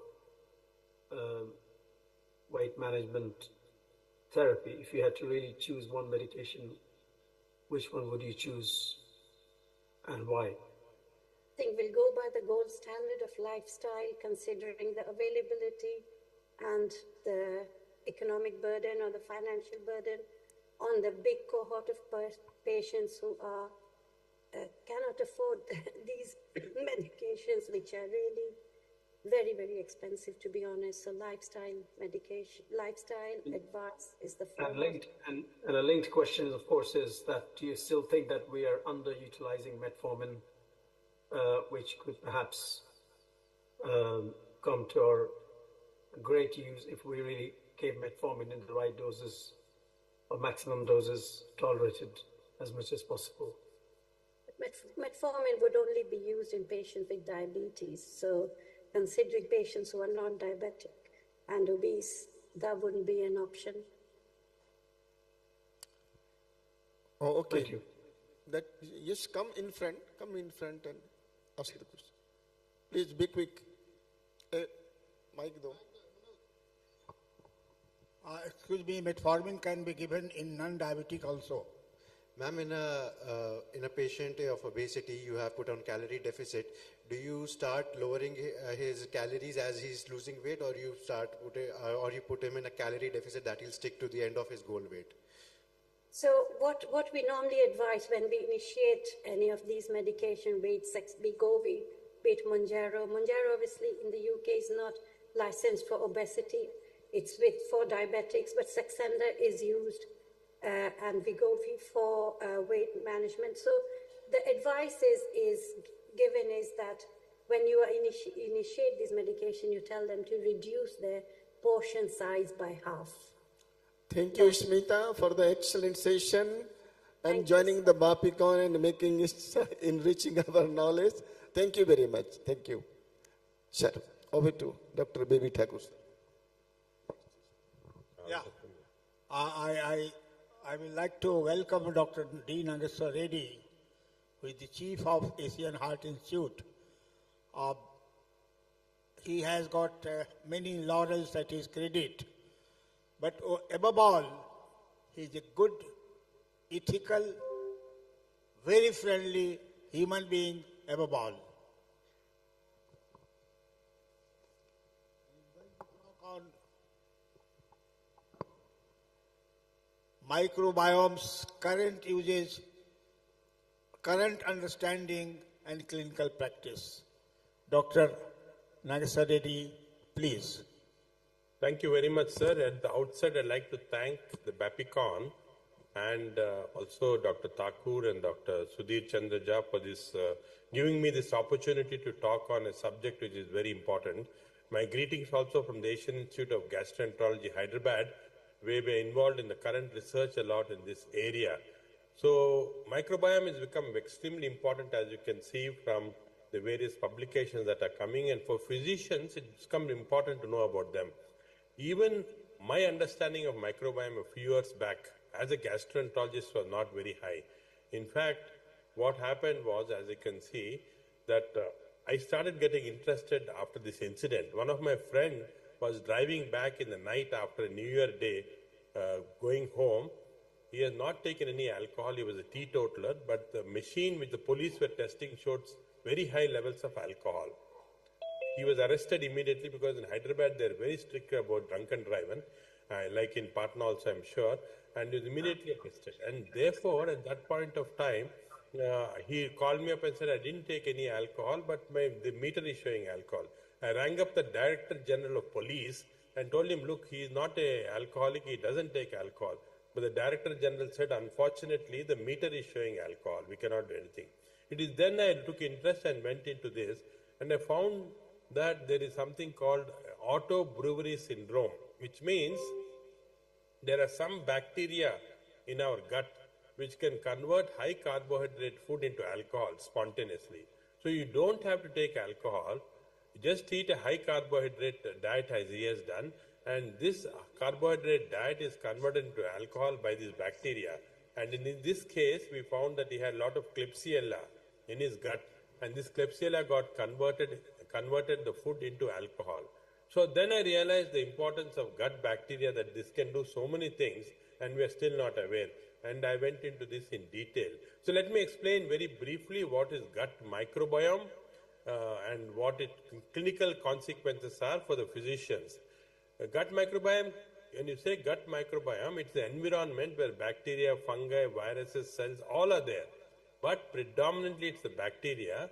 And you can see from this that in the stomach there's only Helicobacter pylori, only one bacteria. In fact, recently we had the privilege of hosting Barry Marshall, the Nobel Prize winner for discovering Helicobacter in AAG hospital. As you go down, you can see these bacterial numbers increase, and in the colon you have the maximum number of bacteria. Very large number of anaerobic bacteria in the colon. So the bacteria are there throughout the gut. In fact, if you look at the total genes of the bacteria in our gut, there are about 20 million genes compared to 20,000 human genes. So therefore, what we think is human is not human. 99% of our body has genes which are bacteria in origin. Only 1% is human origin. So bacteria constitute a large part of our body, and this is an evolutionary phenomenon that occurred. So therefore, all these days, why did not we discover this bacteria? Why only last 4 or 5 years this knowledge has come? Even gastroenterologists didn't know about this. The reason is these bacteria are anaerobic, very difficult to culture. The standard cultures were only taking about 30% of this bacteria.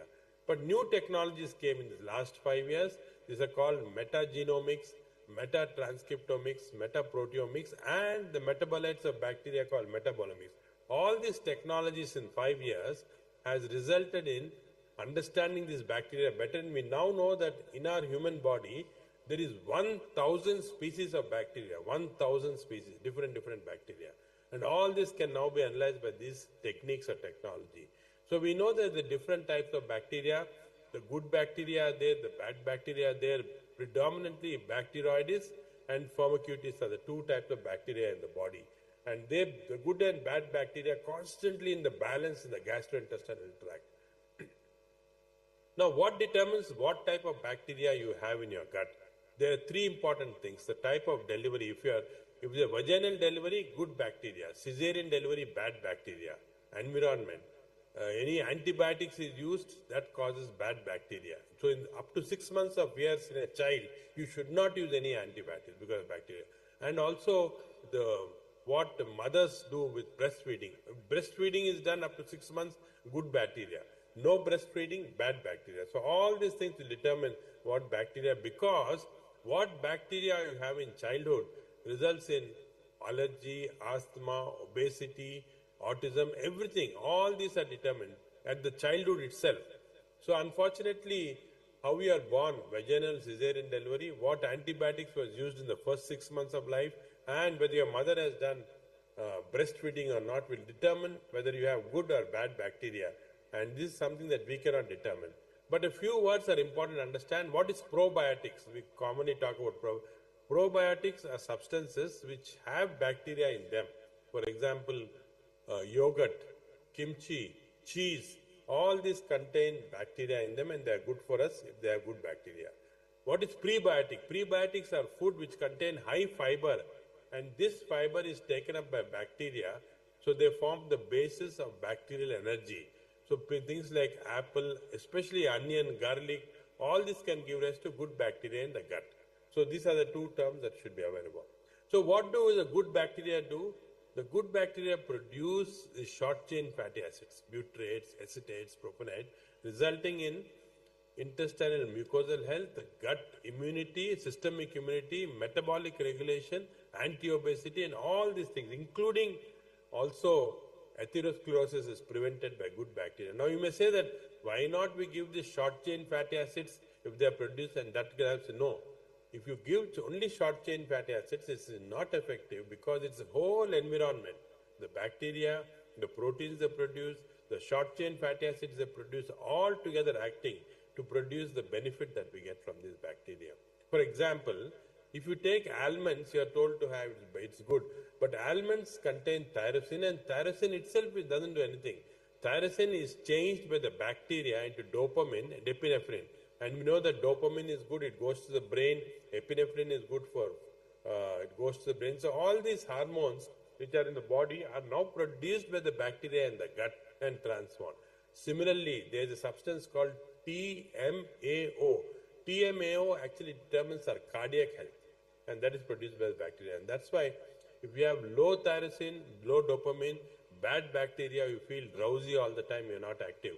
So there is a connection between the brain and gut and the gut and cardiovascular system. In fact, all these days, high cholesterol, atherosclerosis, block in the coronary arteries we thought was responsible for cardiac disease. No.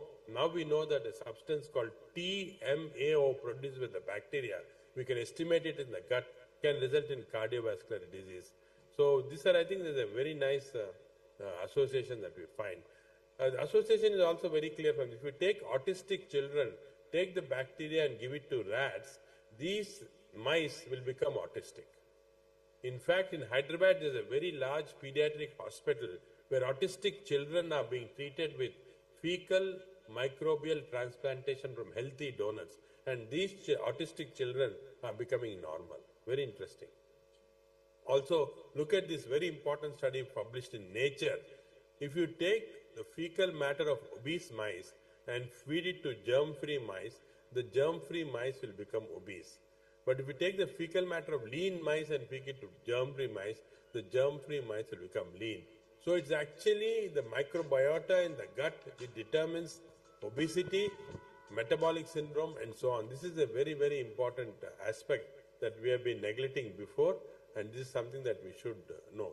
Because this has a clinical implication. This was an example of a patient who had Clostridium difficile infection in United States, was given infusion of fecal microbiota to improve health. Her C. diff completely cleared, but unfortunately she became obese. And when she went back and saw the donor was also obese. She went to the consumer court and got $1 million because she blamed the hospital for giving the transplant of an obese person to her, and she became obese. So that's why even for those who are donating the stools, we are now very careful. We screen the stool, we screen the morphology of the person. We don't take it from very obese individuals or those who have other problems. Now, microbiome in the gut can now be modified mainly by dietary interventions. We find that if you give certain types of diets called the Mediterranean diet, we have done a lot of research in this area, we can change the microbiome. Similarly, timing. If you give late meals, they're pro-inflammatory. And you have to follow the circadian rhythm. That is, your meal, the last meal should be at 7 o'clock in the evening because the bacteria are also sleeping by 7 o'clock. After 7 o'clock, the bacteria are not awake. If you take a meal and disturb the bacteria, your metabolic process is disturbed. So this circadian rhythm has to be followed along with the bacteria. And this has become very important nowadays. So what are the harmful effects for diet? That is, all of us have 1,000 or 900. But the more the bacteria, better. But there are certain things, for example, sugars, especially non-sugar sweeteners. This is very important. You see what happens, diabetics say no sugar, they use non-sugar sweeteners. But non-sugar sweeteners can change the bacteria, can produce more metabolic problems, and therefore more harmful. So never use non-sugar sweeteners in diabetics because they are more harmful than using even sugar. Food additives, antibiotics, and all this. Let me show you an example of. In all the foods that we use as emulsifiers, as artificial coloring agents, and so on, these are now dangerous. They have been shown to produce severe problems. And similarly, even toothpaste. Unfortunately, none of you even look at the toothpaste. Many of the toothpastes contain titanium dioxide.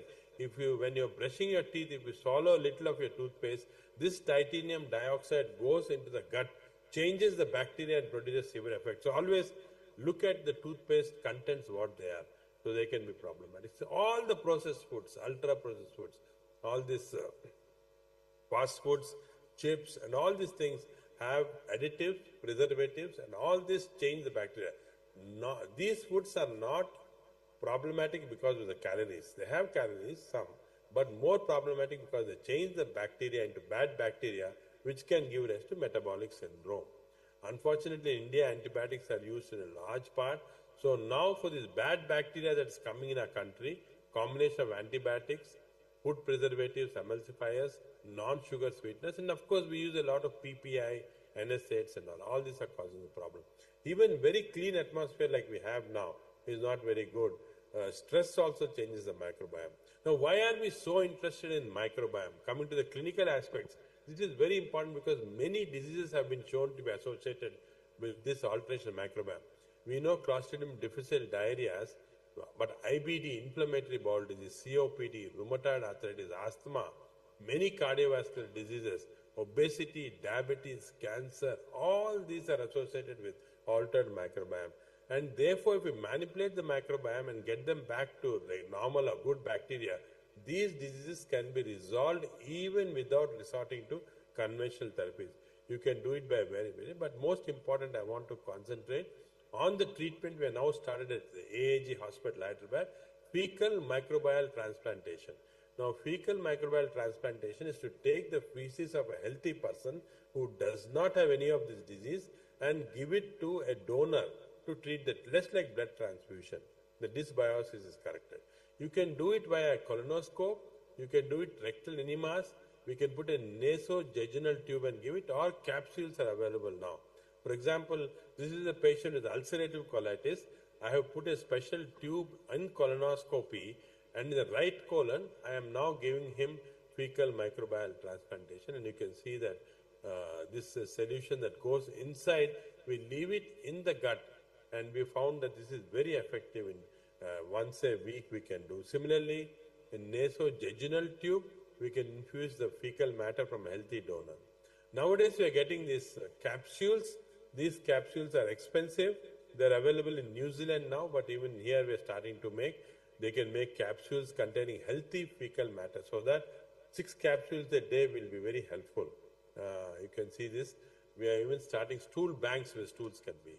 The reason why all this is important is many diseases can now be treated by this microbial transplantation, intestinal microbiome transplantation or fecal microbiome transplantation. Clostridium difficile, ulcerative colitis, irritable bowel, alcoholic hepatitis, hepatic, and so all these we are now treating in our institute with this. In a randomized controlled trial, these 6 conditions have been shown to be very beneficial. Randomized controlled trial, this is very important, not just observational studies. I'll show you an example. This was a patient with severe ulcerative colitis, not getting treated with any of the standard medicines we gave, and then we gave fecal microbial transplantation, and after 8 weeks you can see the dramatic normalization of the mucosa. So this is very effective in those with resistant IBD. Similarly, we found that if you have patients with chronic pancreatitis, some of them are diabetic, some are not. What is the reason? We found that those who have diabetes have abnormal microbiome in their gut. And if we change this microbiome with healthy donor, the diabetes get controlled. No anti-diabetic treatment. Only with change in microbiome, the diabetes get controlled. So the metabolic syndrome, type 2 diabetes, there is ample evidence that gut microbiome controls it and we can change it. For example, look at this Nature Medicine study. Nature Medicine, very prestigious journal. There were 40 patients, randomized controlled trial in those who are insulin resistant. When you give this bacteria called Akkermansia municiphilia, these people become more insulin sensitive, body weight comes down, fat mass comes down, and this is now available in Amazon. You can buy this Akkermansia municiphilia, a specific type of bacteria which can actually alter your metabolic syndrome. It is much better than using all your semaglutide or Monzaro and all that. All those are artificial compounds. This is a natural compound which is GLP-1 agonist and produces changes just like all these medications. And you can have a dramatic difference when you're treating. So I have now started using this in some of the patients who are very resistant to regular type of treatment, diabetes, obesity and so on, and we found we're doing a randomized controlled trial that this can be quite effective. So simple natural method. So what have we learned from all the knowledge that we got? That microbiome expands the genetic and functional capacity of human host. It comes very early in life, we develop a human microbiome, unfortunately not in our control, with the type of delivery, type of antibiotics, and whether your mother has breastfed you in the first 6 months. It shapes our immunity and of course childhood-related disease, and many things like asthma and all are actually related to an abnormal microbiome. If you have a healthy microbiome, you don't develop bronchial asthma. It is the next frontier in treating many of the disease, and microbiome profiling is becoming very, very important now. We can profile what type of microbiome people have so that we can target these. That's the reason why at the AIG hospital in Hyderabad, we started a large gut microbiome lab. So patients who have these different diseases, for example, like diabetes, obesity, ulcerative colitis, give their stool sample, and we will do a total metagenomics of all the bacteria in the gut, analyze whether he has good type of bacteria, what is the diversity. This patient has a low diversity, that means not good. What is the deviation from healthy cohort? What is the potential bad bacteria that he got? What is the gas-producing bacteria? Can we decrease the gas-producing bacteria? All this can now be estimated in a report, and we can treat these patients with a specific type of probiotics, mixed probiotics, fecal microbiome transplantation, or even modify the diet pattern to a specific types of diet. So this is treated, and we can scientifically change the whole metabolic process in the patients. So I think personalized microbiota approach to patients with disease is happening in addition to all these other factors, but I think this is becoming very, very important. The next generation of treatment is going to be a specific diet along with a specific microbiome for patients, and many of the conventional medicines, especially all these semaglutides and all the things that we're using, are going to be replaced by this technique, which is more natural, which is more safer. So I think, ladies and gentlemen, Mr. Chairman, sir, we are in a watershed movement of human biology. I'm not sure if God is omnipresent, but microbes are there everywhere, all over our body, and I think we should pay attention to them. I'd like to thank our staff, especially the staff working in the gut microbiology, the research staff who are doing so much of research work in our institute for giving us this opportunity. And I think, as you can see, I hope I stimulated you enough to realize that microbiome knowledge and therapy is going to be a very important feature of how many physicians treat their patients. Thank you very much. Thanks, Dr. Reddy, for your, as usual, lucid and very informative talk. We are wizened, and we may also apply this knowledge to our day-to-day practice and our own health. If there is any question, Dr. Reddy will be pleased to answer. Thank you.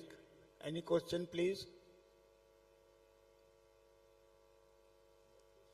Thanks, Dr. Reddy. Then again. Thank you. Sir, whenever we take rice, we feel more sleepy. Is it anti-Breuer syndrome? Yeah, I think that's a very good question. So what people used to think is when you have a very heavy carbohydrate, for example, today, now you are going to have a lunch break. If you have a very heavy carbohydrate meal, we are thinking that the blood is diverted from the brain to the intestines, that's why we're seeing. That's not the case. We have a very heavy carbohydrate meal. Part of this carbohydrate meal is going to be converted to small amount of alcohol, which goes into the brain, and that produces some amount of depression of the reticuloendothelial systems there. Also, there's several other products, not only alcohol, produced by the bacteria when you're taking heavy carbohydrate meal compared to heavy protein meal, which can produce these types of substances. And you know that the gut-brain has got a strong connection. All the brain hormones, all this epinephrine, serotonin, dopamine, all are being produced in the gut. So the gut manipulates the brain a lot, and that's the reason why this type of diet will give rise to little drowsiness, or you don't feel like working immediately after having a heavy meal. So thank you very much from Bapicon 2020-24, sir. We are really enlightened. We are very obliged to you for giving time to this, and we enjoyed this wonderful moment. Thank you. Thank you very much, sir. Thank you very much, sir. Thank you.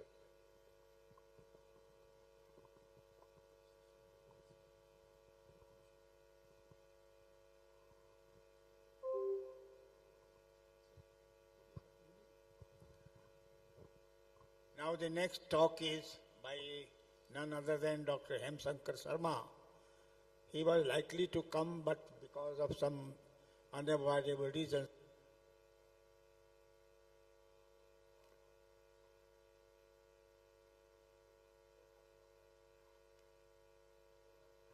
in nearly 2000, in the year around 2000, that beta blockers were seen and treated as not a drug for hypertension, not to be used, rather discarded.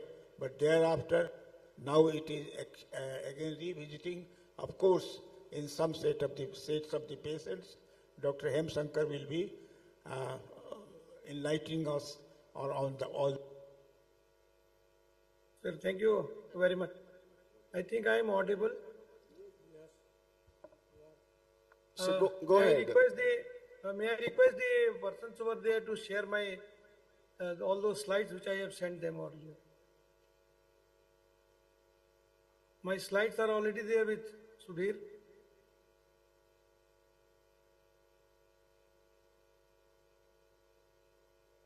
Dr. Sudhir or someone from C. Dot. And just you show my slides, please. I think I am audible. Yes, very much audible, Hem. But slides are there already, sir. I have already said yesterday. एकांत के पे करो हाँ मुकेश जी हाँ भगले करल छी हाँ ठीक है कह दिया ठीक है हाँ Mukesh just rang me up, he's just producing the slides and all that. So देखे ना ठीक है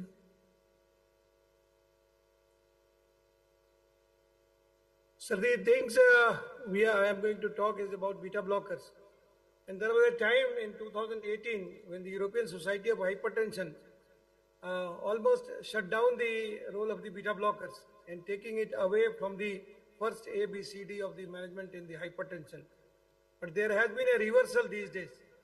And with the advent of 2024, the EHC has incorporated again the beta blockers into its first 5 antihypertensive management group. So such is the reversal, and you can say that it is a comeback for the beta blockers, or there is a resurgence of the beta blockers in the management of hypertension. Friends, I am going to discuss about all these aspects. Just my slides are there and they are trying to get it. It will take a minute as they told me over there.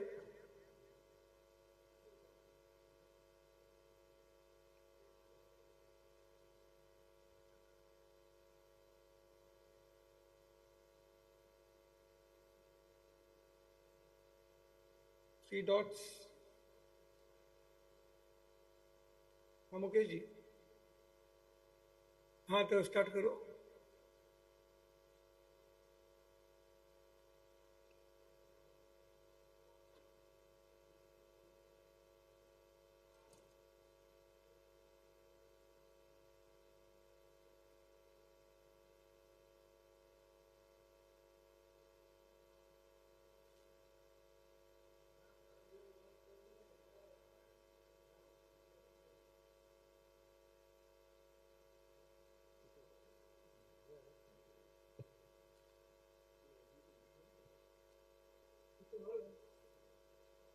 No.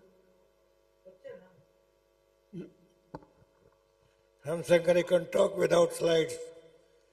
You are capable of talking without slides. Go ahead.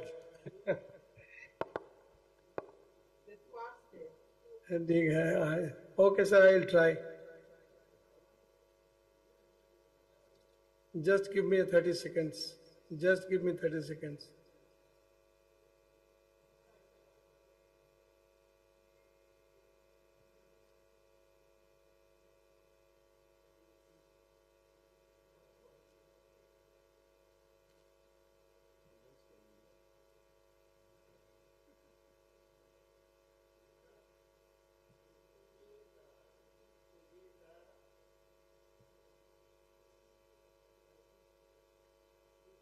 Beta blockers have been used in the treatment of cardiovascular diseases, including hypertension, for decades. Beta blockers were cardioselective or non-selective, like propranolol, were available in the market since 1976. And more number of drugs in the same class, but slightly differing in mechanisms, were being added till recent periods. Beta blockers are one group of drugs for which its credibility was questioned as a frontline drug in hypertension for so many years on and off. And that when I started my talk, I said that the ESH, the European Society of Hypertension, in 2018, just put down the beta blockers on the backtrack. And there's a comeback in 2024 guidelines of the ESC and ESH both. And they have taken it back into their frontline management. This is mainly because of the results published after a few trials conducted on the same. But one thing which we should notice is that most of the data which were unfavorable regarding the uses of beta blockers were mainly meta-analysis done with studies of traditional beta blockers. Extrapolating a single group's results to a large heterogeneous group of drugs would not be, it will be erroneous, I suppose. Beta-adrenergic receptor blockers have been used for more than 5 decades in the treatment of hypertension. We just put it out.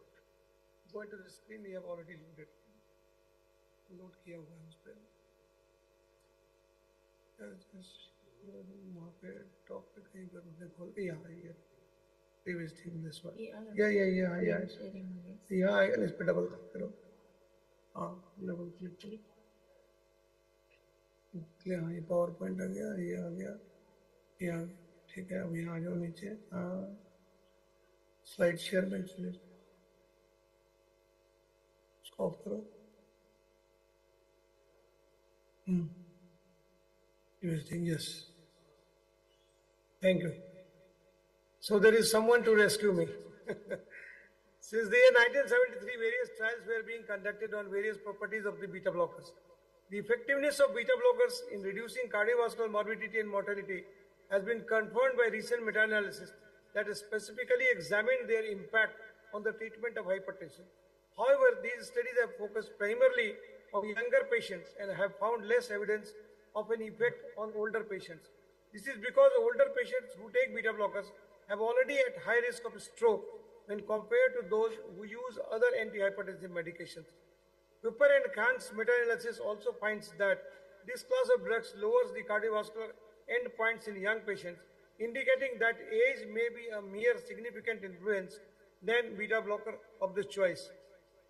If we go by all these multiple trials which have been concised over here, I'm not going to read it, but they are all related to metoprolol versus placebo, propranolol versus placebo, ethanol, carbidopa, and metoprolol.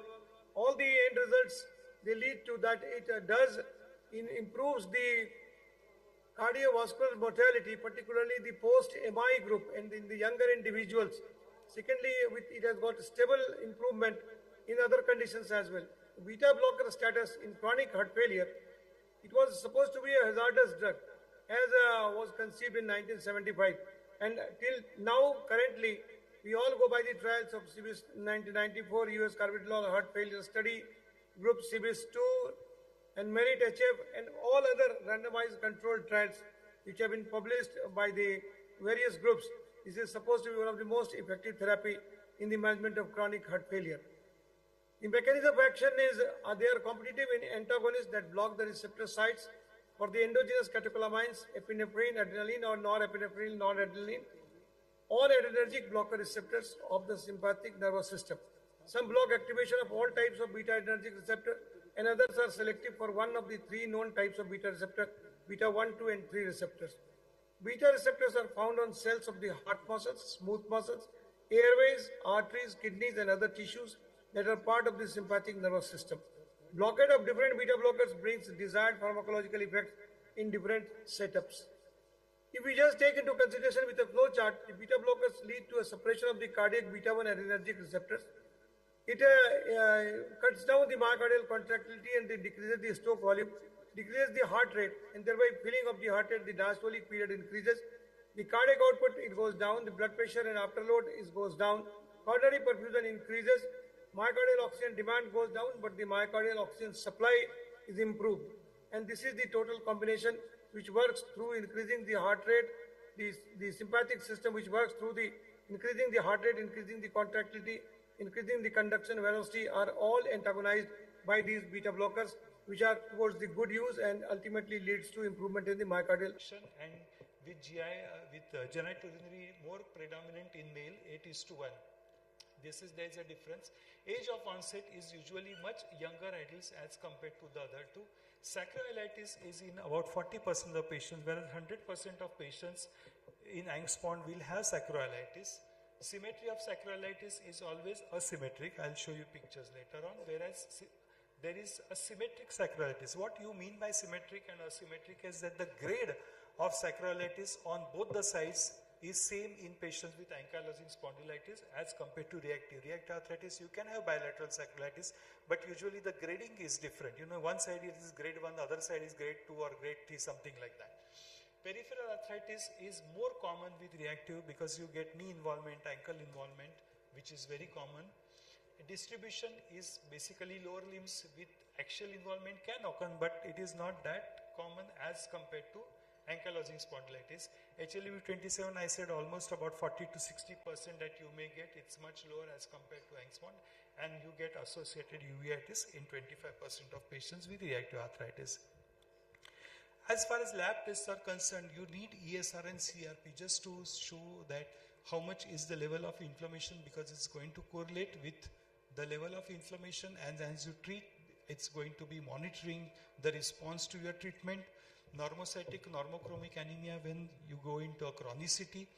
HLB 27 association, if you are able to do it well and good, otherwise also I think without doing also, whether it is available or not, even without doing that, I'm sure you can still diagnose reactive arthritis. HIV status is very important because many of these patients you'll find that may be seropositive, RBD status. Imaging is very important in these conditions, and if the patient has got some sort of an ongoing infection where there's a complaint of GI or urinary, then you may do cultures accordingly to show the organisms. Now this is what I was talking about, asymmetric arthritis, that if you see the arthritis over here is much more progressed with little getting almost sclerosis as compared to the other side. So asymmetric arthritis, which I was talking about, this is typical spine involvement that you get. You get syndesmophytes also, like how you get in angst-pond.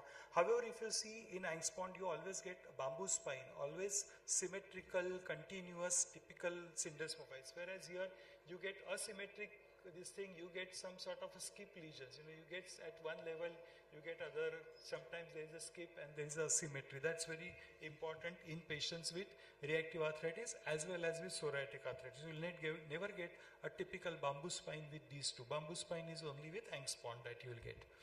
This is erosion because of tendinoankylosing inflammation at its insertion in the ankle. You may get plantar fasciitis with a calcaneal spur over a period of time.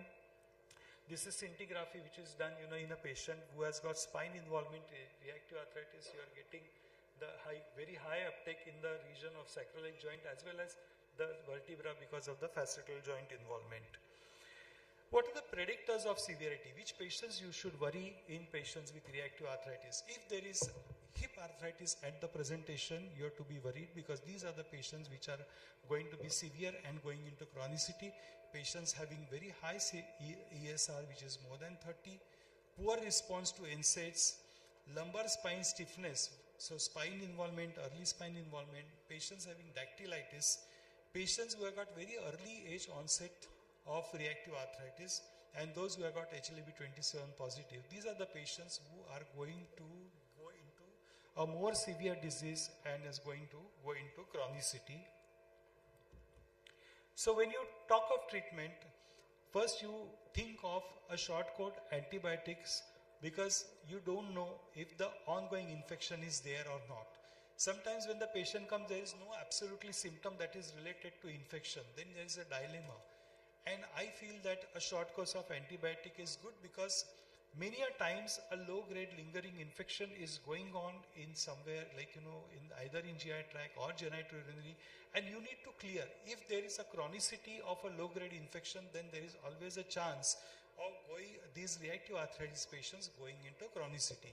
Then you try with a full dose of NSAIDs followed by glucocorticoids if they don't respond, especially low dose of glucocorticoids tapered over a few weeks, give TNF blockers or IL and 17A blockers, interleukin 17A blockers, that is secukinumab, which is the latest addition for the treatment of reactive arthritis.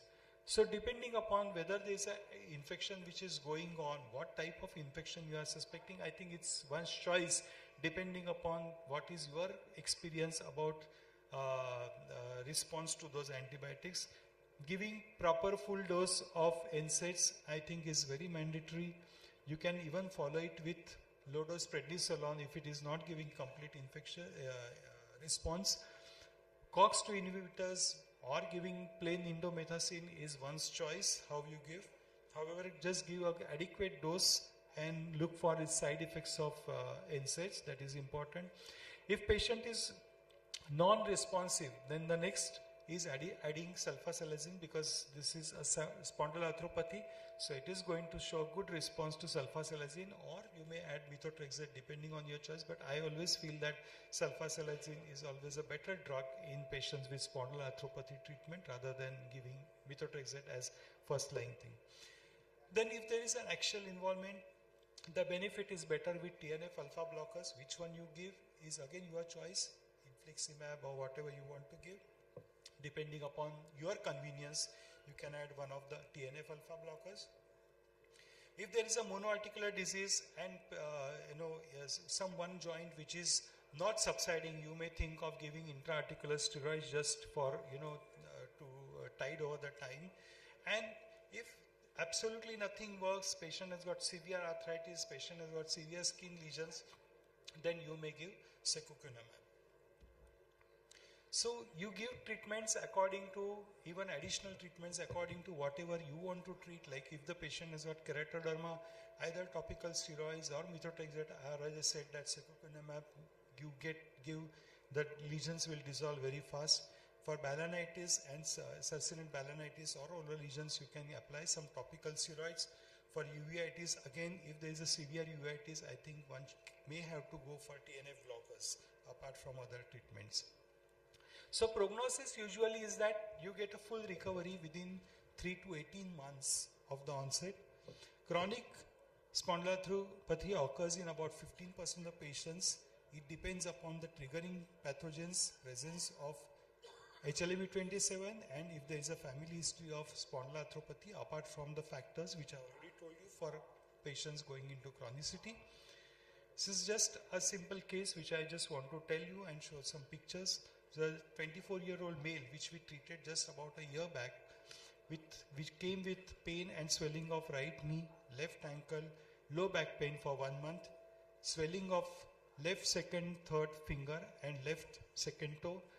Right knee, there was a fluid tap done 2 weeks back, and he had history of loose motions about 10 days back, and there was extensive excoriation of skin on palms and soles, and there's no history of unsafe sex.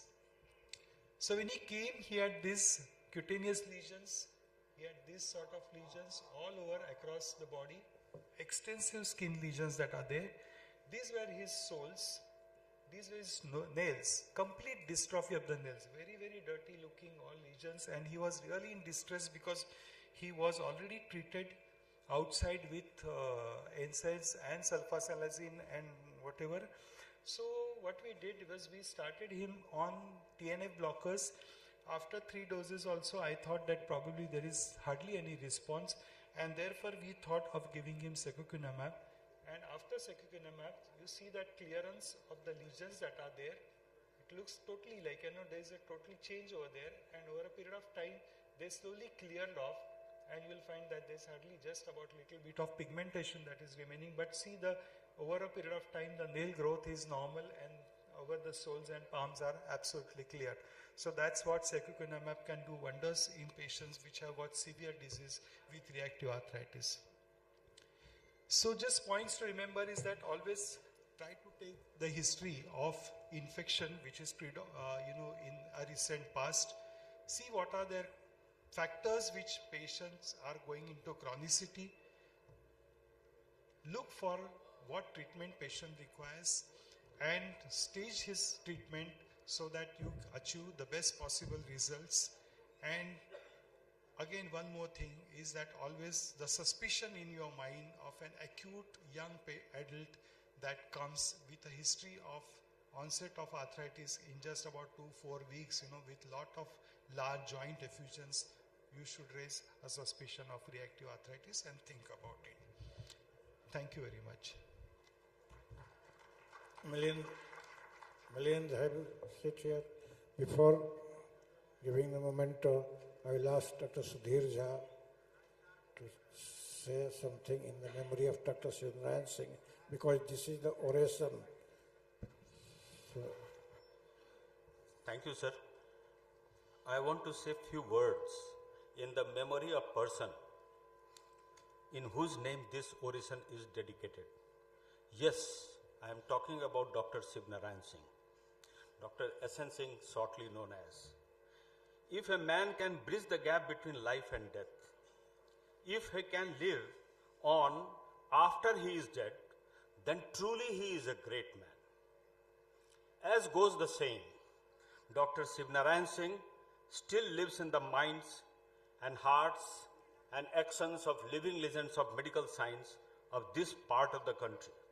He still guides so many minds in times of difficult cases, in times of sharing knowledge among future generations, in the hands of people playing sitar.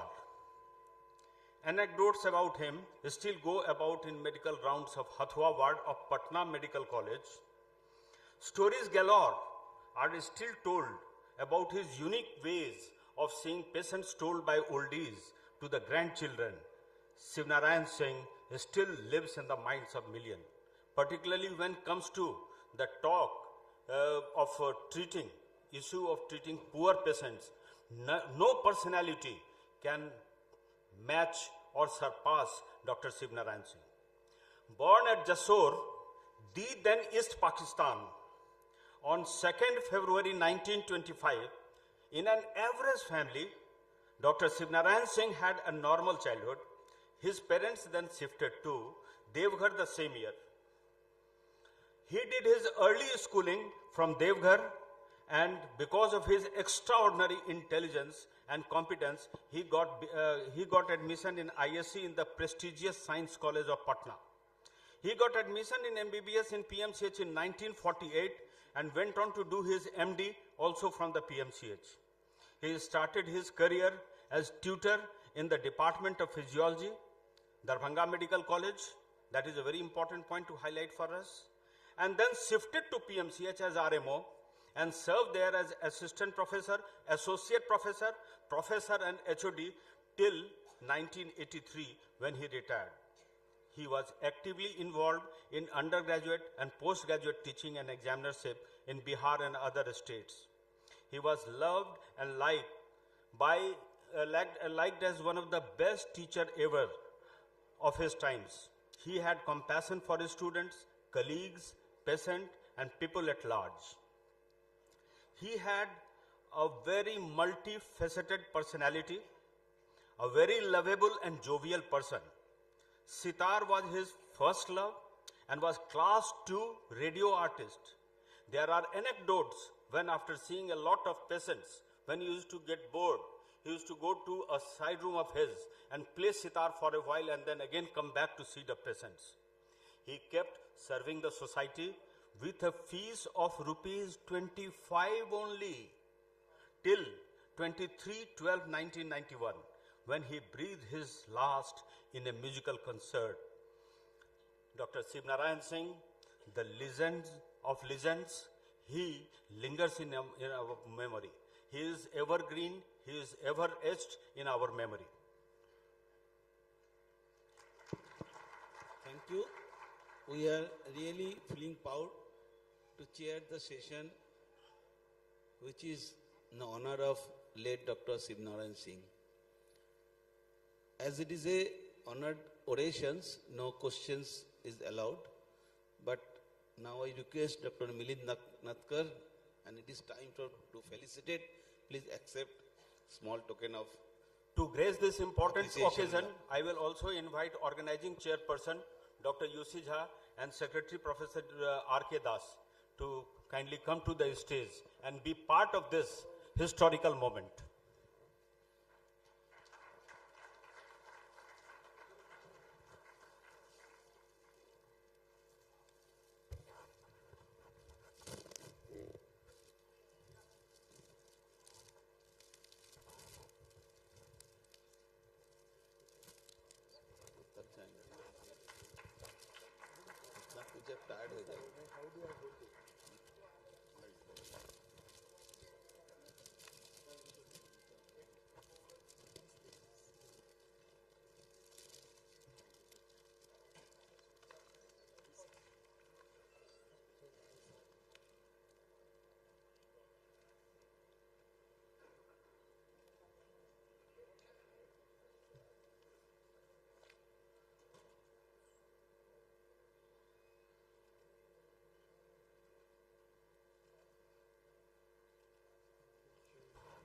All right, so thanks for the session.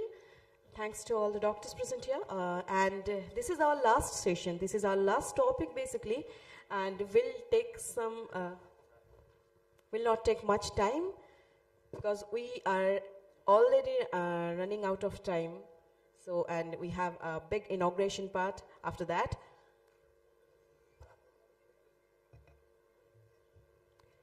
And for the next session, I'd love to call on the stage as a chairperson. Please welcome Dr. Nandini Chatterjee. And along with him, I'd love to call on the stage. Please welcome Dr. Divyendu Bhaskar. Please be on stage, sir.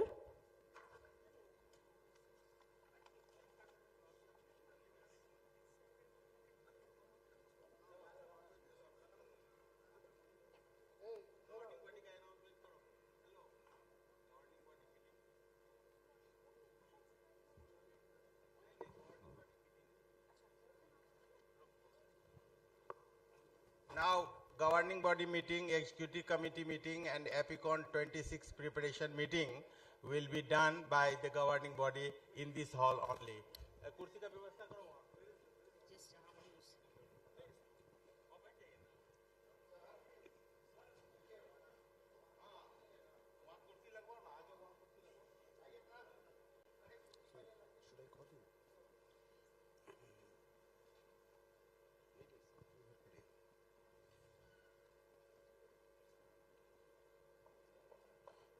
So I invite Dr. Rakesh Badade sir. He is additional professor in Department of Medicine, TN Medical College and Nair Hospital, Mumbai.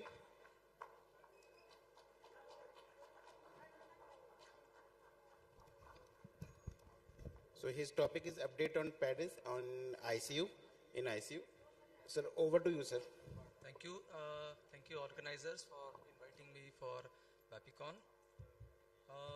In a recent survey done on patients admitted to ICU, it was revealed that the most common memory which these patients had was pain and discomfort, and admission in ICU itself was the most unpleasant experience which they had. Rightly so, because patients is in the midst of alarms, catheters and being constantly disturbed throughout the day.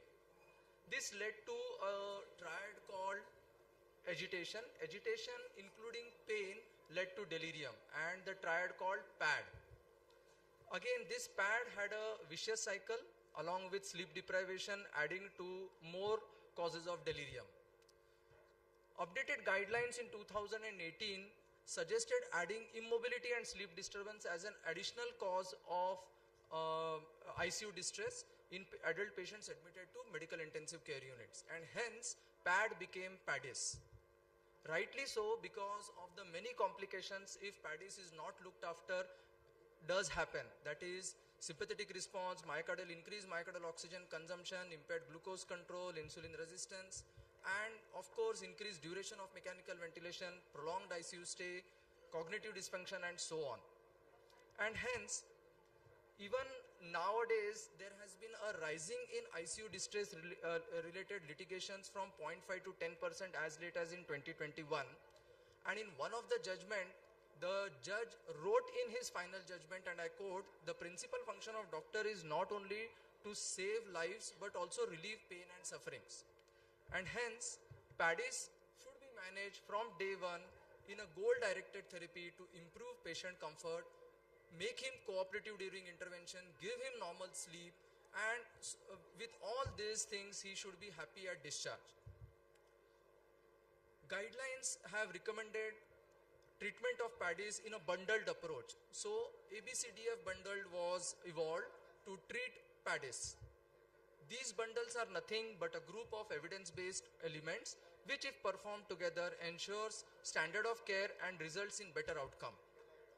ABCDF bundle, when implemented for treatment of PADIs, results in prevention, assessment and management of PADIs. So what are these ABCDF bundle? A is assess, prevent and manage pain. B is break in sedation. C is the choice of drugs for management of pain and sleep. D is taking care of delirium. E is early mobility. And F, the most important, is family engagement and empowerment.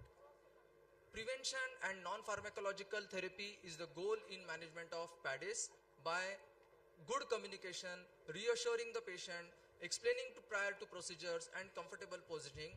Simple processes like dimming the light at night, reducing the noise in MICUs, no stimulus during night, video call with family have all helped in allaying the pain and suffering of that patient. If still patient does develop pain, then it should be objectively assessed using various scoring system, and it should be objectively assessed using various scoring system and properly documented to keep us away from all the litigations. So there are various validated scales which are available, like behavioral scale, numeric severity rating scales and so on. This is a typical behavioral pain scale. So if patient is awake, you can just ask the level of pain patient is having. So 0 is no pain and 10 is the most worst pain which he is suffering from. If patient is non-cooperative, then you can use critical care pain observation tool where we observe facial expression, body movement, muscle tension and compliance of that patient with ventilator, and based on that scores are calculated, and based on those scoring system we can come to a conclusion as to what is the severity of pain. If we are not able to take care of the pain by non-pharmacological measures, then of course pain management is recommended as a multimodal analgesia in a step ladder pattern by adding analgesics for synergistic effect, and always consider preemptive pain management to avoid breakthrough pain. Do not let sedation mask the pain. So first take care of the pain and then you consider for a type of sedation for taking care of sleep. Various types of pain can be managed by the available analgesics like acute pain by opioids, neuropathic pain by gabapentin, and non-neuropathic pain by NSAIDs and other drugs. Fentanyl and morphine are the most commonly used opioid analgesics, rightly so, because they can be given both as infusion drips as well as in boluses. But do remember their side effects in the form of hepatic and renal impairments. Proper drug delivery systems or new drug delivery systems which are available like transdermal patches, subcutaneous infusion, patient control sedation analgesia pumps, epidural and regional nerve blocks are available for calculated and appropriate drug deliveries, and always remember to keep naloxone in your ICU in case you land up with overdosing with an opioid drug. These are other analgesics which you can add for synergistic effect if opioids alone are not working. Amongst other analgesics which are available, dexmedetomidine is highly favored in ICUs just because of its higher efficacy, and one of the best activity is that it has both pseudo-analgesic activity. So with one drug you can allay his pain as well as you can give him good sedation. So what type of pain? We have already covered this. Once pain is taken care of, do remember to give him a good sleep, and normal sleep-awake cycle should be maintained in ICU. The aim should always be conscious sedation. There are again validated scales which are available like the Ramsay sedation scale, Riker sedation scale, Richmond agitation sedation scale, where 4 is combative and -5 is unarousable, and we intend to keep, as I have already told you, conscious arousable patient. So the score should be -2 where patient is lightly sedated. BIS is highly recommended by various guidelines for as an objective sedation monitoring tool for monitoring deep sedation and or muscle relaxation. BIS is a processed EEG parameter that measures the effect of sedatives on brain. It has a numerical scale between 0 to 100, and to maintain an optimal sedation level, we should keep BIS at around 80. Various sedatives are available, but as already told you, dexmedetomidine is highly preferred because of its pseudoanalgesic activity. Amongst benzodiazepine, midazolam is the commonly used sedative in ICUs. Propofol and dexmedetomidine, because of good efficacy, are the other drugs which are often used in ICUs. Always remember the side effects of all the sedatives which you are giving in your ICUs. Guidelines have recommended propofol as the drug of choice in patients requiring rapid and frequent awakening for neurological evaluations, midazolam for alcohol withdrawal. Avoid midazolam if patient is already at the risk of developing delirium, and dexmedetomidine, because of its pseudoanalgesic effect, it has been highly recommended as a drug for both sedation and for taking care of pain. Muscle relaxants have hardly any role in ICUs. However, they are only indicated in status epilepticus or raised ICPs. You have taken care of sleep. We should also give break while patient is sleeping to have proper sleep awake cycle.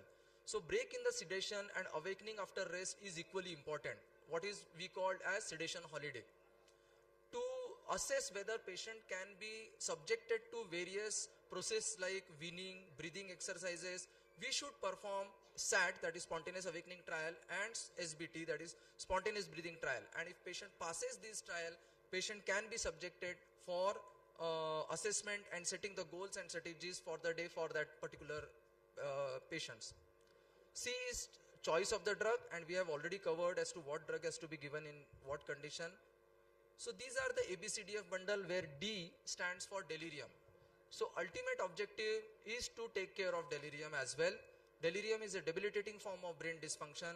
It has a very high incidence between 60 to 80%, very high in elderlies up to 90%, can be hypo or hyperactive, and it increases both morbidity and mortality in patients admitted to ICU.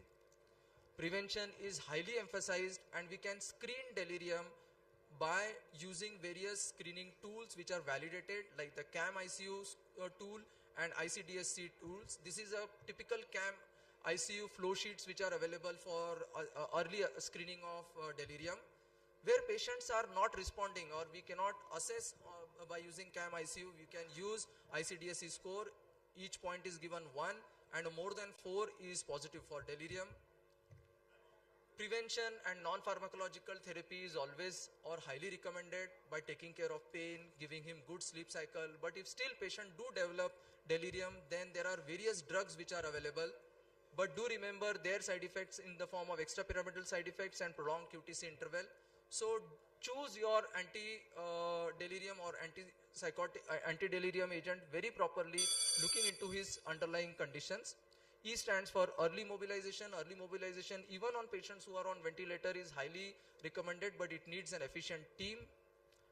Early mobilization combined with exercises, both active and passive, have numerous benefits. They help, and F is for family involvement. Family participation should be the standard of care in ICU.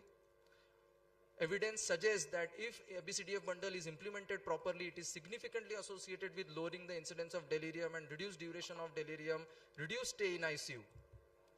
There is strong evidence for clinical benefits and decreased duration of mechanical ventilation, ICU stay, and distress. American Geriatric Society has also recommended implementation of ABCDF bundle for management of PADIS. Another study has highlighted for the proper implementation of these bundles for management of PADIS.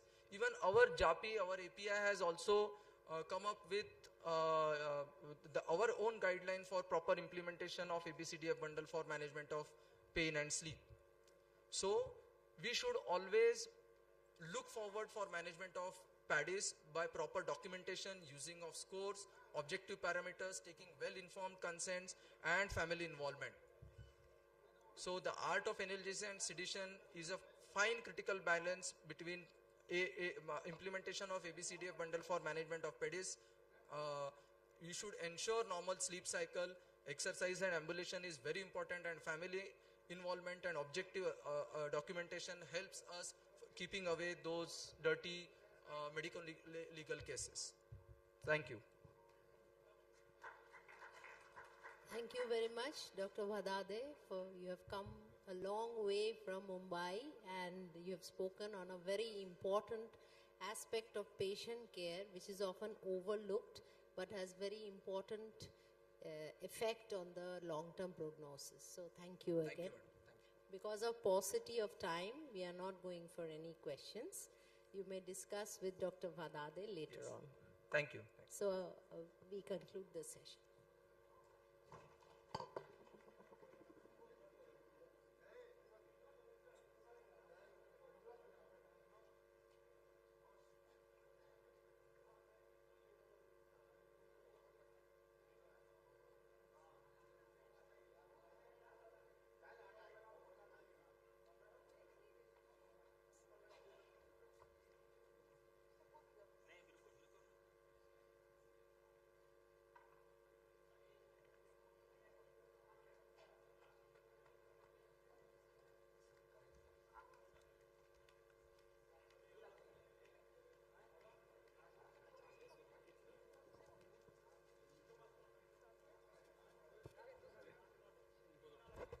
I now request our chairpersons, Dr. Nandini Chatterjee ma'am and Dr. Divendu Bhushan sir, to kindly felicitate our speaker.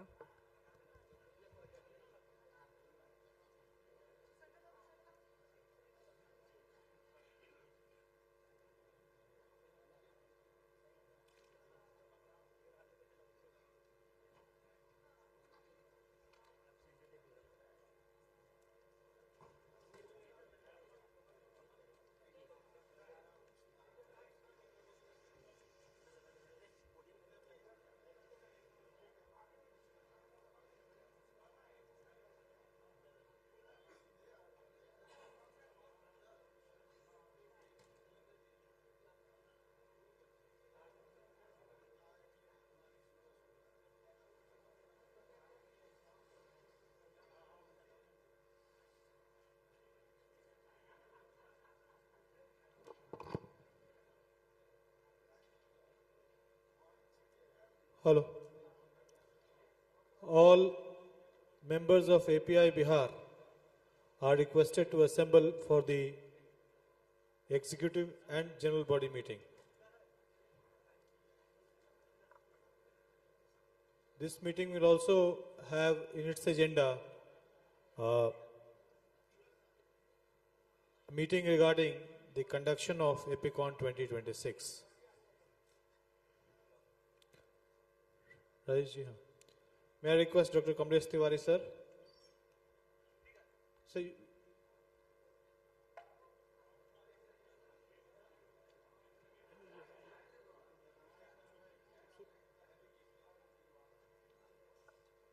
Dr. Professor Kamlesh Tiwari sir, Dr. A.N. Rai sir, Dr. U.C. Jha sir, Dr. D.P. Singh sir, Dr. P.K. Sinha sir, our governing body member, Dr.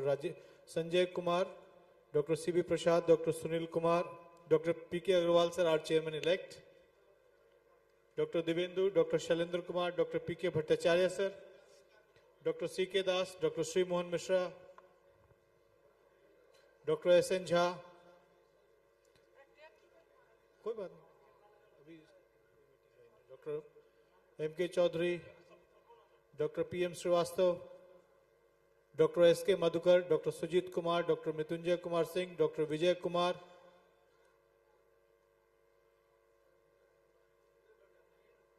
Dr. Rajesh Kumar Jha ji, please.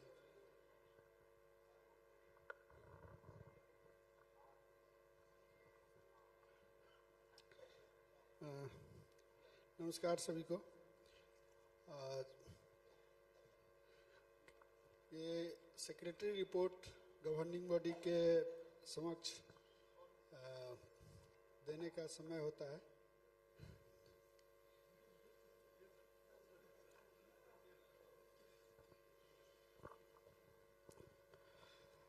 इस कार्यकाल में लगभग 11 महीने के 9 दिसंबर को हम लोगों ने भागलपुर में अपना काम संभाला था और आज हमारी कार्यनिवृत्ति हो रही है।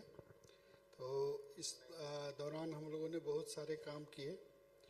जो उल्लेखनीय काम हुआ उसके बारे में कुछ बातें करेंगे। तो सबसे बड़ा जो काम हम लोगों ने,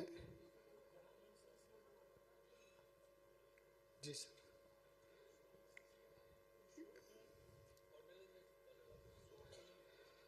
अभी सेक्रेटरी रिपोर्ट से पहले हम लोग यदि इस बीच में जो पिछले साल के बाद जो हमारे कार्यभार संभालने के बाद जो एक तुरंत ही हुआ था, जो भी हमारे जो सहयोगी का देहांत हुआ, तो उनका हम लोगों ने कॉन्डोलेंस मीटिंग तो वहाँ किया ही था, यहाँ भी हम लोग उनको याद जरूर करेंगे।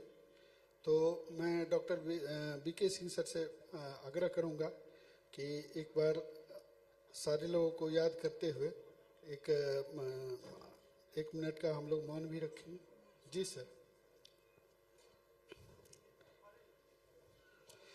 एक उल्लेखनीय नाम जो है वो डॉक्टर राम अवतार शर्मा का था, जिन्होंने जब हम लोगों ने कार्यभार संभाला था तो पहला मीटिंग ही, वेब मीटिंग ही हम लोगों ने कॉन्डोलेंस मीटिंग सर के इस कॉन्डोलेंस के लिए ही किया था। तो एक मिनट के लिए जितने भी दिवंगत हुए हैं उनके लिए हम लोग मौन व्रत के साथ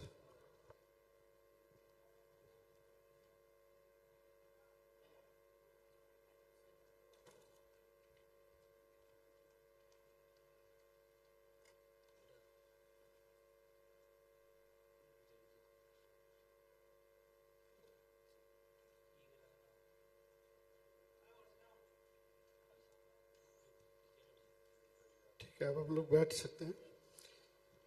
और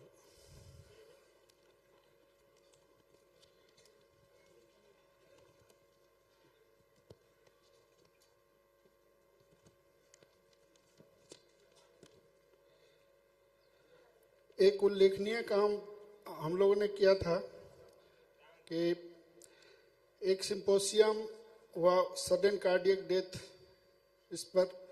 इसके बाद हम लोग का प्रोग्राम था कि 4 कम से कम अपडेट हम लोग करें, जिसमें से हम लोग 2 अपडेट कर पाए, गैस्ट्रो अपडेट और नेफ्रो अपडेट, लेकिन 2 पाइपलाइन में ही रह गया।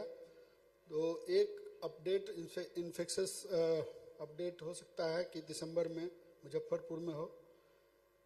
बाकी 2 अपडेट हम लोगों ने बहुत सक्सेसफुली पटना में आयोजित किया। इसके बाद एक कार्यक्रम हम लोग का था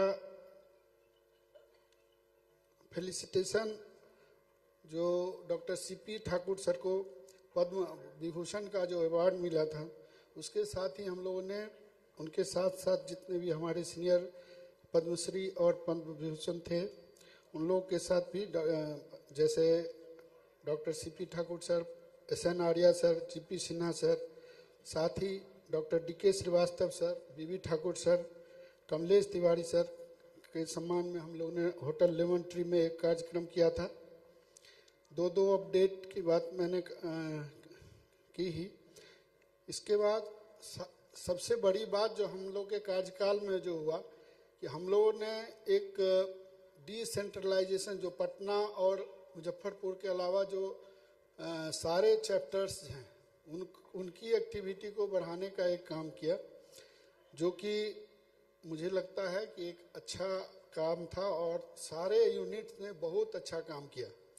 उल्लेखनीय इसमें पूर्णिया का रहा। पूर्णिया का स्कूल API चला स्कूल की ओर कार्यक्रम बहुत ही सराहनीय कार्यक्रम है। और जो भी unit doctor AN Rai sir और मृत्युंजय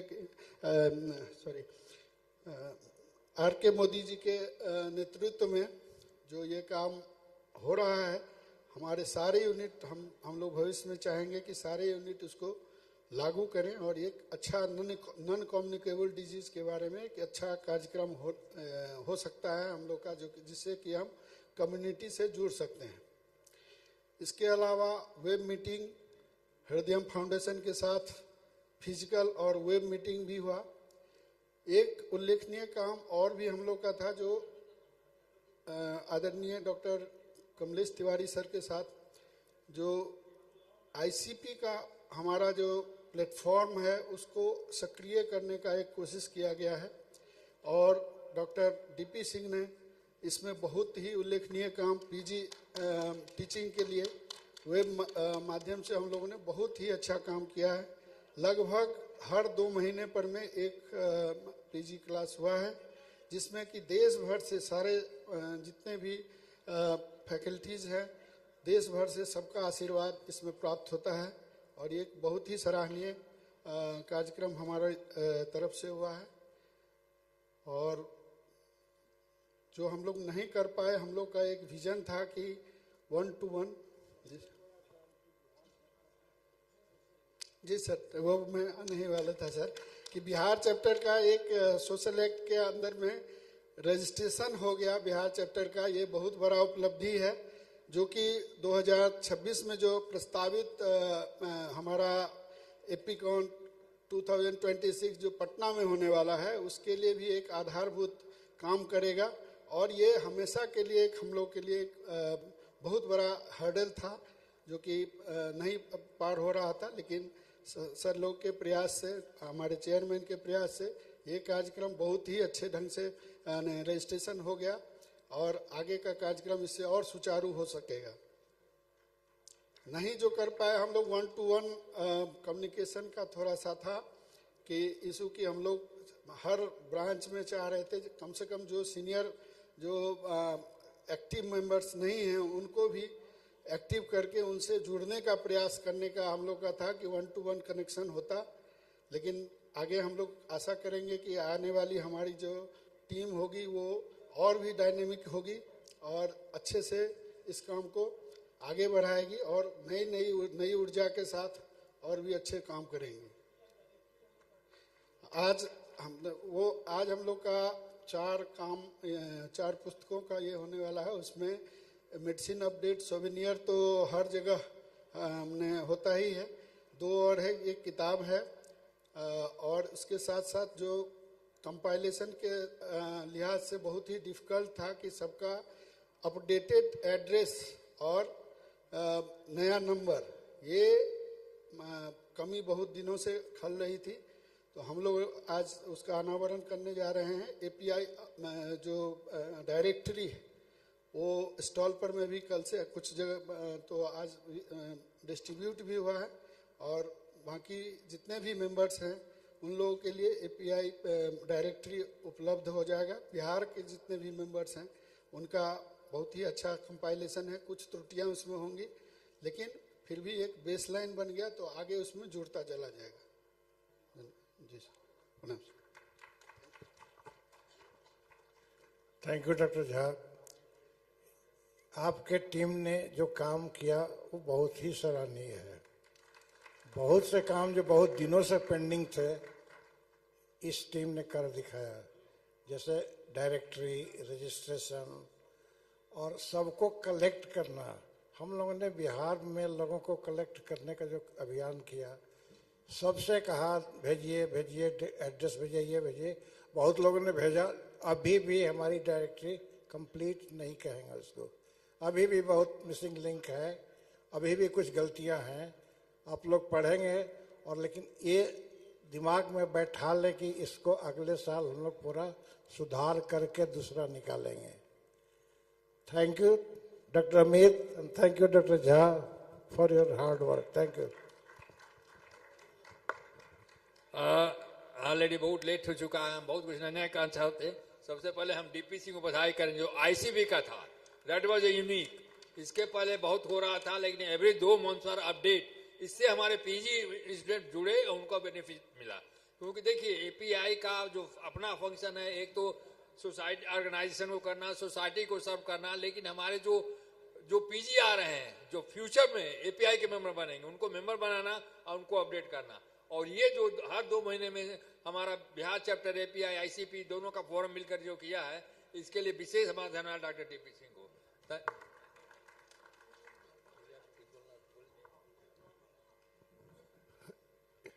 एपीआई बिहार हमारे doctor Kamlesh Tiwari sir, doctor baby Thakur sir के ब्लेसिंग्स के साथ, doctor Amit very dynamic chairman of Bihar, और इन्होंने जो काम किया बहुत ही काबिल तारीफ है। एक बार तालियों के साथ इनका जो इतना अच्छा सबको लेकर के बहुत ही डायनेमिक काम कर रहे हैं और करते रहेंगे। अभी तो लंबी पारी है। और जहाँ तक आईसीपी का प्रोग्राम क्या है, लगभग हम लोगों ने मार्च से शुरू किया। तो शुरू में diabetes with hypokalemia doctor Divyendu ji का ये हुआ, फिर आजमा अपडेट कराया, फिर सार्कोइडोसिस अपडेट कराया, फिर हार्ट फेल्यूर अपडेट कराया, और फिर नेक्स्ट 30 तारीख को मैं अनाउंस कर रहा हूँ जो डेंगू अपडेट कराने जा रहे हैं online. Thank you very much. हम समझते हैं कि नई टीम का भी अब उद्घोषणा हो जाना चाहिए। इस बार के जो इलेक्शन ऑफिसर हैं वो chairman elect doctor Pramod Kumar Agrawal sir हैं। वो नई टीम की घोषणा अब करेंगे। उन्होंने अपना एप्लीकेशन काफ़ी समय से लोगों को देने के लिए बोला है, तो अब रिजल्ट का समय आ गया है। Doctor Agrawal sir please. Thank you all.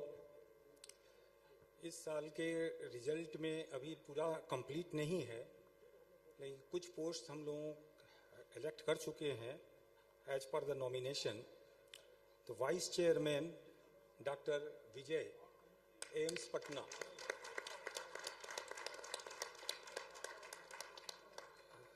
Secretary elected for one post doctor Divyendu Bhushan, AIIMS Patna.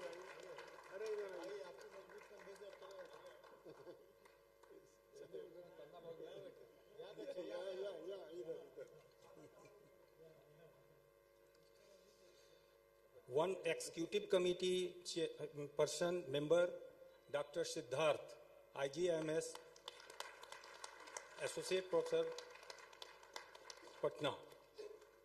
And one post had been filled by the joint secretary,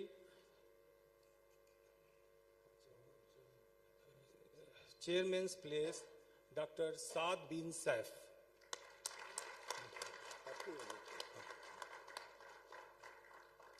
And rest post will be announced later on.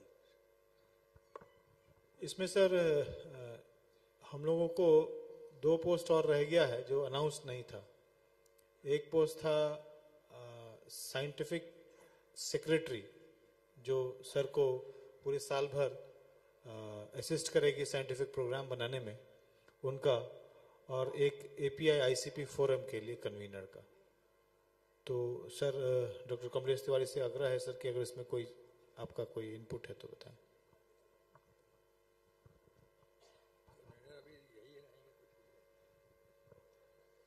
आईसीपीएफआई forum में doctor DP Singh ने बहुत अच्छा काम किया।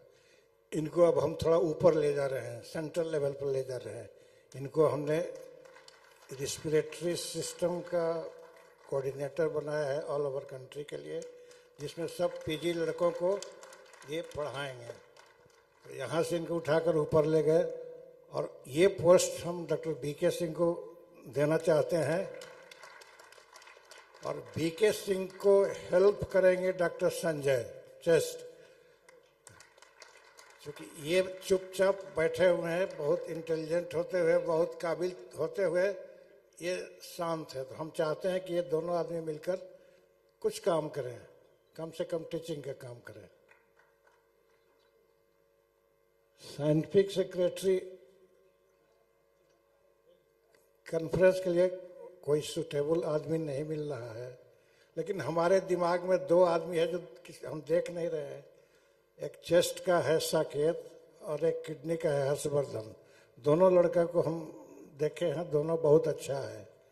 संजोग से यहाँ कोई अवेलेबल नहीं हो रहा है, तो आप लोग जैसा राय दे वैसा एक को हम लोग सेलेक्ट कर सकते हैं,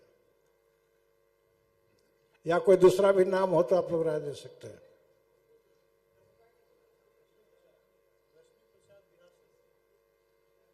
कहाँ है?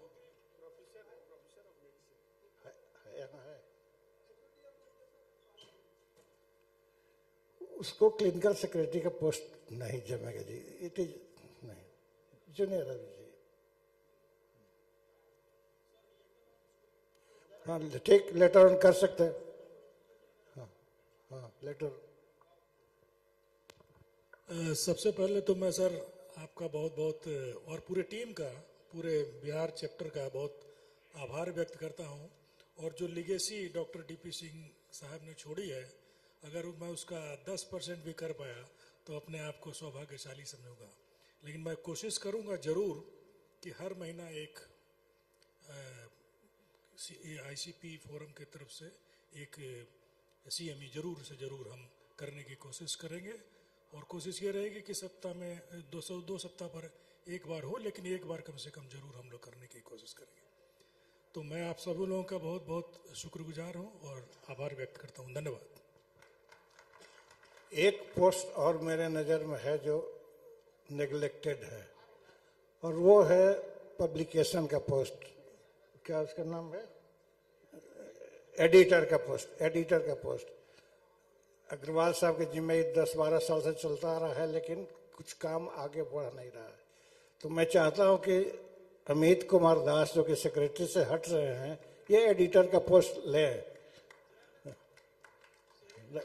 हाँ हाँ लेंगे, हमारे नीचे ना भाई।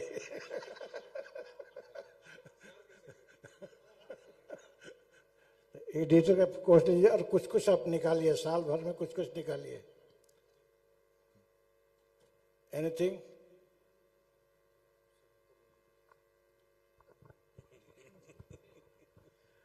अगर सर सभा को मंजूर हो तो हम 2 मिनट सर अपनी बात रखें। आदरणीय professor Kamlesh Tiwari sir, professor N Rai sir, professor DP Singh sir, professor UC Jha sir, professor PK Agarwal sir, Rajesh ji और देवेंद्र बोस, और सभा में मौजूद हमारे सभी सीनियर्स और कलीग्स। 2023 नवंबर महीने में पिछले साल मुझे चेयरमैन का पद की जिम्मेदारी दी गई। मैं इसके लिए आप लोग सबों का आभार व्यक्त करता हूं। इस पद के साथ कई सारी जिम्मेदारियां भी दी गई, जिसको निर्वहन करने के लिए शायद मेरा कंधा थोड़ा कमजोर था, और राजेश जी के मजबूत हाथों से हम लोगों ने इस साल को निभाया। कहते हैं कि जब मंजिल ऊंची हो तो वहां तक पहुंचना बहुत मुश्किल होता है, लेकिन प्रयास जो है लगातार करना चाहिए। हम लोगों ने एपीआई का जो सबसे मुख्य मुद्दा था कि इसके मेंबर्स के बीच में एक एनर्जी देने का, उसको देने के लिए हम लोगों ने अपने सभी ब्रांचेस को एक्टिवेट करने का कोशिश किया कि आप अपने लेवल पे रीजनल मीटिंग्स कराएं और उस मीटिंग्स में सभी एपीआई मेंबर्स को बुलाएं। और हमने एक व्हाट्सएप ग्रुप बनाया था सभी सेक्रेटरी और चेयरमैन का, जिसमें अपने अपने एक्टिविटीज़ को आप व्हाट्सएप पे शेयर करें, जिससे कि और लोगों को भी पता चले कि ये एक्टिविटी हो रहा है। और इस दौरान हमने देखा कि सभी जिलों से एक्टिविटी लगातार हो रही है और लोग मिलते जुलते रहे। एसोसिएशन 37 साल पुराना है, लेकिन ये एसोसिएशन आज तक सरकार के नज़रों में रजिस्टर्ड नहीं था। और इस क्रम में कई बार, जैसे कॉन्फ्रेंसेस के समय में डॉक्टर आर के दास को थोड़ी तकलीफ महसूस हुई होगी, और इससे पहले भी जो लोग ने कॉन्फ्रेंस किया उनको तकलीफ होती है, क्योंकि अब जो है डिजिटलाइज्ड मनी आता है, तो सभी डिजिटलाइज्ड मनी जो है वो आपको रजिस्टर्ड अकाउंट में तभी आएगा जब वो संस्था आपके लैंड रजिस्ट्रार के पास रजिस्टर्ड हो। तो आपको इस एसोसिएशन को कहीं ना कहीं रजिस्टर कराना चाहिए। चूंकि ये एक एसोसिएशन है, association means larger than 100 people, तो इसका रजिस्ट्रेशन आपको सोसाइटी एक्ट में ही रजिस्टर कराना होगा। ये हम लोगों ने शुरुआत में जांच पड़ताल करके पता लगाई। हम लोग 2 बार ट्रस्ट बना के रजिस्टर कराने का भी प्रयास किया, लेकिन वो हो नहीं पाया।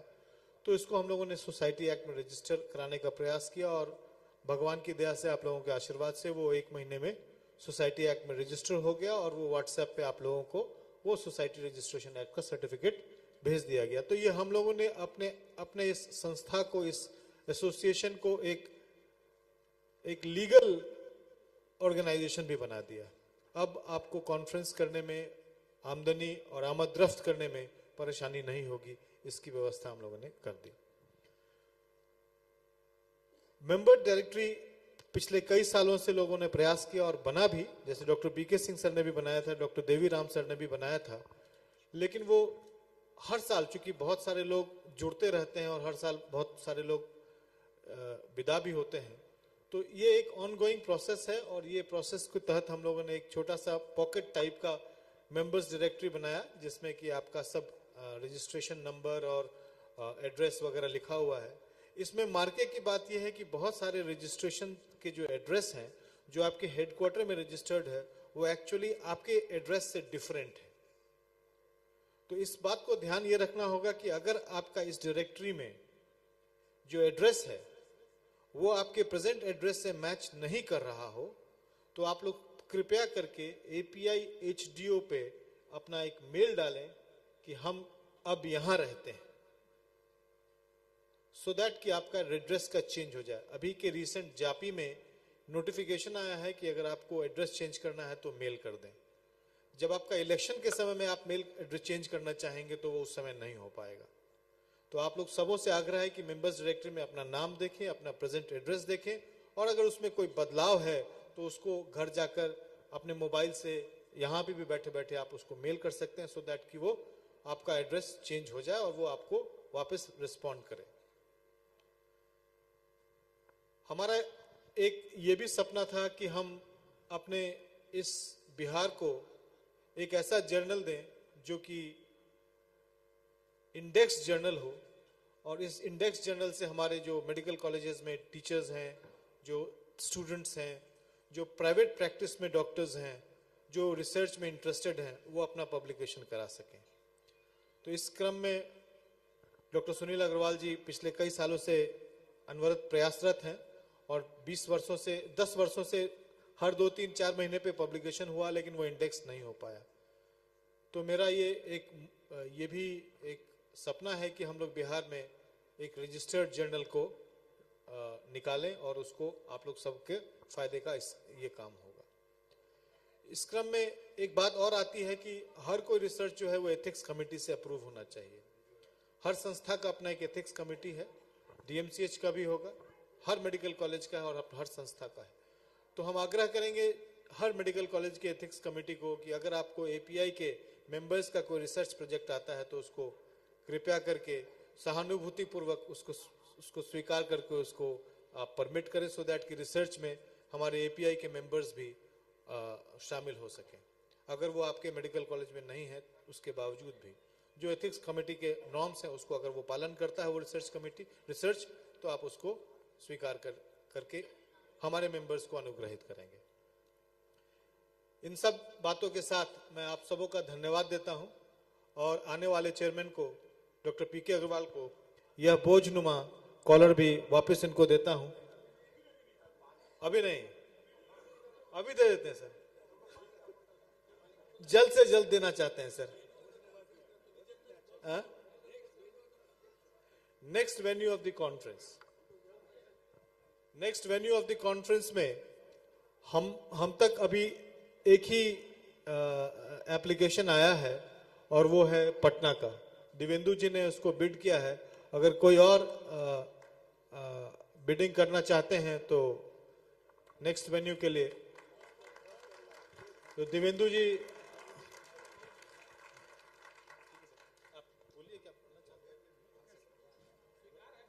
हाँ सर, हम लोग वी विल नेक्स्ट, हाँ सर, मिनी Bapicon करेंगे sir definitely, and with all the support of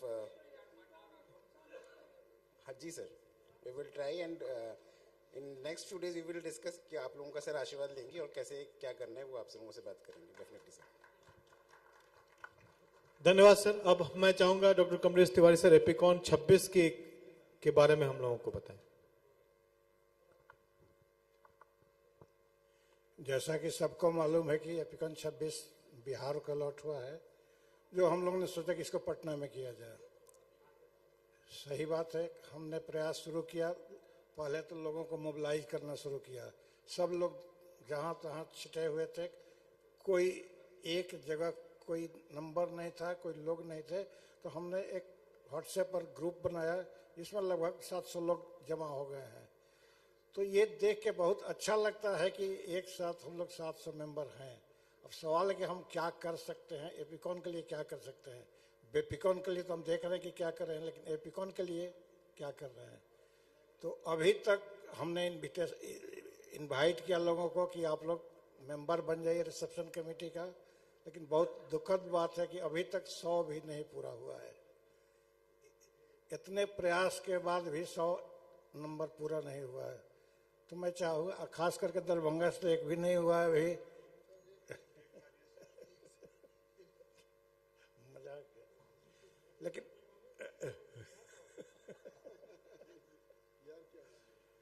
तो मैं चाहूँगा कि आप लोग इन्वॉल्व हों, क्योंकि अब हमारी उम्र बहुत हो गई है। अब हेल्प आप लोगों को करना है, करना आप लोगों को है। हमको करने से कोई फायदा नहीं है, क्योंकि हम तो बहुत कुछ कर लिए।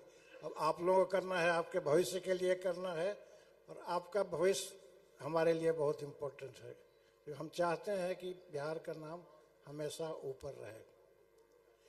दूसरी बात कि नेक्स्ट ईयर हम ऑर्गेनाइजिंग सेक्रेटरी के साथ साथ डीन का भी पद संभाल रहे हैं। तो पोस्ट ग्रेजुएट लोगों के लिए हम 6-7 शॉर्ट सर्टिफिकेट कोर्स करने जा रहे हैं, जिसके एक कोर्स के डायरेक्टर हमारे डॉक्टर डीपी सिंह भी हैं, जो रेस्पिरेटरी सिस्टम के हेड हैं। बाकी emergency medicine, tropical disease, infectious disease, यह सब भी हम करा रहे हैं। तो मैं पीजी लोगों से अनुरोध करूंगा, न पीजी ही नहीं, जूनियर डॉक्टर से भी, कि वो लोग भी इन्वॉल्व हों इसमें, क्योंकि क्या रिसेंट जा रहा है किस सिस्टम में आप जानें। क्योंकि बहुत से लोग डॉक्टर बनने के बाद भी कंफ्यूज रहते हैं कि ये करें कि ये करें। तो एक अच्छा क्लियर कट गाइडेंस मिल जाएगा। अंत में एक एग्ज़ाम भी हो सकता है, और एग्ज़ाम पास करने पर ही वो सर्टिफिकेट मिलेगा, जो एपीआई द्वारा, एसोसिएशन फिजिशियंस ऑफ इंडिया द्वारा दिया जाएगा। ये दोनों बात हो गई। एपीआई को हम चाहते हैं कि अच्छा हो, और डीन का टेन्योर भी अच्छा हो। हम इसमें आप लोगों की मदद चाहेंगे, आप लोग मदद दें। Thank you.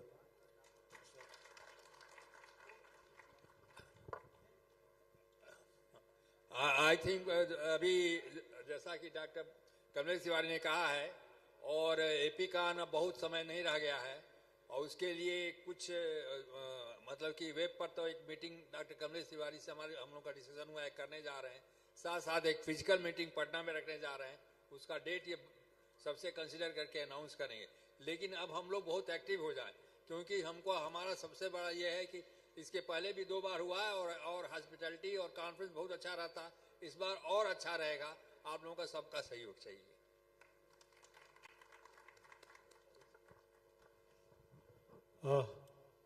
इसके साथ अगर कोई और एजेंडा में कोई पॉइंट नहीं हो तो हम लोग इस मीटिंग को अब समाप्त कर सकते हैं।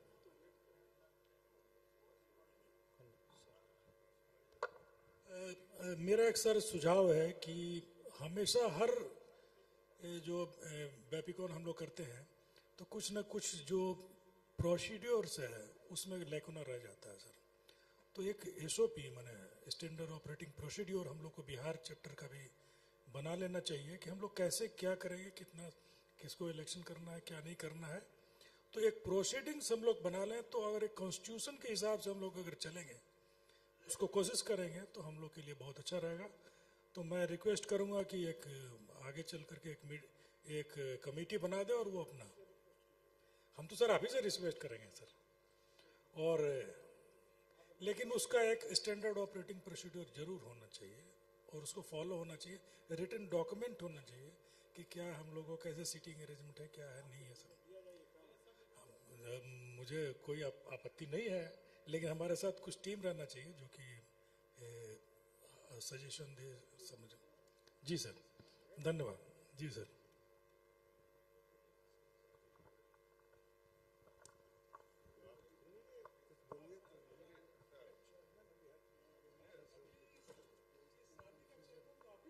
हाँ ठीक है। तो इस जीबी मीटिंग में आप सबों का स्वागत है, और आपने अभी जीबी मीटिंग में सबों को सुना। मेरा एक ही सजेशन है जो डॉक्टर बीके सिंह ने कहा कि एसओपी होना चाहिए। हाँ, एसओपी जरूर होना चाहिए, नहीं तो बहुत ही कंफ्यूजन रहता है, कौन किसका रजिस्ट्रेशन होगा किसका नहीं होगा, कौन फ्री रजिस्ट्रेशन होगा, डेलीगेट का फ्री रजिस्ट्रेशन होगा, कौन स्पीकर होंगे बिना रजिस्ट्रेशन के होंगे नहीं होंगे। ये सब बहुत ही समस्याएं आती जाती हैं और बहुत ही इसमें परेशानी होती है, जो परेशानी हम लोग को झेलनी पड़ी है और अंतोगत्वा हम लोग किसी तरह से इस परेशानी से निकल पाए हैं। ये काफ़ी बड़ा बर्डन था और हमारा सुझाव रहेगा कि इस बात को जरूर एसओपी में मेंशन किया जाए कि किसका फ्री होगा किसका नहीं होगा, कौन कौन है एलिजिबल फ्री रजिस्ट्रेशन के लिए, कौन एलिजिबल है। हर जगह है, एपिकॉन में तो है लेकिन स्टेट चैप्टर में तो कुछ ऐसा है नहीं, तो वो होना चाहिए। ठीक है, धन्यवाद। एक्चुअली स्टेट चैप्टर जब शुरू हुआ तो हम लोग का स्ट्रेंथ बहुत कम था। छोटे स्ट्रेंथ में कॉन्फ्रेंस हम लोग करते थे और रजिस्ट्रेशन सबका फ्री कर देते थे। धीरे धीरे हम लोग ज़्यादा होने लगे तो अब नियम बनना जरूरी है, बन जाना चाहिए। और जो बीत गया सो बीत गया, उसको याद करने से कोई फायदा नहीं। अगले साल से बीके सिंह के नेतृत्व में हम लोग कुछ न कुछ सीखेंगे। सबसे पहले हमारे ऑर्गेनाइजिंग चेयरमैन और ऑर्गेनाइजिंग सेक्रेटरी दास यूसी झा जी और साइंटिफिक चेयरमैन बहुत अच्छा काम किया, बहुत अच्छा। सुधीर जी झा जी, सुधीर झा एक्सीलेंट जो है साइंटिफिक सेशन दिया आज का, लगभग well begun is half done से भी कम ये। सबसे पहले जोरदार तालियों से हमारे ऑर्गेनाइजिंग टीम का वैलिडिटी फंक्शन नहीं है, ये नहीं है, लेकिन यहाँ पर 56 मेंबर हैं एपीआई के। और जैसा कि हमारे डीन और हमारे organising secretary Kamlesh Tiwari sir ने कहा कि बिहार के जितने भी मेंबर हैं 700, उधर भी 250 मेंबर हैं झारखंड के, सारे लोग इस एपिकॉन 26 के ऑर्गेनाइजिंग टीम के रिसेप्शन कमेटी के मेंबर हैं। आप जल्दी से मेंबरशिप का जो ड्राइव है हमारे ऑर्गेनाइजिंग सेक्रेटरी साहब का, उसमें सारे लोग मेंबर बने। तब एक ये ना, चूंकि आप होस्ट हैं, पटना में होस्ट कर रहे हैं और पूरे देश के मेंबर्स को बुला रहे हैं और 22,000 मेंबर हैं हमारे एपीआई के पूरे देश में, 22,000, और सारे लोगों को हम लोग इनवाइट कर रहे हैं कि आप पटना आइए। पटना मतलब बिहार आइए, और बिहार में इनवाइट कर रहे हैं सारे लोगों को एकजुट होकर के जितना भी संभव है हम लोगों को सहयोग करें आपस में। हम लोग एक टीम है, हमारा नेतृत्व है यहाँ पर डॉक्टर एन राय सर हैं, ऑर्गेनाइजिंग चेयरमैन हैं, हमारे सेक्रेटरी साहब हैं, सारे लोग के नेतृत्व में हम लोग काम करने के लिए तैयार हैं। हम लोग एक सिपाही हैं और सिपाही के रूप में जो पहला आदेश है, पहला रिक्वेस्ट है, पहला अनुरोध है हमारे कमलेश तिवारी सर का, हमारे एन राय सर का, सारे मेंबर्स हमारे इसमें रिसेप्शन कमेटी के मेंबर जितना जल्दी बन जाए तो हमारे सेक्रेटरी साहब का, हमारे अध्यक्ष महोदय का मनोबल बढ़ेगा कि ये सारे लोग हम लोग साथ हैं। हम पटना भागलपुर से प्रयास करेंगे और लोगों से प्रयास करेंगे। अमित साहब हमारे नए जो चेयरमैन, सारे जगह जो है हम लोग अगर चलना पड़ेगा हम लोग तैयार है जाने के लिए। हम लोग दरभंगा तो आए हैं, दरभंगा में सारे जितने 56 मेंबर हैं 56 मेंबर्स को बनवा दीजिए। हम लोग सारे लोग यहाँ आए हुए हैं, तो पहला अनुरोध दरभंगा ब्रांच से है कि 56 member organising chairman reception committee के चेयरमैन बन जाए।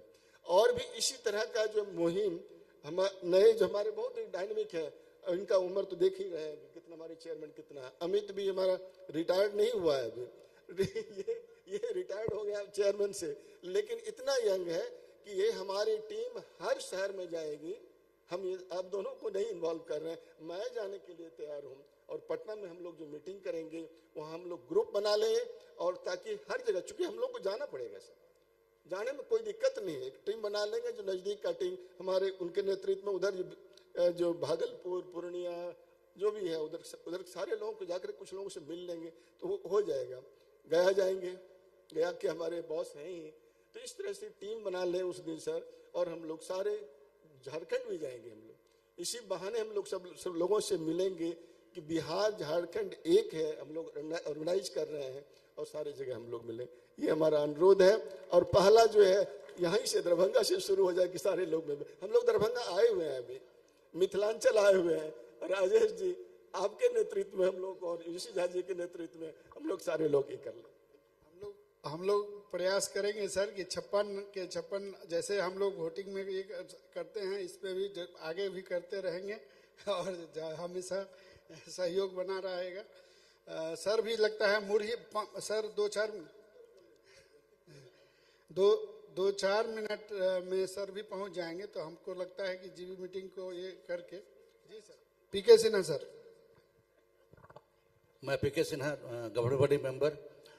सबसे पहले धन्यवाद दरभंगा टीम को एक बेहतरीन आयोजन के लिए, और एपिकॉन 2026 की सफलता हेतु जो बातें रखी जा रही है उसमें मेरा सिर्फ एक ही सजेशन है, चूँकि मेंबर्स बनाने हैं और हर जगह जाने के बाद जो हमारे डीपी सिंह ने कहा है, चलिए कोशिश अच्छा है लेकिन कठिन है। इसमें ब्रांच को इन्वॉल्व करना और ब्रांच सेक्रेटरी, ब्रांच चेयरमैन को एक दायित्व देना कि आप अपने क्षेत्र में जो भी लोग हैं एपीआई मेंबर, उनको मेंबर बनाया जाए तो ज़्यादा सफलता होने का संभावना ऐसे मिलता है, क्योंकि हर एक जगह जाना, बार बार जाना संभव नहीं है। और branch member, branch secretary, branch chairman वहीं पर हैं, वो अगर इसमें एक्टिवली पार्टिसिपेट करेंगे तो निश्चित रूप से हमारे उस क्षेत्र में जितने भी एपीआई मेंबर हैं एपिकॉन के लिए सजग हो जाएंगे। तो इसके लिए हर एक ब्रांच को चिट्ठी लिखा जाए, हमारे जो सेंट्रल एपीआई बिहार का है ब्रांच को स्पेसिफिक चिट्ठी लिखी जाए चेयरमैन को कि आप अपने क्षेत्र के जितने एपीआई मेंबर हैं उनको एपिकॉन 2026 के लिए मेंबरशिप और रिसेप्शन मेंबर बनाएं। धन्यवाद।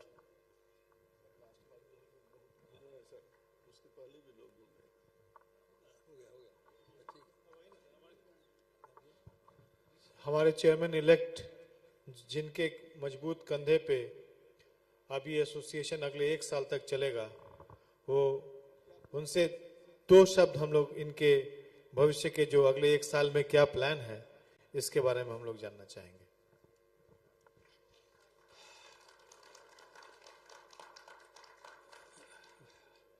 सभी गुरुजनों को का आशीर्वाद सबसे पहले चाहिए।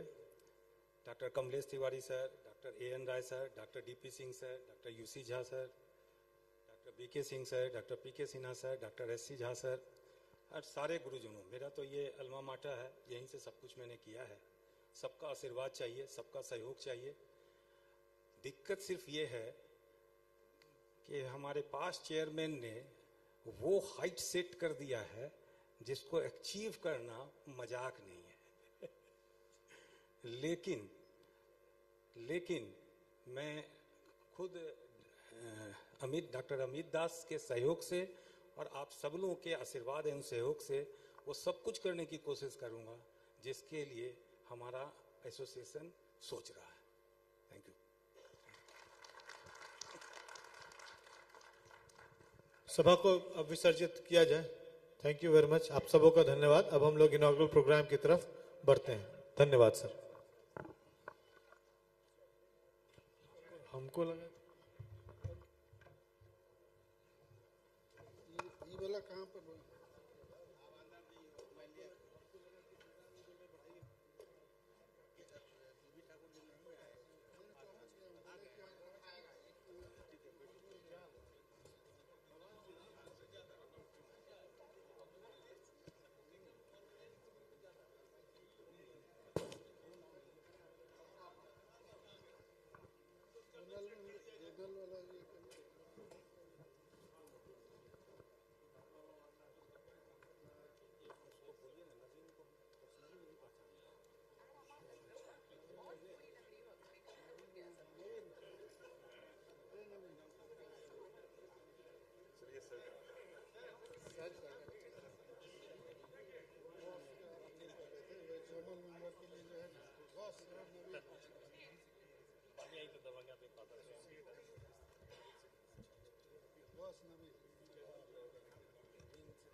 अब दोनों टैग हो गया ना।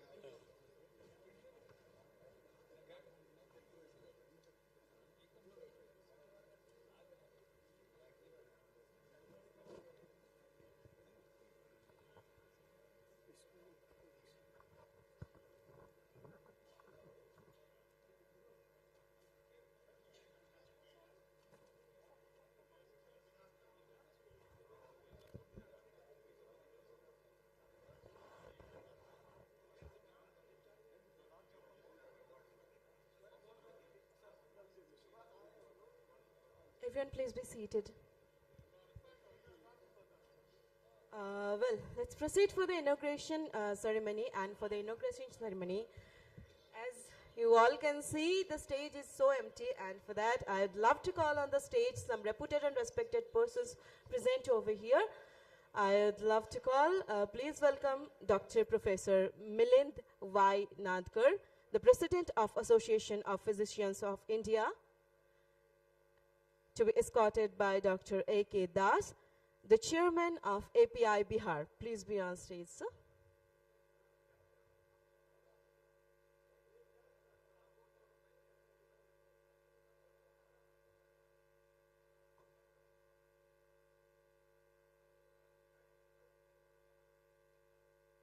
I repeat, I'd love to call on the stage Dr. Professor Milind Y. Nadkar, the President of Association of Physicians of India, to be escorted by Dr. A.K. Das, the Chairman of API Bihar.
Ladies and gentlemen, may I have your kind attention, please?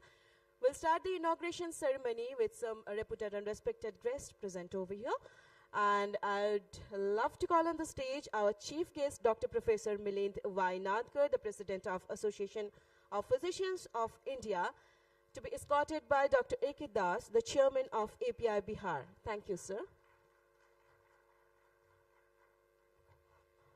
Next, I'd love to welcome the guest of honor, Dr. Professor B.B. Thakur, the past president of API, past dean of ICP, to be escorted by Dr. U.C. Jha, Dr. Professor U.C. Jha, the organizing chairman. Please be on stage, sir.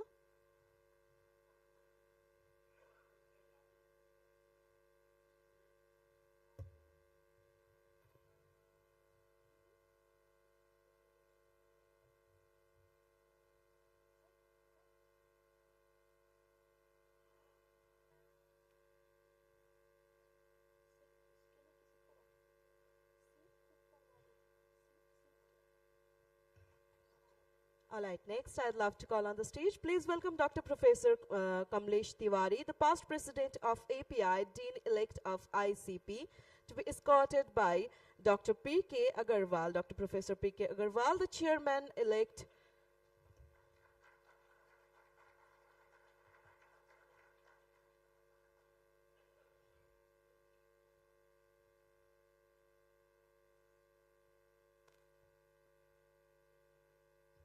All right, thanks, sir. Next, I'd like to call on the stage. Please welcome Dr. Professor Jyoti Moipal, the past dean of ICP, president-elect of API, to be escorted by Dr. Rajesh Kumar Jha, the secretary of API Bihar. Please be on stage, sir.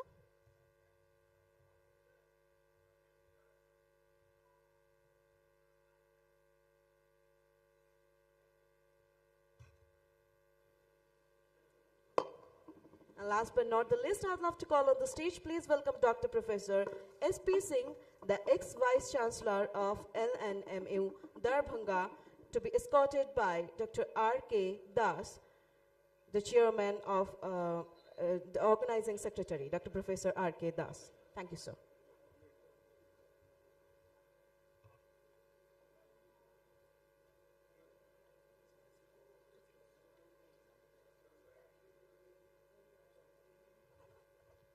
And I'd love to call on the stage. Please welcome Dr. Professor U.C. Jha, the organizing chairman. Please be on stage, sir.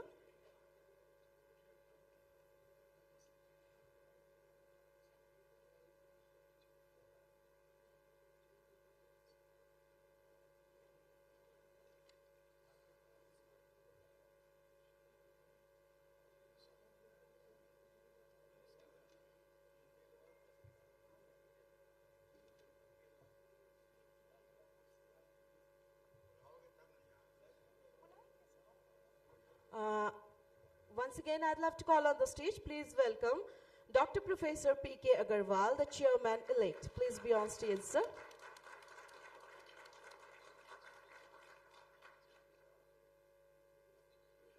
Thank you, sir. Thanks for coming. All right, sir. So it's time for the felicitation. We'll felicitate our reputed and respected guests. And for the felicitation part, I'd love to call on the stage. Please welcome Dr. Professor A.K. Gupta. Please be on stage, sir.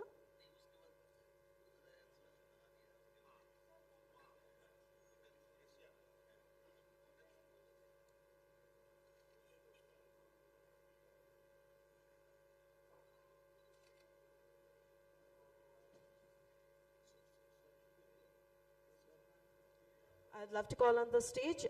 Please welcome Dr. Professor D.P. Singh. Please be on stage, sir.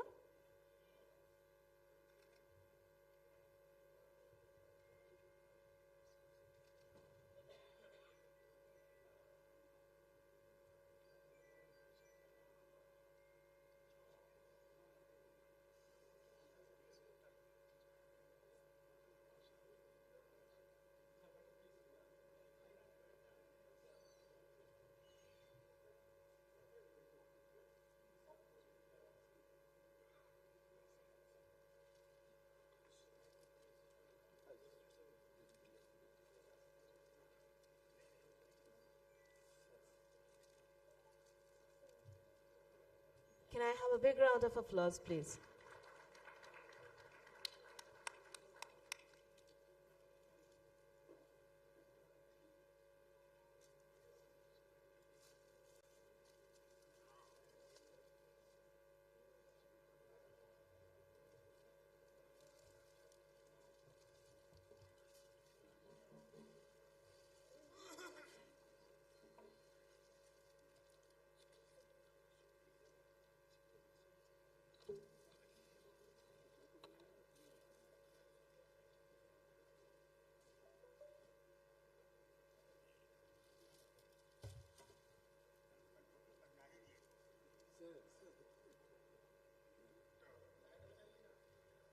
So yeah, it's time to felicitate Dr. Professor B.B. Thakur, the past president of API, past dean ICP.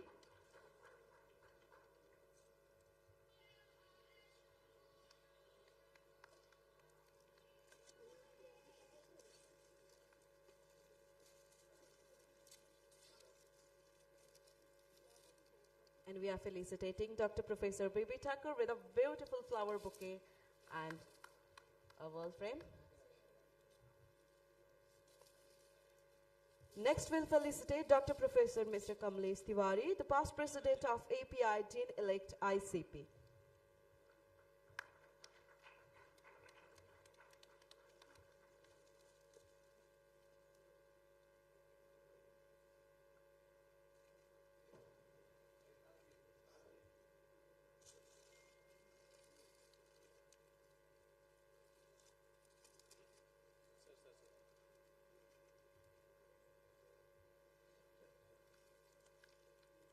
We'll felicitate Dr. Professor Jyoti Moipal, the past Dean ICP President-elect of API.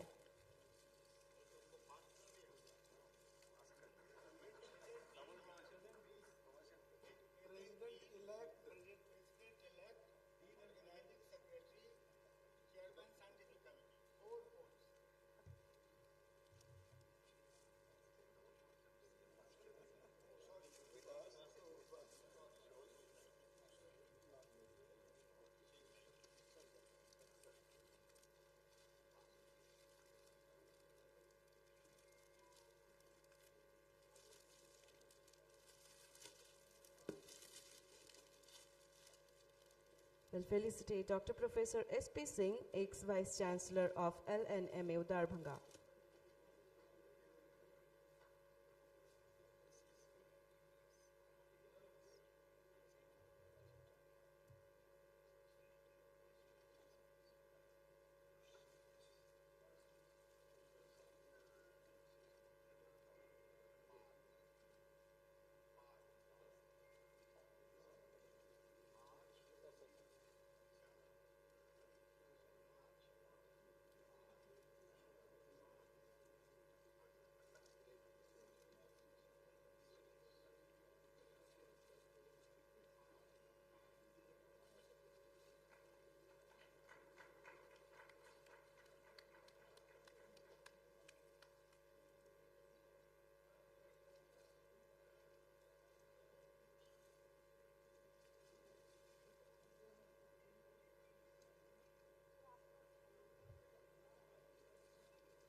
Well, it's time to felicitate Dr. A.K. Das, the chairman of API Bihar.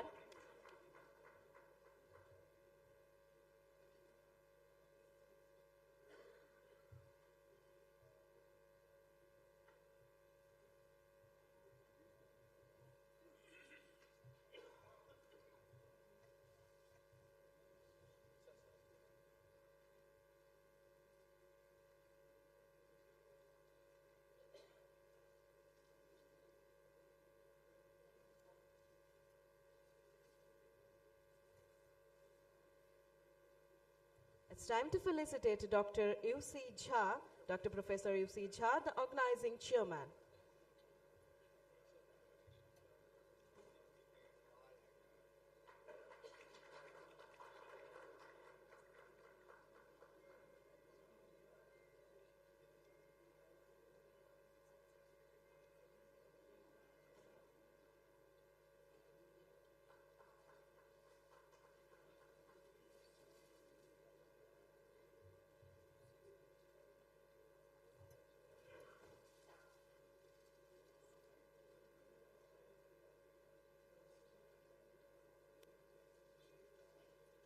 It's time to felicitate Dr. Professor R.K. Das, the organizing secretary.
All right, ladies and gentlemen, so after the prestigious felicitation part, it's time for a welcome song.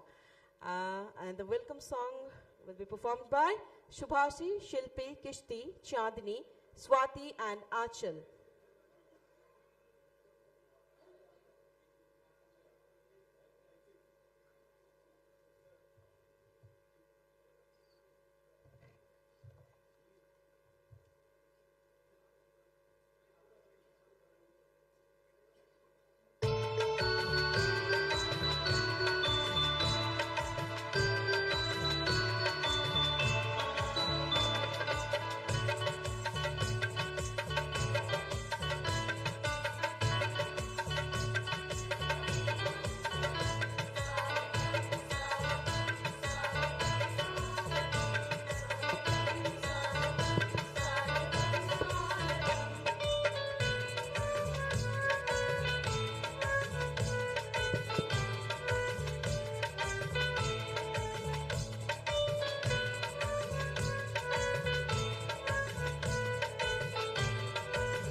Wow, that's a lovely and wonderful song.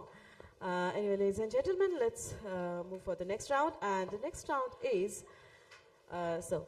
it is a welcome address by Dr. Professor U.C. Cha, and I'd love to call on the dais, ladies and gentlemen. Please welcome Dr. Professor U.C. Cha for a short speech. The organizing chairman, Dr. Professor U.C. Cha. Thank you, sir.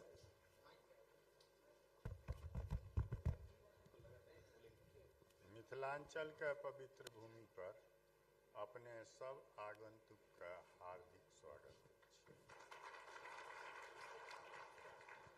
हम स्वागत करै छियनि API के राष्ट्रीय अध्यक्ष Shri Milind N Natkar साहब के।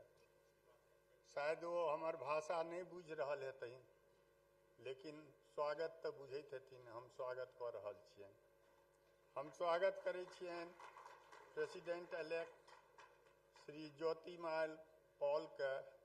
हम स्वागत कर रहल छियनि पास्ट प्रेसिडेंट बीबी ठाकुर सर के। हम स्वागत कर रहल छियनि past president Kamlesh Tiwari sir के और मिथिला के वासी आदरणीय डॉक्टर एसपी सिंह जी के, ex vice chancellor Aryabhatta knowledge university एवं एलएन मिथिला यूनिवर्सिटी के हार्दिक स्वागत छनि जो हमरा सबके बीच आबि के हमरा सबके आशीर्वाद देलनि। ओकर बाद स्वागत अछि हमर president chairman doctor AK. Das के, president elect doctor Pramod Agrawal के, हमार सेक्रेटरी डॉक्टर राजेश झा जी के और हमार ऑर्गेनाइजिंग सेक्रेटरी जिनका कंधा पर सारा दारोमदार रखैत एहि प्रोग्राम के एहि स्थिति तक पहुँचायल गेल अछि, doctor professor R K. Das ji के। स्वागत में की कहू, अपने सब हमार आतिथ्य स्वीकार केलहुँ। हम की कोन जोग तक एहि में सफल भेलहुँ अपने सबके स्वागत करे में, ई तो हम नहीं जनै छी, ई तो अपने सब जनैत हेथिन या परमात्मा जनैत हेथिन। तैयो हमर प्रयास रहल है कि जते से जते नीक जकाँ भ सके अपने सबके स्वागत करी। धन्यवाद।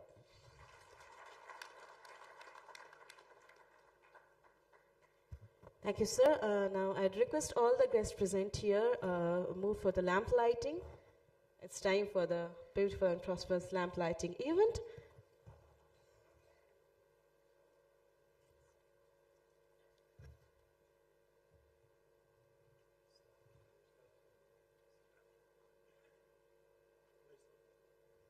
And can we have some good music in the background, please?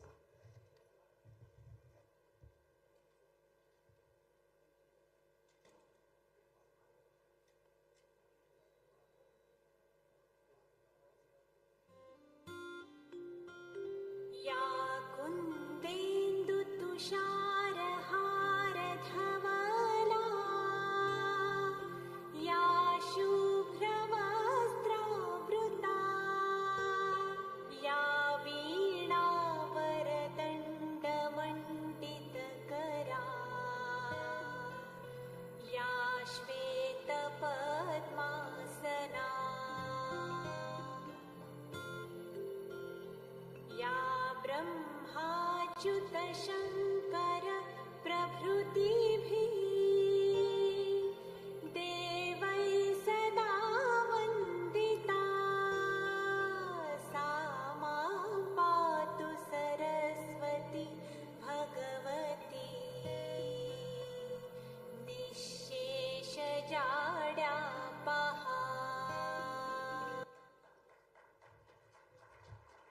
Thank you, sir. Thanks, all. Well, now may I call Dr. A.K. Das, the chairman of API Bihar, for to share a few words over here.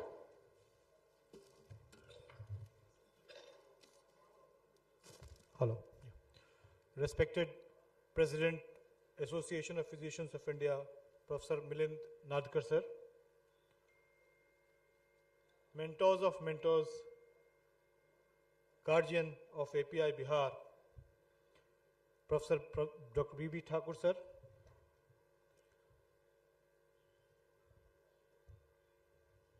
Professor Kamlesh Tiwari sir, Professor Jyotirmay Pal sir, Organizing Chairman Professor U.C. Jha sir, ex-Vice Chancellor of L.N. Mithila University, Dr. S.P. Singh sir, Chairman-elect Professor P.K. Agrawal sir, Secretary of API Bihar, Dr. R.K. Jha sir, and Organizing Secretary of this mega event, Dr. Professor R.K. Das sir, and all the distinguished guests of Bapicon 2024, the 34th National Conference of Bihar Chapter of API. The journey of 1 year of API Bihar from 2023 November to November 2024 has been a wonderful experience for me. With the support and love of all members, while trying to achieve brotherhood, we also extended the knowledge of medicine to all our brothers.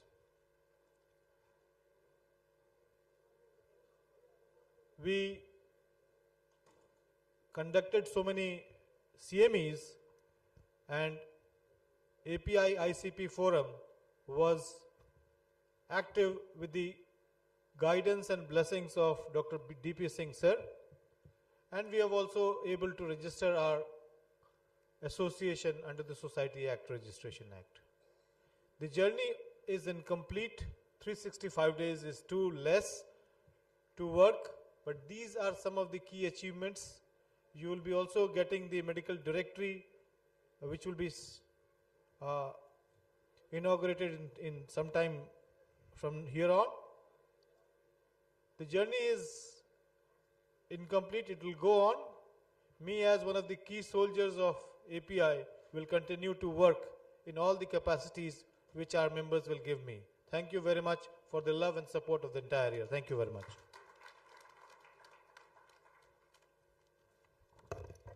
All right, ladies and gentlemen, now it's time for the new secretary address, and for addressing the new secretary, I'd love to call on the stage. Please welcome Dr. Rajesh Kumar Jha, the Secretary of API Bihar. Please be on the dais, sir. Thank you.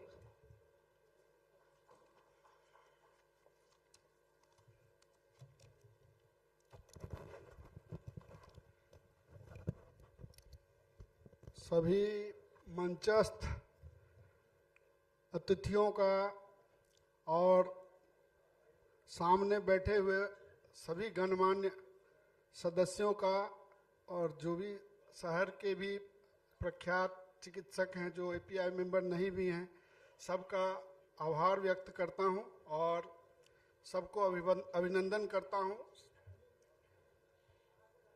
ना तो हम कामये राज्यम न स्वर्गम न पुनर्भवम कामये दुक्ताप्तानाम प्राणी नाम आर्तनाशनम के ध्येय वाक्य के साथ जो हमने एक यात्रा शुरू की थी दिनांक 9/12/2023 को भागलपुर में बैपिकॉन के दौरान, उसकी पूर्णता आज हो जाएगी। नई सचिव के साथ मैं doctor Rajesh Kumar Jha, assistant professor medicine Darbhanga medical college, आज आपके सम्मुख उपस्थित हूँ कुछ वर्तमान सचिव होते हुए बिहार एपीआई का वर्तमान सचिव के रूप में। पिछले वर्ष को जब हम मुड़कर देखते हैं तो बहुत सारी खट्टी मीठी यादें हमारे साथ हैं। हालांकि शुरुआती मीटिंग ही हम लोगों का कॉन्डोलेंस मीटिंग के डॉक्टर राम अवतार शर्मा जी के साथ हुई थी। उसके बाद हम लोगों ने गंगा क्रूज का एक कार्यक्रम किया था। उसके बाद सडन कार्डियक डेथ सिंपोजियम का वेब सिंपोजियम, उसके बाद एंटीमाइक्रोबियल रेजिस्टेंस के उस पर में भी एक CME वेब CME हम लोगों ने आयोजित किया था। वर्ल्ड टीबी डे के अवसर पर में प्रोग्राम पर में जैसा हमारे चेयरमैन ने कहा कि हम लोगों ने सारे यूनिट्स को एक्टिवेट किया और सभी ने बढ़ चढ़ करके इस वर्ल्ड टीबी डे के अवसर पर में कहीं अवेयरनेस प्रोग्राम हुआ, कहीं केस डिटेक्शन प्रोग्राम हुआ और सभी ने एक अच्छा कार्यक्रम प्रस्तुत किया। इसके साथ ही अभी हम लोगों ने चर्चा की थी कि गैस्ट्रो अपडेट और नेफ्रो अपडेट सरीखे कितने ही कार्यक्रम हम लोगों ने बहुत ही सफलतापूर्वक आयोजित किया, जिसके में हमारे सभी माननीय सदस्यों ने बढ़ चढ़ कर के हिस्सा लिया। सभी सीनियर सदस्यों का इसमें सहयोग उल्लेखनीय रहा। उल्लेखनीय कामों में एक कार्यक्रम हम लोग का जो 28 फरवरी 2024 को पटना में Padma Vibhushan CP Thakur sir, SN Arya sir, GP Sinha sir, DK Srivastava sir, BB Thakur sir और कमलेश तिवारी सर के सम्मान में हम लोगों ने एक अच्छा कार्यक्रम किया था जिसमें 100 से अधिक लोगों ने सहभागिता की थी। ये सम्मान समारोह हम लोग के हमारे एज के लोगों के लिए एक अभूतपूर्व कार्यक्रम था, क्योंकि इतने बड़े सितारों को जैसे आज हम लोग इस स्टेज पर में 3 पास्ट प्रेसिडेंट के साथ यहाँ पर मैं थोड़ा अभिभूत हो गया हूँ, थोड़ा भावना में आवाज़ थरथरा रहा है, तो इसलिए थोड़ा बियर कीजिएगा।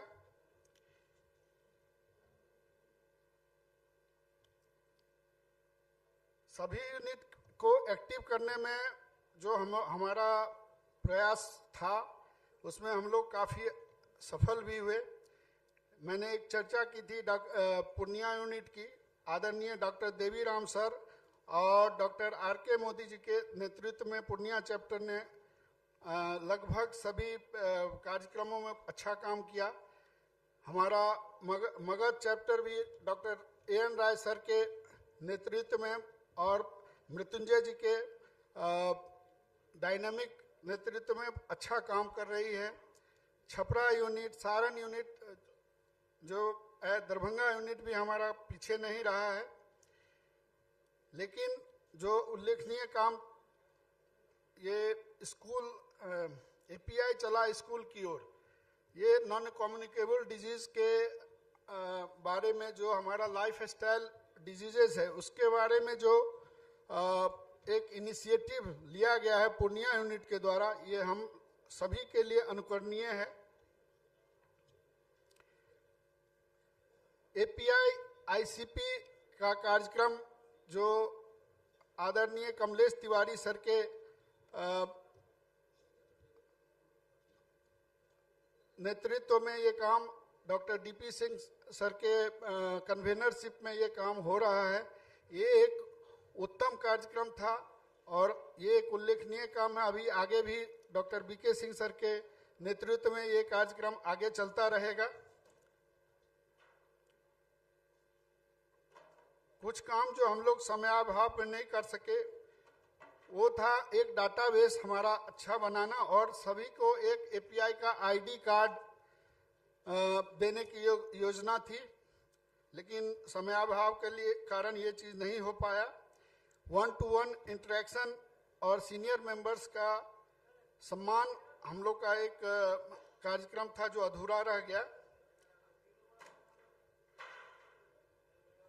हमारी कोशिश रहेगी कि आगे की का जो अभी डायनामिक टीम आज से कार्यभार संभालेगी, ये सारे कार्यक्रमों को और तीव्रता के साथ इस काम को करेगी। आज यहाँ का जो आयोजन है दरभंगा मेडिकल कॉलेज में के प्रांगण में सबसे पुराने, बिहार के सबसे पुराने मेडिकल कॉलेज में से एक दरभंगा मेडिकल कॉलेज, ये हम लोग के लिए बहुत गौरवपूर्ण बात है। और सबसे बड़ी बात है कि ये कार्यक्रम एक सुसुप्त यूनिट के साथ हम लोगों ने बहुत ही, मेरे हिसाब से बहुत अच्छे ढंग से काम किया। कई मायनों में ये माइलस्टोन था। जैसे अभी हम लोग कार्यक्रम जब बढ़ेगा तो उसमें 4 पुस्तकों का भी विमोचन होने वाला है।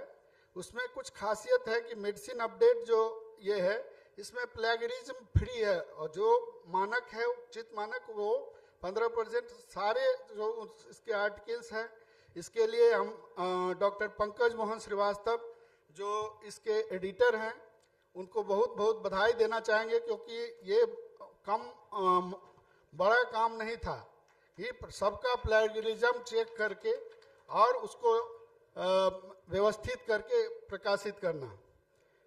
हमारा सोवेनियर भी थोड़ा अलग है इस मायने में कि सोवेनियर में जो गीत गजल और कविताओं का जगह नहीं है। इसमें जो हमारे बच्चों ने जो पोस्टर प्रेजेंट किया, जो केस प्रेजेंट किया है, उन्हीं का ये संग्रह है। तो ये एक अच्छा, मेरे ख्याल से ये था। सौभाग्य से मैं इसका सोवेनियर कमेटी का अध्यक्ष था। तीसरा एक मेरा ही किताब है, उसके लिए बहुत ही सरल शब्दों में बहुत पतली सी एक किताब है। वो डायबिटीज एंड न्यूट्रिशन, जो हम जितने भी डॉक्टर हैं वो डे टू डे में सबसे ज़्यादा जो कंफ्यूजिंग और सबसे ज़्यादा रोड पर से मरीज वापस आकर के पूछता है, हम डॉक्टर साहब हम खाएंगे क्या? तो उसके लिए बहुत ही सरल, वैसे तो है इंग्लिश में, लेकिन बहुत ही सरल, बहुत टेक्निकल लैंग्वेज उसमें नहीं उपयोग किया गया है, और एक फ्लो में उसको पूरे किताब को पढ़ा जा सकता है। जैसा हमारे चेयरमैन ने कहा कि एपीआई डायरेक्टरी भी हम लोग के कार्यकाल में आज अनावरण उसका होने वाला है। वो इनकम्प्लीट है, लेकिन हर साल उसका अपडेशन होगा। हर साल हर बैपिकॉन में हम लोग नए सदस्यों का और जो भी त्रुटियां हैं उसको सुधार करके उसको आगे के कार्यक्रम में हम लोग उसको शामिल करेंगे।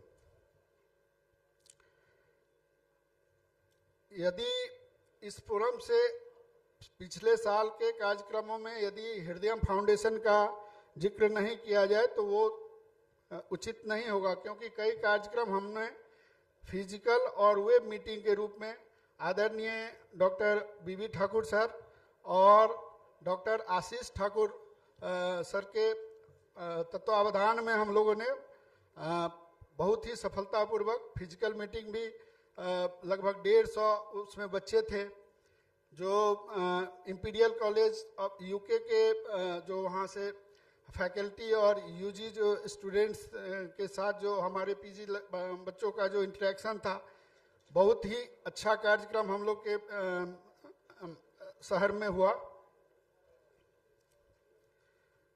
बहुत कम समय में हम लोगों ने बहुत सी बातें नहीं भी कर पाए, इसका हमें खेद है।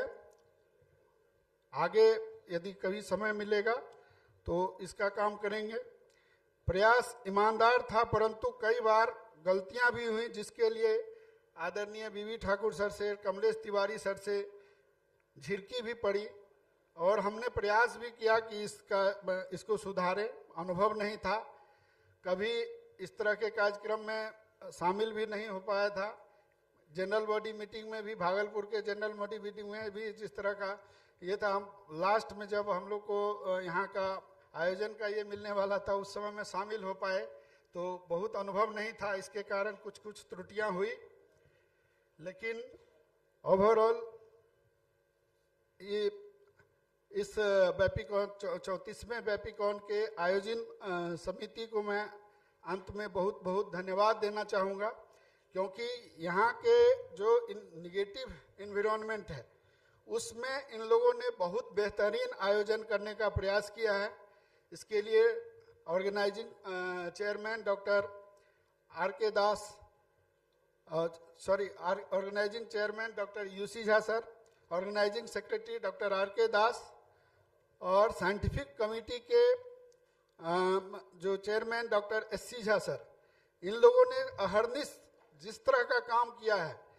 बाद में रिसेप्शन कमेटी और ट्रैवल डेस्क में doctor SN Jha, doctor Durgesh, इन लोगों ने जो रात दिन एक करके पिछले हफ्ता में कम से कम जितना काम किया है वो मैंने खुद देखा है। मैं उनके ही टीम का सदस्य भी यहाँ पर था, तो इसलिए मैं चाहूँगा कि एक तालियों के साथ एक बार उनका अभिनंदन किया जाए। मैं एक साधारण डॉक्टर चाहूंगा कि आप लोग इन्होंने कुछ छिपा के बातें बोली हैं, जितना अच्छा आयोजन हुआ उसके लिए हम लोग स्टैंडिंग ओवेशन यहाँ के लोगों को दें, प्लीज।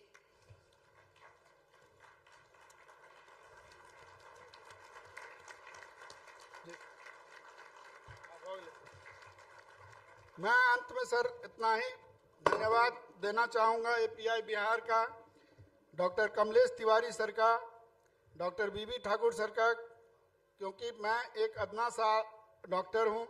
मुझे अपने क्लिनिक और अपने मरीजों के अलावा कुछ नहीं आता है, लेकिन उसके बावजूद भी हम इस योग्य समझ करके हमें आपने जो मौका दिया, मैं कितना उस पर मैं सफल हो पाया मैं नहीं जानता, लेकिन प्रयास हमने पूरा किया और आगे भी एपीआई के सदस्य के रूप में अच्छा काम करने का प्रयास करता रहूंगा।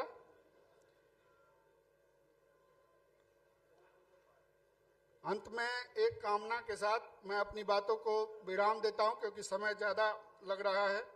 सर्वे भवन्तु सुखिनः, सर्वे सन्तु निरामया, सर्वे भद्राणि पश्यन्तु, मां कश्चित् दुर्भाग् भवेत्।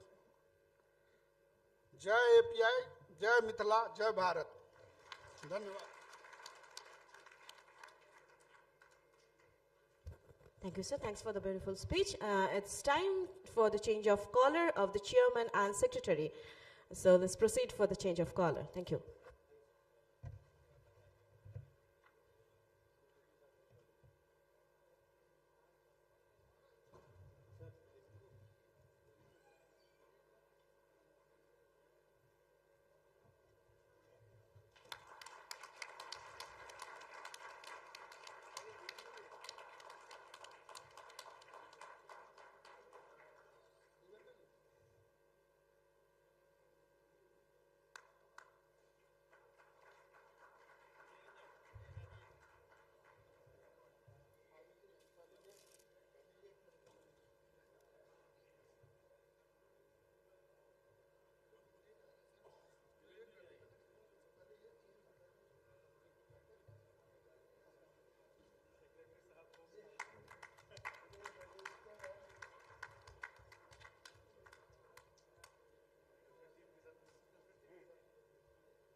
Thank you, sir. Thanks to everyone present here. Now, I'd request Dr. Professor P.K. Agarwal to share a few words over here.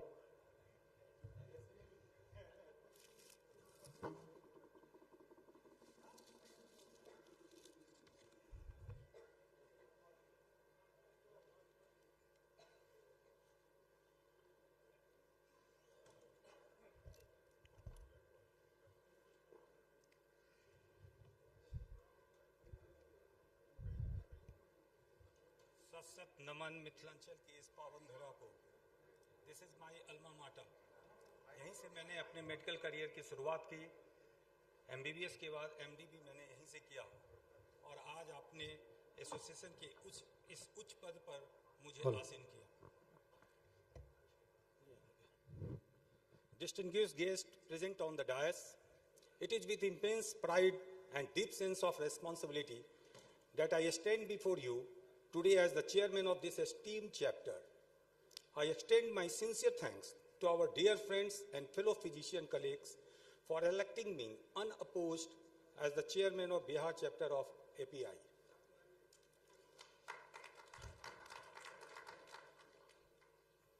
I am profoundly grateful to my fatherly figures, Dr. B.V. Thakur sir, Dr. A.N. Rai sir, legendary Dr. Kamlesh Tiwari sir, the most dynamic Dr. D.P. Singh sir, guardian cum friend Dr. Hem Shankar sir, though he is not present here, Dr.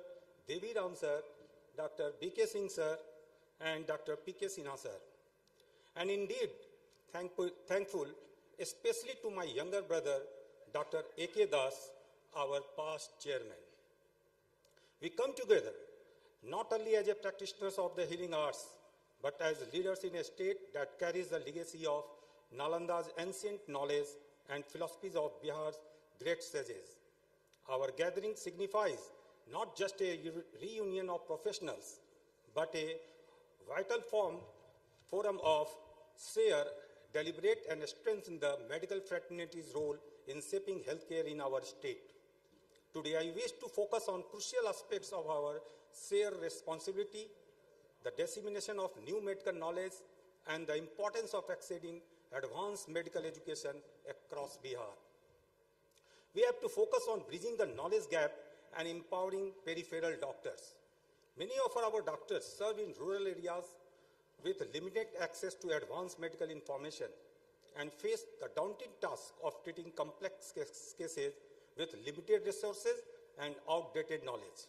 It is imperative for us to bridge this gap by ensuring that the most recent medical advancements, best practices, and research findings reach every doctor regardless of where they are posted. As a chapter, we must take the initiative to conduct regular knowledge-sharing programs, specifically targeting doctors in the peripheral areas. In addition to supporting peripheral doctors, we must also ensure that our urban centers become hubs of advanced medical knowledge. Seminars and workshops in cities like Patna, Muzaffarpur, Bhagalpur, Darbhanga, Gaya, Katiyar, of course Katiyar, must evolve to cover the latest breakthroughs in the medicine. We should arrange regular CME programs, ensuring that every physician in Bihar has the opportunity to participate in the flow of advanced medical information and uplift every doctor and improve health outcomes of all the people of Bihar. Today, I would like to emphasize the importance of generating and analyzing our own disease data. As we all know, accurate data is the backbone of any successful healthcare strategy. Unfortunately, much of the data that guides national or regional healthcare policy is either aggregated from multiple areas with different demographic profiles or based on sample studies that may not reflect Bihar's specific health code. By collecting and managing our own data, we can more effectively identify and address the health challenges specific to our state. I urge all members of the association to participate actively in data collection, reporting, and analysis. Our association has a profound history of dedication to medical excellence. To continue making a profound impact, we need to expand our membership by bringing in new physicians, especially younger members and fresh postgraduates. Each new member brings a unique set of skills and knowledge that enriches our entire community, making us better equipped to tackle the challenges of modern healthcare. A large membership brings greater influence and representation, enabling us to advocate more powerfully for the needs of physicians and patients alike. With more members, we can raise our voice more effectively at a national level. To potential new members, we extend a warm invitation to join us. Here you will find opportunities for learning, professional growth, and chance to contribute to a greater cause. I urge each of you to be an ambassador of our association. Reach out to the colleagues who are not yet members. Today, I reach out with a vision to strengthen our association by inviting more medical college teachers to join us on our journey. Our association is built on the pillars of knowledge, sharing, medical advancement, and a commitment to better healthcare for all. Who better to contribute to and benefit from this mission than the dedicated educators shaping the next generation of physicians? To all medical college teachers, I extend a heartfelt invitation to join us. Your knowledge, mentorship, and dedication are invaluable assets. By becoming part of our association, you can help shape the policies and programs and support postgraduate education that drive our vision forward. I also invite all postgraduate students to join their own association, which offers them a unique opportunity to connect with experienced physicians, specialists, and researchers from across the country. Let's move forward with renowned enthusiasm, vision, and solidarity. The future of the API Bihar chapter is bright, and I am confident with your support and dedication, we will achieve great things and make our vision a reality. Lastly but not the least, I would like to thank the personalities behind this Dr. P.K. Agrawal, my father, late Sri Amrit Dev Agrawal, who dreamed a dream. My mother, late Srimati Geeta Devi, no word could define her. And my better half, my friend, my standing pillar, Dr. Saroj Agrawal. Thank you for your presence.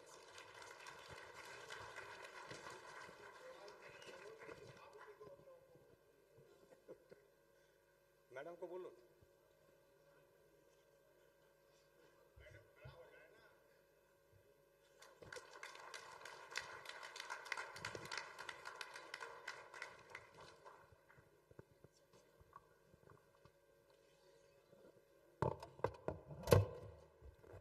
Thank you, sir. Next, I'd love to call on the dais. Please welcome Dr. Professor S.P. Singh, the ex-Vice Chancellor of LNMU, Darbhanga, to share a few words. Thank you, sir.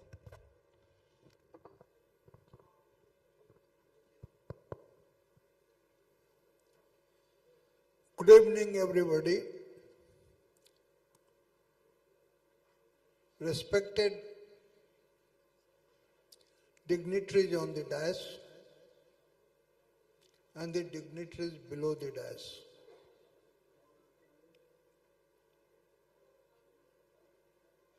Now I think it is the end of the session,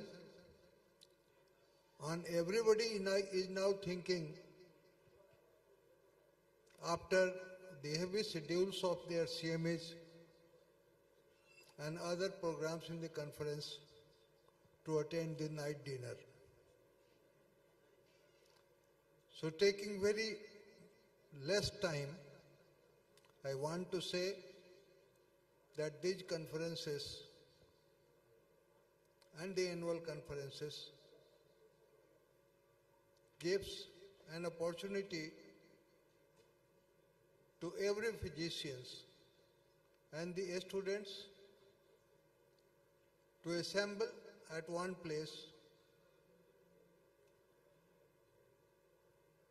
and attend the scientific programs, and accordingly which helps in their updating of knowledge and the lectures and the workshops done by the senior teachers of the faculty. They also, in these conferences, they also meet with their old friends. They cherish, memorize, and even at the old age, somebody can learn the new things. I am sure that the deliberations of the Scientific Congress would greatly help to enhance the knowledge and understanding of the physicians and the students and the teachers in different aspects of the medical field. And I think all the postgraduates and even the junior teachers must have enjoyed the scientific feast which have been given to them through the CMEs and the workshops. Thank you.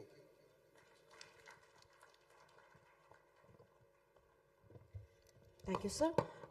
Next, I'd love to call on the dais. Please welcome Dr. Professor Jyotirmoy Pal, the past dean of ICP President-elect of API, to share a few words. Thank you.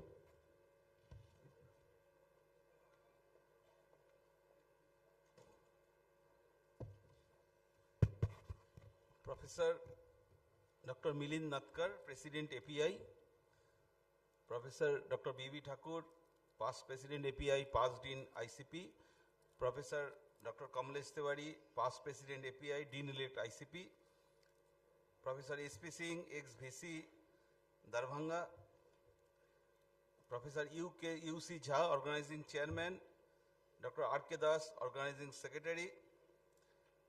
Professor P.K. Agarwal, Chairman, API Bihar Chapter.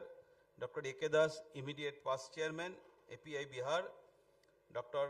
Rajesh Jha, Immediate Past Secretary, and Dibyendu Bhushan, Secretary, API Bihar Chapter. All the dignitaries, API members, students, my dear brothers and sisters.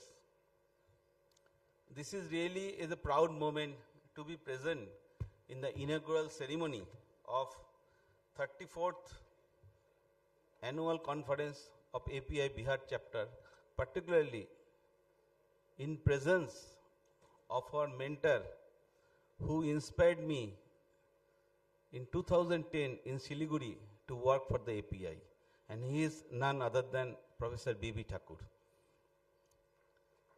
We all need blessing from him. I also congratulate the organizer to hold such a beautiful meeting, in particularly in the medical college. Last year also, Dr. D.P. Singh is organized in Bhagalpur Medical College. When I was dean, I appealed to the all members across India, at least 50% program to conduct in academic institute, maybe in medical college. Because every time to conduct program in 5-star hotel, unnecessary, invite controversies, criticism, maybe justified, maybe unjustified, whatever may be, from the different quarter, from media, politician, government, and so many sectors. And those who are organizers, they know how difficult to conduct in the government medical college. Still, consecutive 2 years, Bihar Chapter very successfully has conducted annual conference, such a big event in a medical college. It needs real appreciation from all members of API. As a president-elect and incoming president, just I will touch upon on two issues.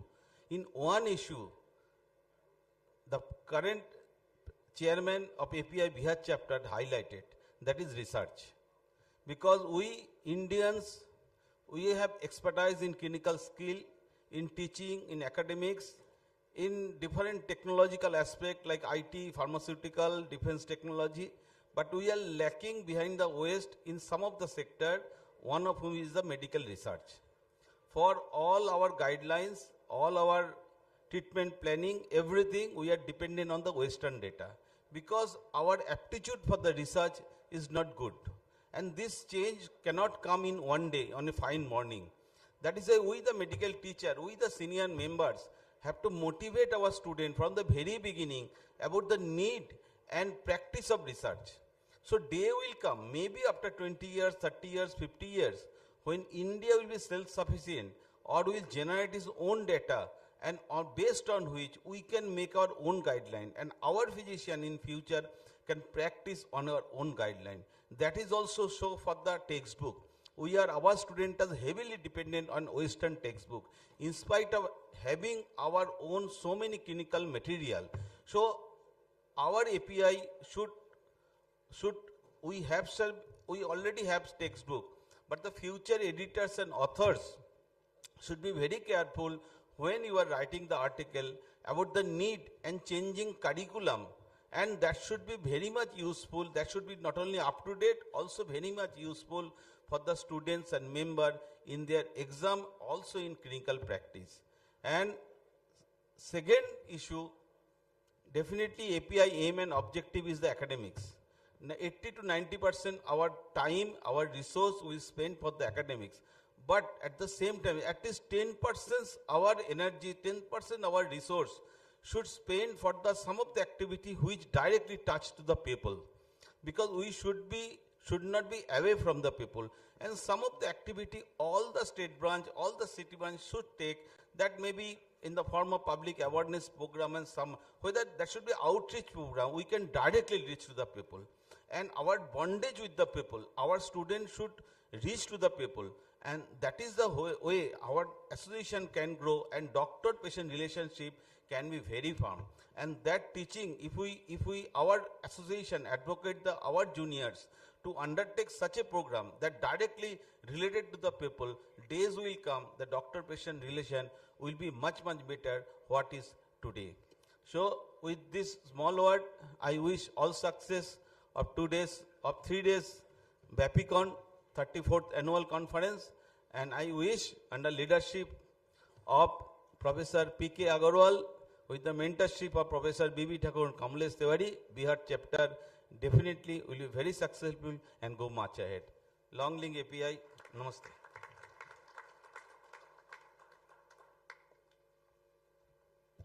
Thank you, sir. Next, I'd love to call on the dais. Please welcome Dr. Professor Kamlesh Tiwari, the past president of API Opt-in Elect ICP. Please be on stage, sir.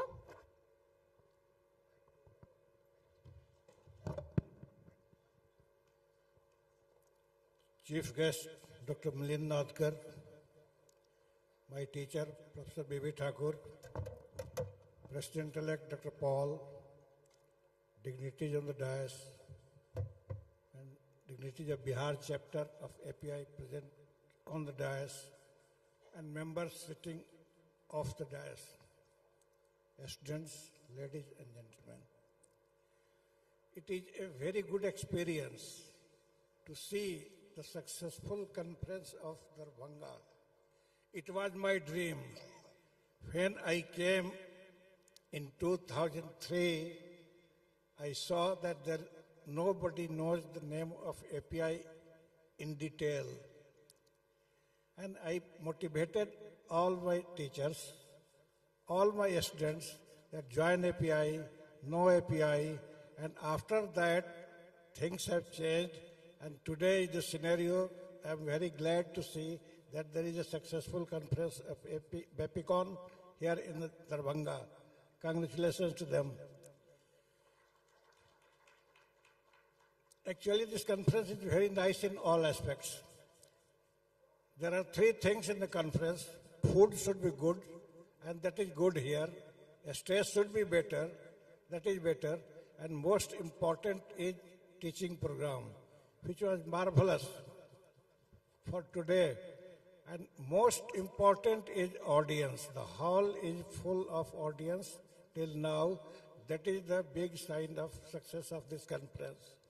With these words, I would like to thank them and hope and bless for a successful conference. Thank you very much.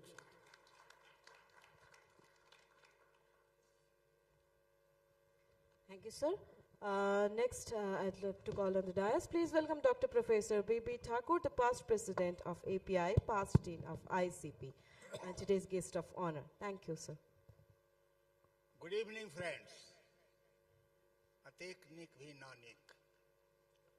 Mr. President, sir, President-elect Dr. Pal, President Dr. Milind Nadkar, Dean-elect Dr. Kamlesh Tiwari, Chairman Bihar Chapter Dr. P.K. Agarwal. There are 3-4 PKs in Bihar.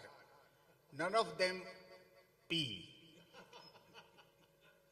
Immediate past Chairman Bihar Chapter Dr. Amit Das. Very dynamic Divendu, the incoming secretary. And most dynamic outgoing secretary Dr.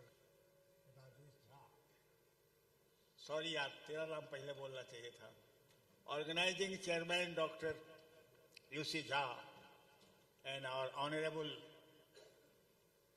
Past vice chancellor doctor SP Sinha साहब members of the governing body from Bihar, I mean API Center, dignitaries of the DAS, I would like to name Dr. Nandini Chatterjee, who is very dynamic lady from Bengal and most active in Epicon 2024. Very dynamic Dr. D.P. Singh, Dr. S.C. Jha, who is more dynamic than we can imagine. Dr. B.K. Singh, P.K. Singh, but I mean, a lot of Devi Ram, Hemsankar could not make up. And my future doctors who are likely to treat me, let me tell the youngsters that it is just 50 years and 2 months back that I started my teaching profession from this institution only. Therefore, I have a weakness for this institution. It was 1974 when I joined as assistant professor in this very institution. My first posting as a teacher, then before that it was RMO. Some of the points I would like to raise. We have been talking about the research. Those who are very active in API must be knowing that there is a foundation, Physicians Research Foundation. To my knowledge, after late Dr. Y.P. Monjal's directorship, it's almost not working. So I will request the incoming president to make it functioning. Regarding community outreach program, let me tell you, President-elect Sir and Chairman Bihar Chapter of API, it was referred by Dr. P.K. Agrawal, by Rajesh Jha, that Hridayam Foundation is very much active in community outreach program, not only in CME, etc. One of my friends this afternoon only asked me, यार जो ये sir बोला था, sir ये जो meetings में हम लोग आते हैं और भाषण सुनते हैं, कितना रिटेन करते हैं, कितना कैरी करते हैं और कितना सीरियसली सुनते हैं और कितना इम्प्लीमेंट करते हैं प्रैक्टिस में. Friends, it's decimal. Believe me, it is decimal. What remains is, as the president-elect and our chairman told, maximum time should be devoted for community outreach program. And public awareness is more important. Teaching to the public is more important than teaching to ourselves. Okay, fine, let us have good dinner, good lunch, but let us teach the public. Let us make them aware of different diseases. Friends, it's only 35 years after which I had the honor to see the directory of API members under the leadership of our dynamic outgoing chairman, Dr. Amit Das. And who else could be happier than me? It was 16th of December 1889 when the rebirth of API Bihar chapter was done in the Red Cross building of Muzaffarpur, and the teachers of teachers, Dr. Sundarayan Singh was elected as the chairman, first chairman of Bihar chapter of API. Friends, I must congratulate Darbhanga for all those issues that Dr. Kamlesh Tiwari has said. But one thing I have felt very nice, that was time management. And I congratulate the scientific chairman for time management. It was almost dot time. And I have some credit for that. He should give some credit to me that I told him we don't need didactic lectures for longer time. We need the message. Let us confine everybody's talk for 15 minutes. If they wish to convey, they will be able to convey. And this we have seen today. And that is the greatest marks that I would like to give to this conference, that they have done it. And this should be imbibed in future also. We don't need half an hour lecture, because most of the lectures pass away from over the head, at least for my head, where there is no hairs. So friends, it has been a very good day for me, and I am very happy to see that the conference is organized in a place where I worked 50 years ago, and somehow the things were dormant. But with Dr. U.C. Jha,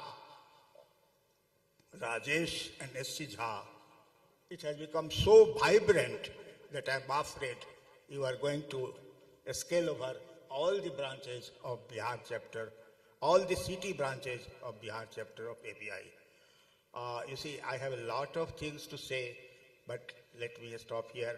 I only wish to convey to my friends who are in the helm of the affairs in Central API that with great aims and objectives, the 9 members, again that is also, it was 44 and this is 24. So you can calculate how many years back, 80 years back, this API was established, and from the heaven, they must be watching us, how are we doing? So let us do what they had dreamed of. Let us not do what we wish to do. Thank you very much. And the students, please always attend the meetings. I have learned a lot of things. To quote a few words, to quote 1 or 2 things, I have learned about the biomes. The talk by Dr. D. Nageswar Reddy, who is a doyen in gastroenterology, and he spoke just in dot time. He came, he gave message, and he stopped dot in time. That is science. And as I told you earlier also, he's a great human being, friends. You can't imagine what type of human being he is. So try to be a good human being also, more than a doctor. To be a good human being. I tell you, in 15 seconds I tell you, long back, nearly 12 years ago, I saw him at 12 midnight. And that gentleman is senior to me, and he came to see me off outside his chamber. That is his greatness. So it is not only the quality of doctor you are, what type of ethics you are maintaining, what types of quality you have, what types of friendliness you have, what type of compassion you have, what type of friendliness with your patients you have. So friends, with these few words, I stop here. Possibly I have not taken more than 5 minutes.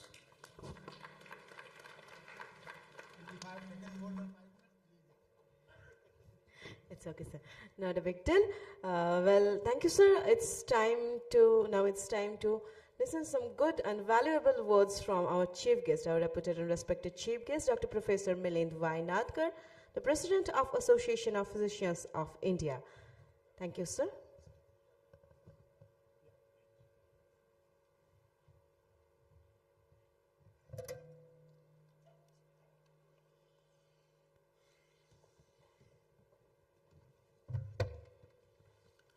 Good evening.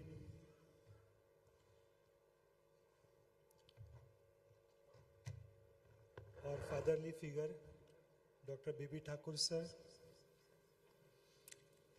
My fatherly elder brother, Dr. Kamlesh Tiwari sir. Dr. Jyotirmay Pal, Dr. S.P. Singh, Dr. U.C. Jha, Dr. A.K. Das, Dr. Rajesh Kumar Jha, Dr. P.K. Agarwal, Dr. R.K. Das, I can see Dr. D.P. Singh, Dr. S.C. Jha, Dr. Devi Ram, missing Dr. Hemshankar Sharma, but please convey my regards to him. Thank you very much, first of all, entire Bihar API team for inviting me as a chief guest over here. When Dr. Kamlesh Tiwari initially invited, I was a little hesitant because of my some health issues, but he was very persistent, and I think his persistence really made me say yes to him ultimately, and I made it over here. It was indeed pleasure, sir, Dr. Bibi Thakur, sir, to sit next to you and listen to your word of wisdom as ever. And the passion with which he always speaks is something to appreciate. I remember when Dr. Jyotirmay Pal was talking about research in India and how we should advocate. I think that very reason that API started its own research forum of PRF, Physicians Research Foundation, as research wing of API. And I'm happy to say that the one person was, I can say, solely responsible for drafting the entire constitution of PRF was Dr. Thakur sir. And that time I was secretary, and I have seen him working for that constitution. And yes, sir, I completely agree with you that somewhere PRF has taken a little backseat and we need to really rejuvenate, and I'm sure Jyotirmay Pal will do it, because now I just got 2 months left, but yes, we'll strive for it. They say that every millennium throws you some challenge, and we have been really responding to those challenges. I think the recent challenge was, of course, of COVID-19, and everybody knows I don't have to talk about it. But I'm talking about challenges that are thrown to us in our practice. And one of the challenge which we have been facing over last 1 decade has been the challenge of Google Doctor, and the way our practice got affected by that, because patients would come and cross-question on the basis of whatever they found on their Google. And it was really sometimes very difficult, because nobody understands that every patient is different from the other patient. There is nothing like 1 + 1 is equal to 2 in mathematics. There is nothing like that in medicine. Everybody is aware over here. So when we were about to tackle this challenge, and making realize patients that what you are reading and what is practice is different. And in that context, I think what you were talking about, patient education and patient awareness, is very important thing. Now, when we were tackling this Google Doctor, now another challenge is being thrown at us, and that challenge is of artificial intelligence. And this challenge is again now trying to modify the way we are going to practice, because whatever now you do, everything can be thrown into some sort of AI app, and it gives you some sort of an answer, which is not really, again, 1 + 1 = 2 in medicine. So how to tackle this? The simple things I'm telling you is that even in my institute, I am professor and head of medicine at KEM. So a lot of students in 3rd MBBS, 2nd MBBS, they want to take some projects on artificial intelligence. I think that is the craving of this generation of going into artificial intelligence.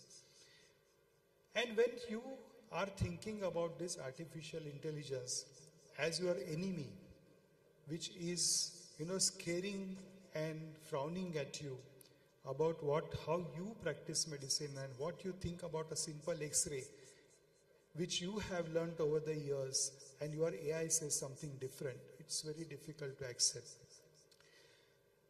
And if we are really going to be affected by that, and we are going to have artificial intelligence in our day-to-day practice, I think over a period of time it may not be possible in next few months or even 1 year or so, but I think somewhere or the other there have to be some guidelines which are going to come into force as to how we are going to incorporate this artificial intelligence into our practice. And I think this is not just about physician, it's about each and every specialty of medicine, be it surgery, be it gynec or whatever. So, but at least as API, I think I have already told last time also Dr. Jyotirmay Pal that yes, during your tenureship as president, please take up this particular project of how we are going to deal with artificial intelligence. I think we will tackle all the problems, not only just this, but any problem, any challenge that comes, anything that is even more severe than COVID-19. I'm sure our medical fraternity, our API is ready to tackle with that. And we will move ahead. I'm sure that Bihar API chapter, which is so vibrant, so active, I've seen over a period of time, I think Bihar chapter has even won 2-3 times in last few years as one of the best state chapters, which is very active. And I just saw your last year's report, of so many programs and all. I'm sure you are going to progress. And it is these small level meetings which really percolate the knowledge rather than your national big level conferences. Of course, they are there. There's our Bapicon main is there with scientific program. But when you boil down to a smaller state level, branch level education programs, your CMEs, I think the knowledge percolation is much better. That is what I feel. And I think we should strive for that there are more and more sort of regional and smaller level conferences where local people get actively involved more. Anyway, thank you so much again for inviting me and patiently listening. And I really wish the entire Bihar team of API, all the members, all the students over here, all the best wishes from the Central API, and may we progress all together. Thank you very much.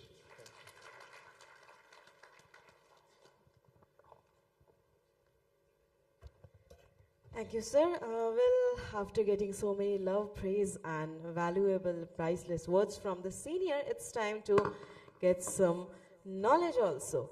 We'll definitely launch some books, and for that, ladies and gentlemen, may I have your kind attention, please? Well, there are 4 books. There are a souvenir. We'll hand over the souvenir to everyone. And our second book is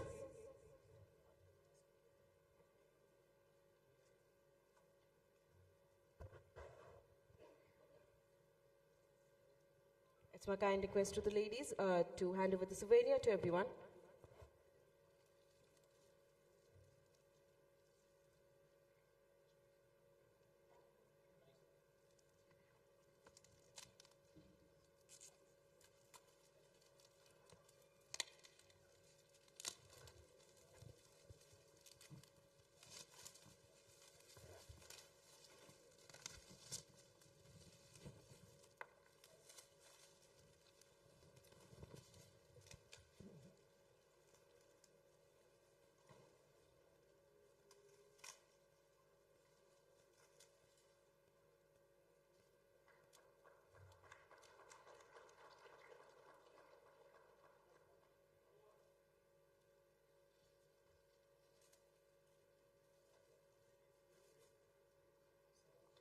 Well, it's time to inaugurate some book canopy. Our second book is about medicine update. It's a book of medicine update. The editor of Dr. PM, the editor is Dr. PM Srivastava.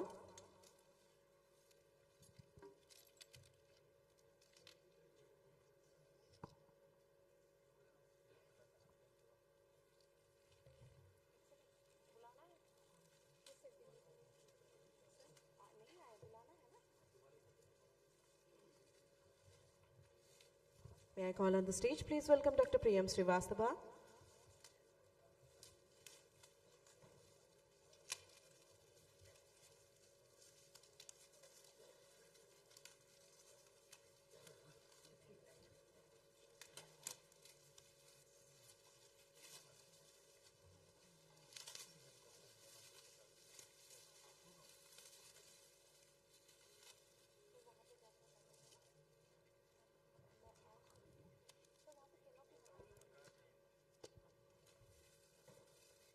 Well, it's time to unveil the book Medicine Update. Ladies and gentlemen, may I have your kind attention to the book canopy, please?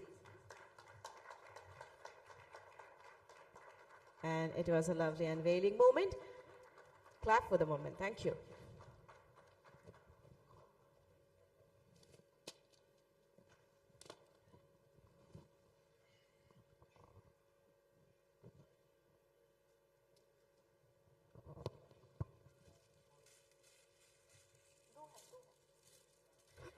Alright, ladies and gentlemen, so it's time to inaugurate our third book. The third book is about nutrition and management of diabetes. And for that, to inaugurate our third book, I'd love to call on the stage. Please welcome Dr. U.C. Jha and Dr. R.K. Jha.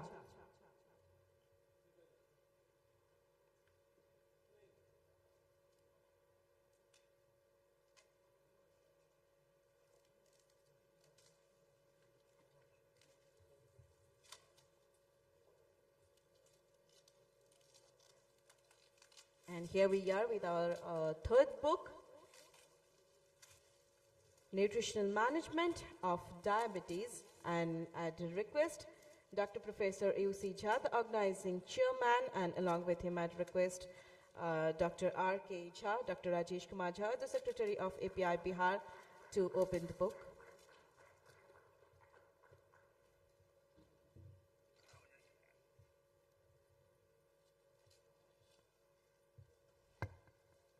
Time to announce the name of our fourth book, number 4 book, actually. Well, it is API Directory.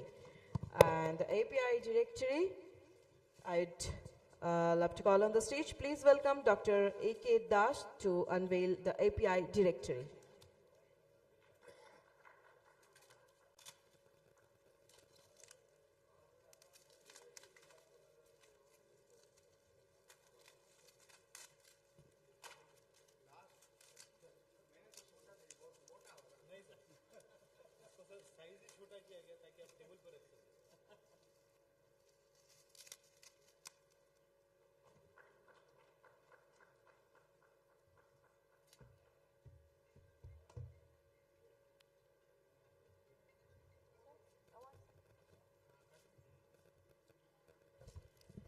Alright, so the book unveiling ceremony is over now.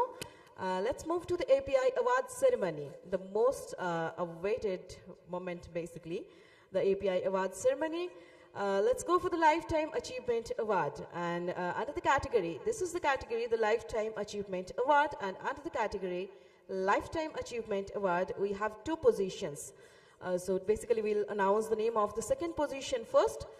And under the category Lifetime Achievement Award, the second position award goes to, please welcome ladies and gentlemen, Dr. P.K. Bhattacharya from Darbhanga, with a big round of applause, please.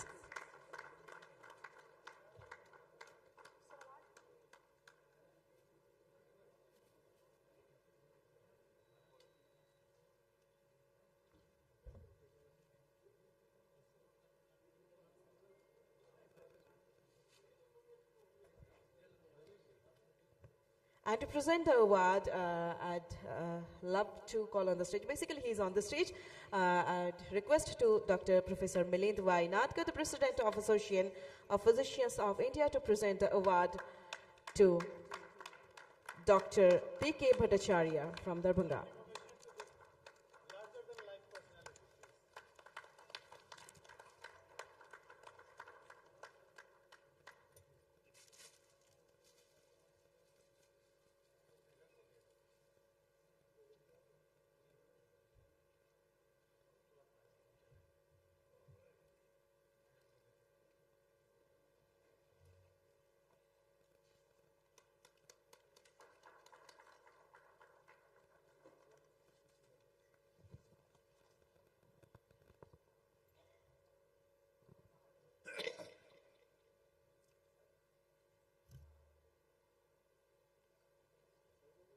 My special congratulations to Dr. P.K. Bhattacharya, who is a very good friend of mine.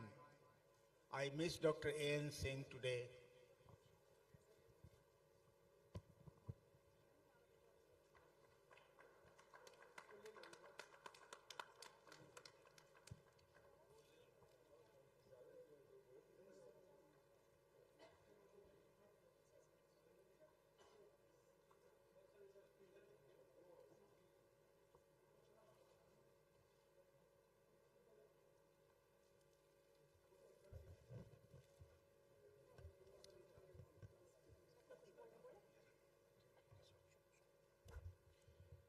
So, Dr. Bhattacharya sir was born on 29th of January 1943 at Purnia district of Bihar in a very well-reputed family.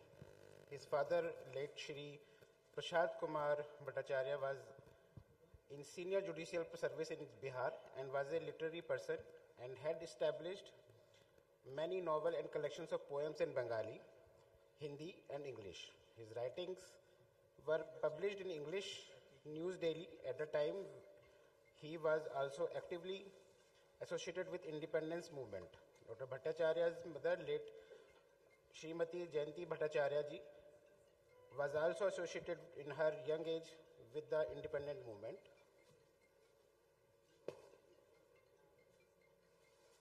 Dr. Bhattacharya's schooling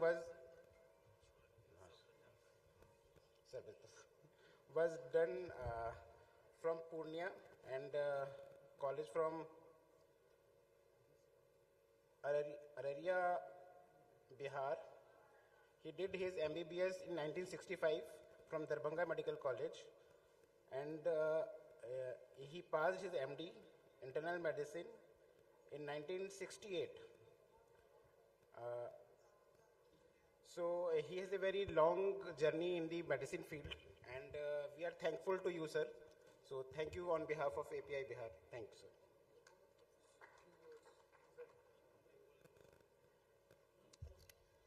Good evening, everybody.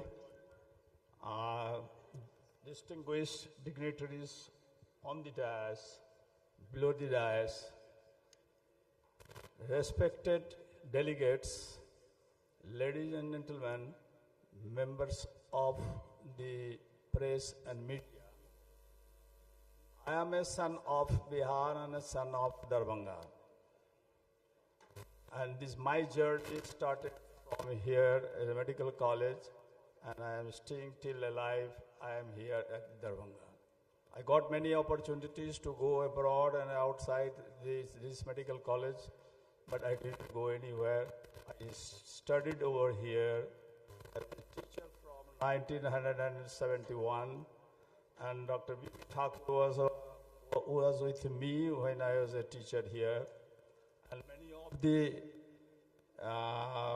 super specialists all over India is my students. That is my prestige and that is my pride. With this sort, I am to say you that आपने जो दिया, मैं उसके लायक हूँ या नहीं हूँ, इसके लिए मैं सदा आपके लिए अवैध रहूँगा. Long live API. Jai Mithila, Jai Hind.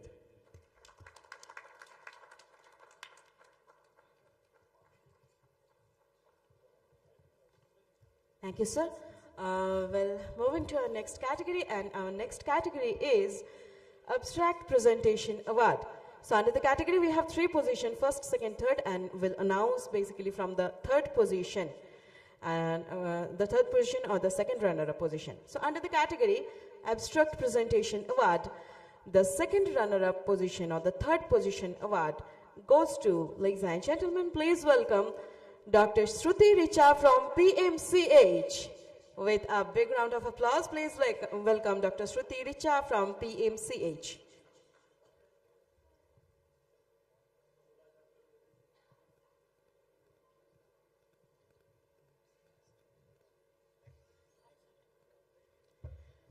Moving to the next position.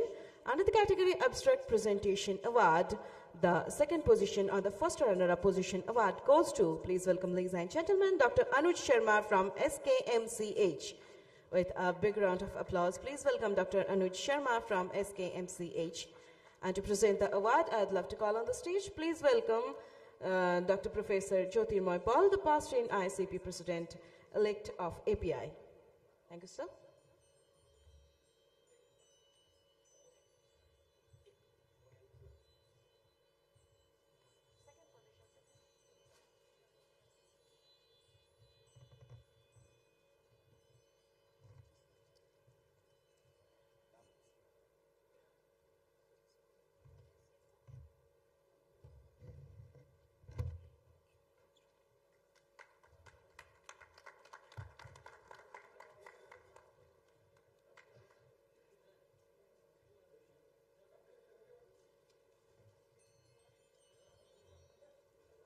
Thank you, sir. Well, moving to the winner. And under the category Abstract Presentation Award, let's announce the name of the winner. The winner award goes to, please welcome Dr. Khadija from Darbhanga Medical College. With a big round of applause, ladies and gentlemen.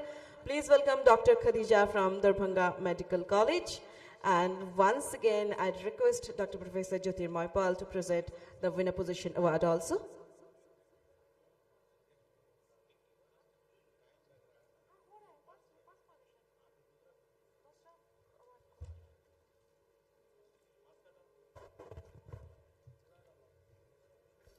We have another category, and the next category is Poster Presentation Award. And there's also three positions we have. We have first position, we have second position, we have third position. And under the category Poster Presentation Award, the third position award goes to, please welcome, ladies and gentlemen, Dr. Jha Nidhi Kumari from Ramkumar IIMS. Dr. Jha Nidhi Kumari from Ramkumar RIMS.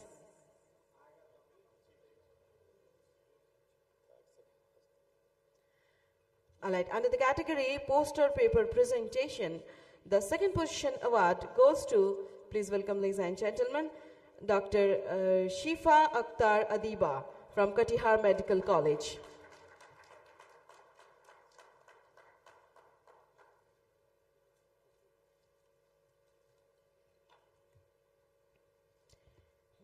Time to announce the name of the winner. Under the category Poster Paper Presentation, the winner award goes to, please welcome, ladies and gentlemen, Dr. Ayush Keshwani. Please welcome Dr. Ayush Keshwani.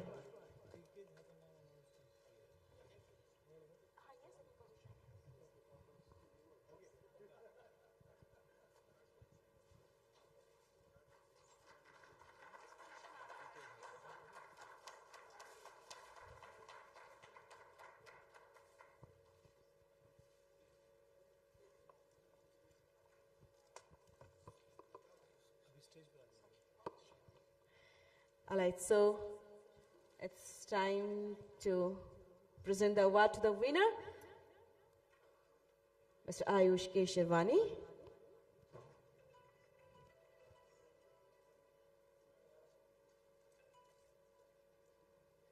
Can we have a big round of applause for Mr. Ayush Keshwani? Please, thank you. Hello. Are you done? Just in continuity with the award ceremony, we had another Lifetime Achievement Award, and the API Bihar Chapter decided to give 2 Lifetime Achievement Awards this time. We are blessed with the presence of Dr. P.K. Bhattacharya sir, teachers, and we have Dr. T.K. Jha, Tarakant Jha from Muzaffarpur, who has been awarded the Lifetime Achievement Award. For his illness, he could not be present. May I request Secretary Dr. C.K. Das from Muzaffarpur and Dr. Shailendra Kumar sir to kindly collect the award on behalf of Dr. T.K. Jha from President Dr. Milind Nadkar sir, please. Dr. T.K. Jha, as you might be knowing, is a well-known physician of Bihar, and he is almost 92 years old, and he had a long career as medical teachers in SK Medical College, Muzaffarpur, and he has multiple research on Kala-Azar. He was one of the pioneers of the oral drug miltefosine, and he has had multiple experiences of Kala-Azar treatment with multiple dosing of amphotericin B also. So we are glad to give the award of Lifetime Achievement Award to Dr. T.K. Jha sir. Thank you, Dr. C.K. Das and Dr. Shailendra Kumar sir, for receiving on behalf of Dr. T.K. Jha. In the last 1 year, we have had multiple activities, and based on these activities of API, the API Bihar chapter decides to award its fellow members some of the awards, and these awards are, may I request the people in the back hand to be ready with the awards so that we can just lessen the time. So the best secretary award is to Dr. C.K. Das from Muzaffarpur. may I request Dr. C.K. Das to be on the stage, and may I request Dr. President Milind Nadkar sir and Dr. Jyotir myself to bestow the awards to our fellow API men. Dr. C.K. Das as the best secretary in the 23-24 for his activities of API, and he is one of the pioneers in TB care in Bihar, and takes lots and lots of efforts in promoting TB care in the people who are downtrodden and unreached. Thank you, Dr. C.K.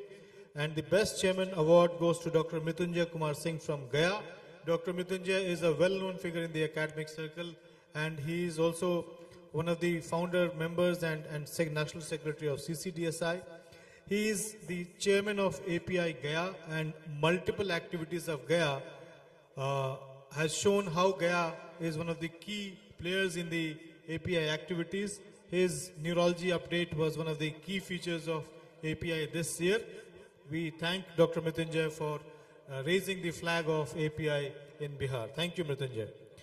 The best branch of social service goes to the Bhagalpur branch. May I request Dr. D.P. Singh sir, who has always hosted the flag of API high, or anyone from Bhagalpur? D.P. Singh has just left, I think. So on behalf of D.P. Singh sir, may I request Dr. Divendu to kindly collect the award and hand over this award to Dr. D.P. Singh sir and his Bhagalpur team. Dr.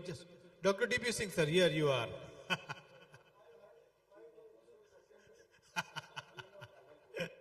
I hope you completed the procedure,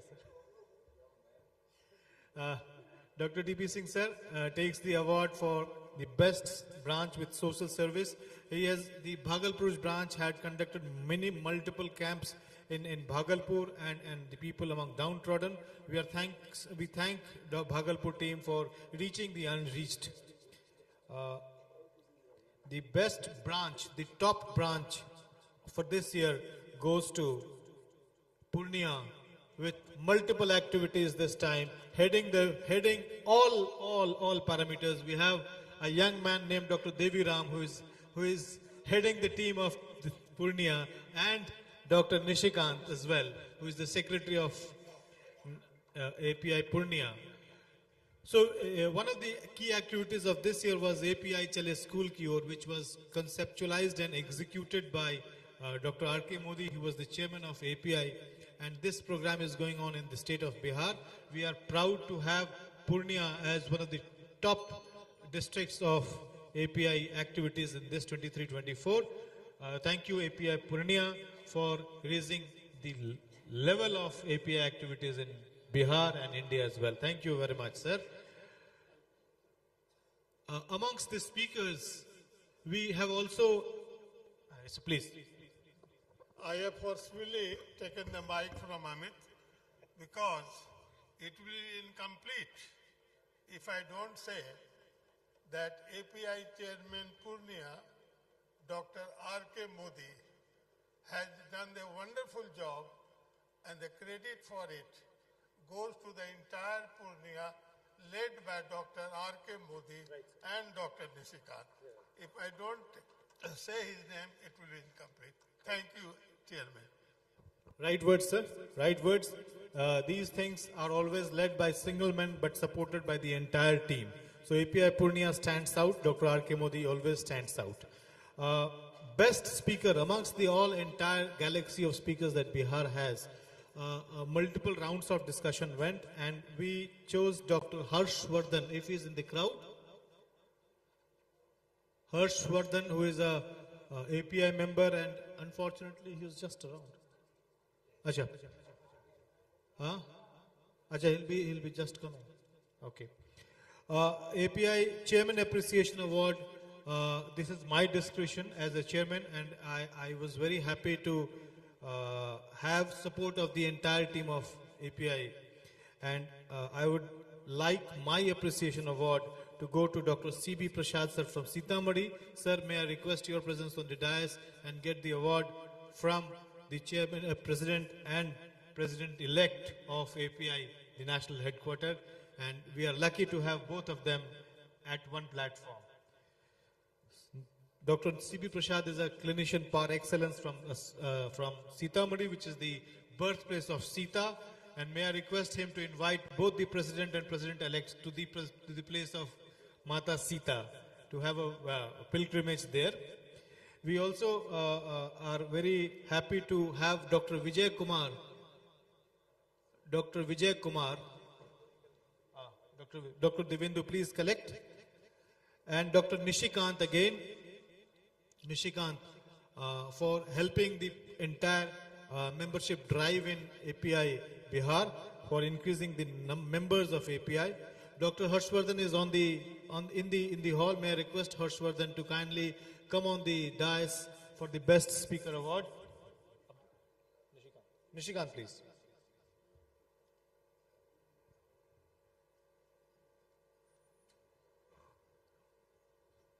Dr. Harshvardhan.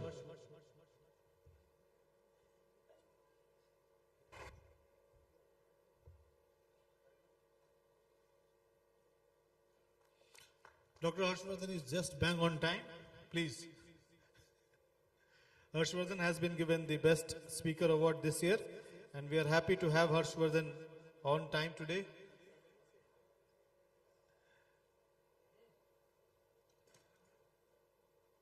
Manoj.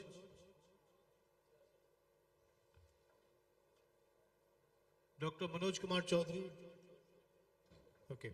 So that ends the entire API award ceremony. Thank you, President Sir and President-elect Sir, for giving these awards. And this ends the program.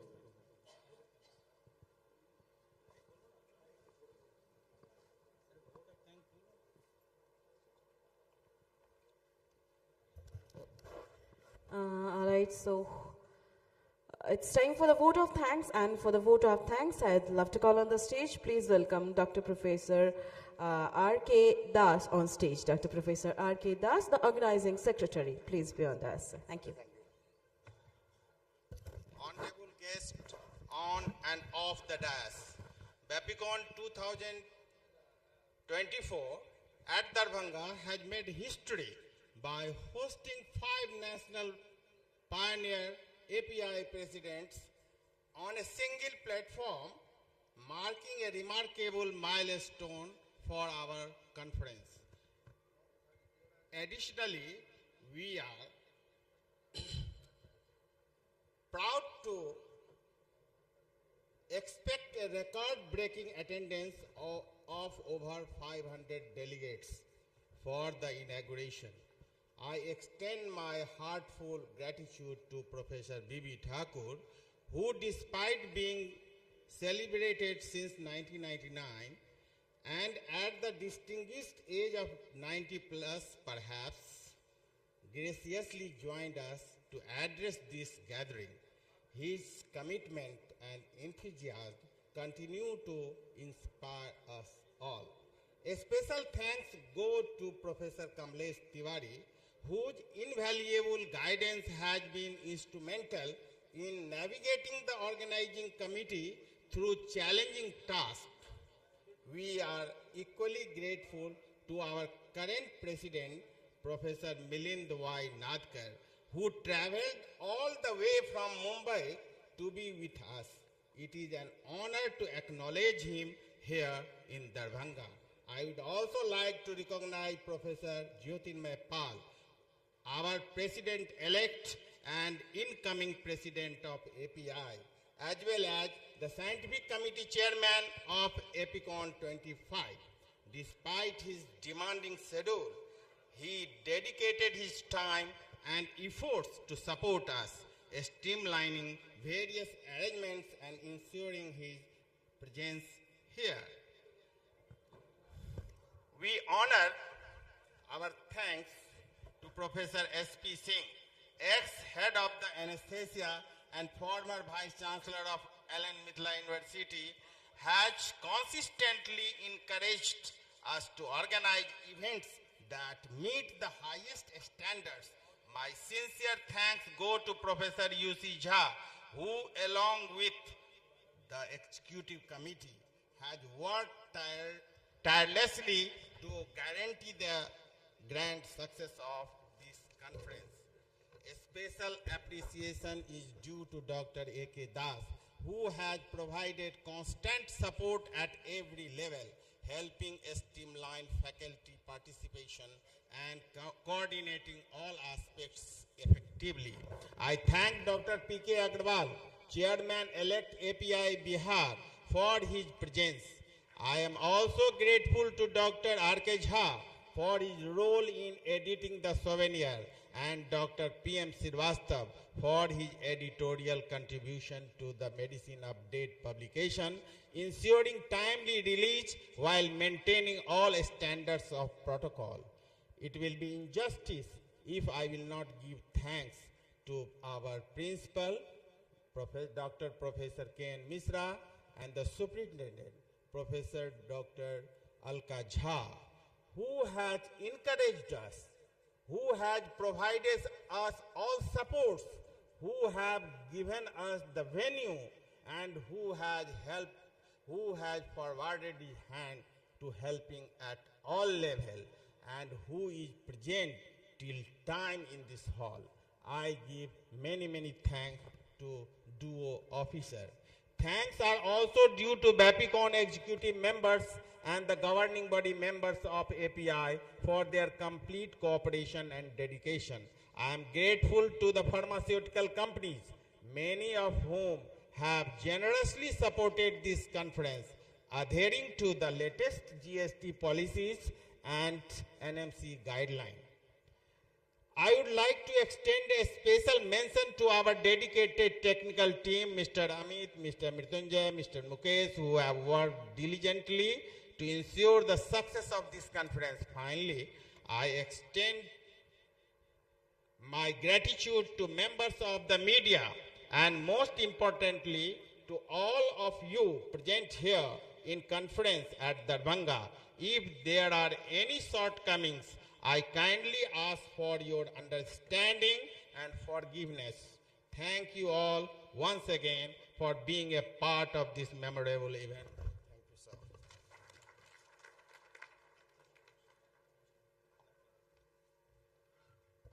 Now, I'd request to every person present here to stand over at the place. We'll proceed for the national anthem. Jana Gana Mana अधिनायक जय हे भारत भाग्य विधाता पंजाब सिंध गुजरात मराठा द्राविड़ उत्कल बंगा विंध्य हिमाचल यमुना गंगा उज्जल जलधि तरंगा तव शुभ नामे जागे तव शुभ आशीष मांगे गाहे तव जय गाथा जन गण मंगलदायक जय हे भारत भाग्य विधाता जय हे जय हे जय हे जय जय जय जय हे. Thank you, ladies and gentlemen. That was my part. Thank you. Good night.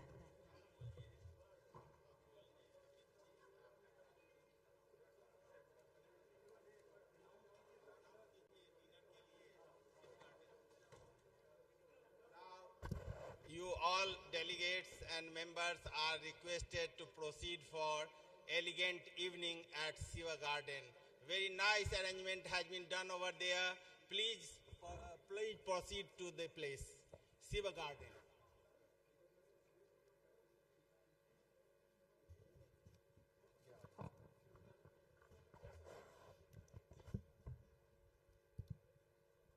It is on the 4-lane, just in the 4-lane. So, to going for the Shiv Garden, you can go by this way also. If you go by this way, you will reach early. Is okay? Soman okay इधर होके जाम फंसेगा बहुत दिक्कत हो जाएगा Soman okay